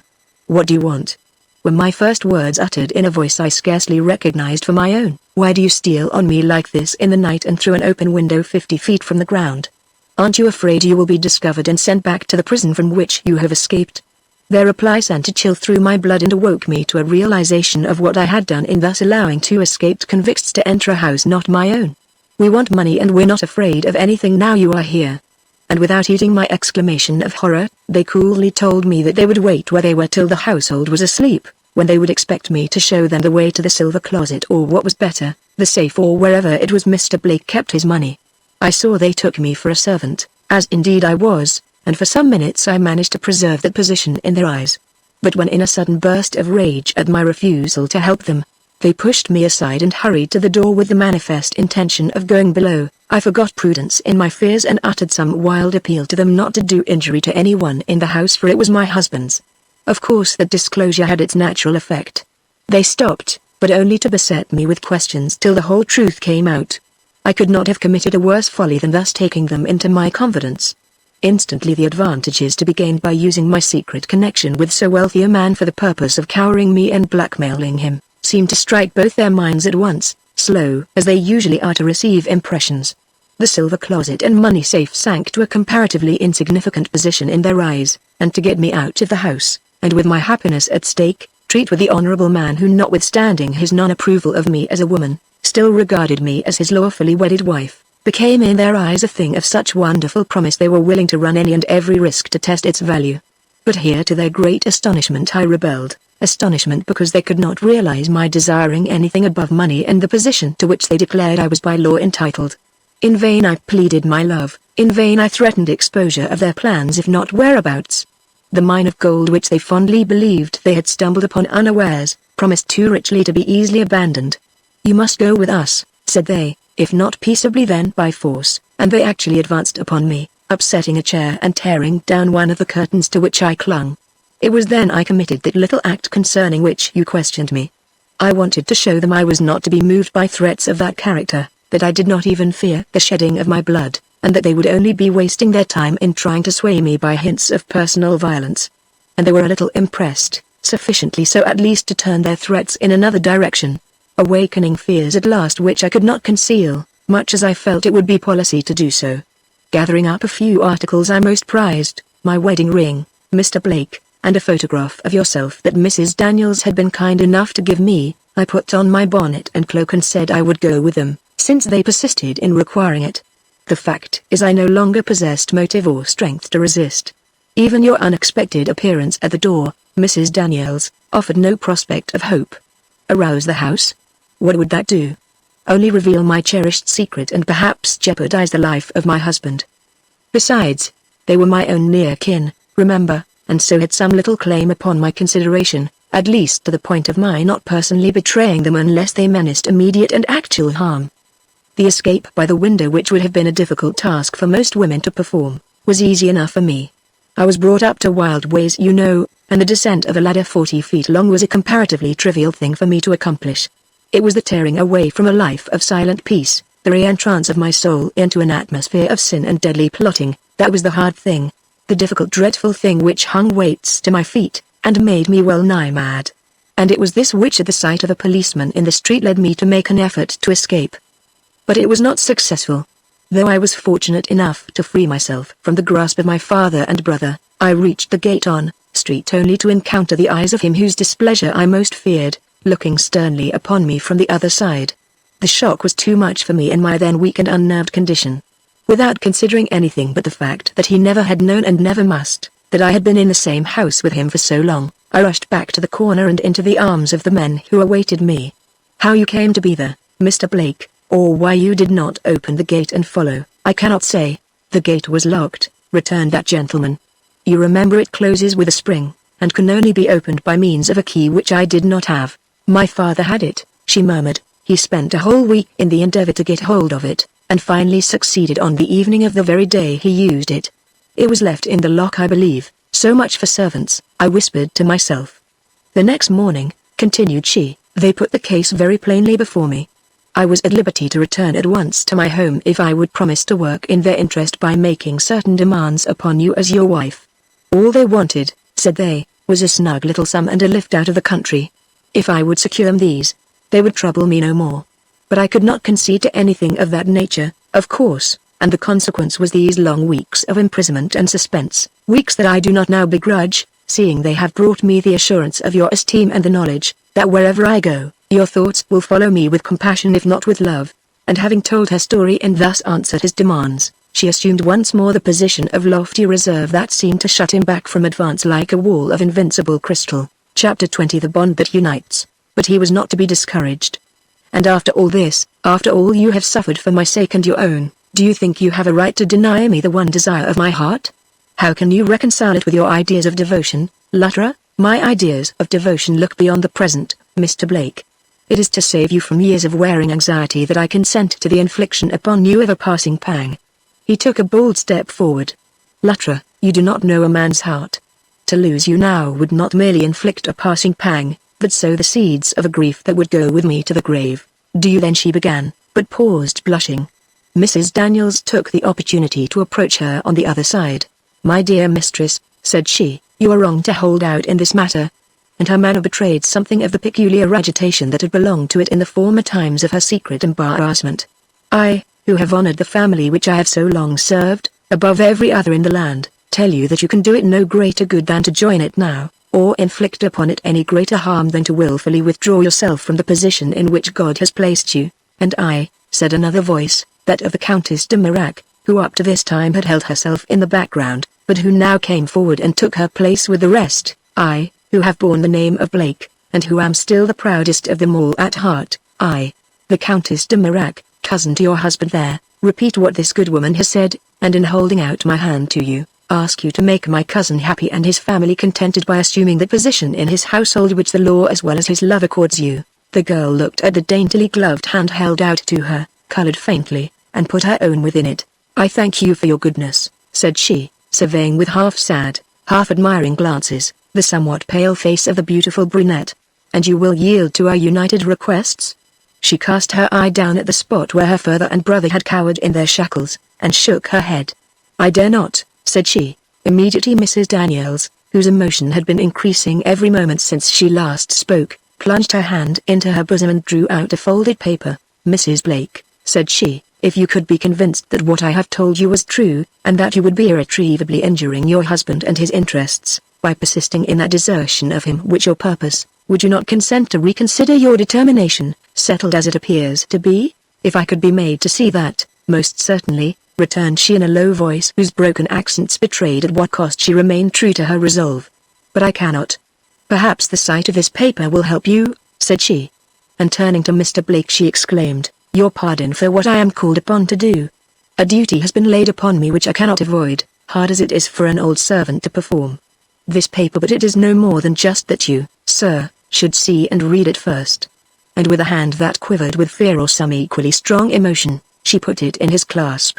The exclamation that rewarded the act made us all start forward. "My father's handwriting," were his words. "Executed under my eye," observed Mrs. Daniels. His glance ran rapidly down the sheet and rested upon the final signature. "Why has this been kept from me?" demanded he, turning upon Mrs. Daniels with sternness. "Your father so willed it," was her reply. "For a year was his command, 'You shall keep this my last will and testament which I give into your care with my dying hands, a secret from the world. At the expiration of that time mark if my son's wife sits at the head of her husband's table, if she does and is happy, suppress this by deliberately giving it to the flames, but if from any reason other than death, she is not seen there, carry it at once to my son, and bid him as he honors my memory, to see that my wishes as they're expressed are at once carried out.'" The paper in Mr. Blake's hand fluttered. "You are aware what those wishes are?" said he. "I steadied his hand while he wrote," was her sad and earnest reply. Mr. Blake turned with a look of inexpressible deference to his wife. "Madame," said he, "when I urged you with such warmth to join your faith to mine and honor my house by presiding over it, I thought I was inviting you to share the advantages of wealth as well as the love of a lonely man's heart. This paper undeceives me. Luttra, the daughter-in-law of Abner Blake, not Holman, his son, is the one who by the inheritance of his millions has the right to command in this presence." With a cry she took from him the will whose purport was thus briefly made known. "Oh, how could he, exclaimed she, running her eye down the sheet, and then crushing it spasmodically to her breast. "Did he not realize that he could do me no greater wrong?" Then in one yielding up of her whole womanhood to the mighty burst of passion that had been flooding the defenses of her heart for so long, she exclaimed in a voice the mingled rapture and determination of which rings in my ears even now, "And is it a thing like this with its suggestions of mercenary interest that shall bridge the gulf that separates you and me? Shall the giving or the gaining of a fortune make necessary the unital of lives over which holier influences have beamed and loftier hopes shone? No, no, by the smile with which your dying father took me to his breast, love alone, with the hope and confidence it gives, shall be the bond to draw us together and make of the two separate planes on which we stand, a common ground where we can meet and be happy." And with one supreme gesture she tore into pieces the will which she held, and sank all aglow with woman's divinest joy into the arms held out to receive her. I was present at the wedding reception given them by the Countess de Mirac in her elegant apartments at the Windsor. I never saw a happier bride, nor a husband in whose eyes burned a deeper contentment. To all questions as to who this extraordinary woman could be, where she was found, and in what place and at what time she was married, the Countess had apartment replies whose art of hushing curiosity without absolutely satisfying it, was one of the tokens she yet preserved, of her short sway as Grand Lady, in the gayest and the most hollow city of the world. As I prepared to leave a scene perhaps the most gratifying in many respects that I had ever witnessed, I felt a slight touch on my arm. It came from Mrs. Blake, who with her husband had crossed the room to bid me farewell. "Will you allow me to thank you," said she, "for the risk you ran for me one day and of which I have just heard. It was an act that merits the gratitude of years, and as such shall be always remembered by me. If the old French artist with the racking cough ever desires a favor at my hands, let him feel free to ask it. The interest I experienced in him in the days of my trouble, will suffer no abatement in these of my joy and prosperity." And with a look that was more than words, she gave me a flower from the bouquet she held in her hand, and smilingly withdrew.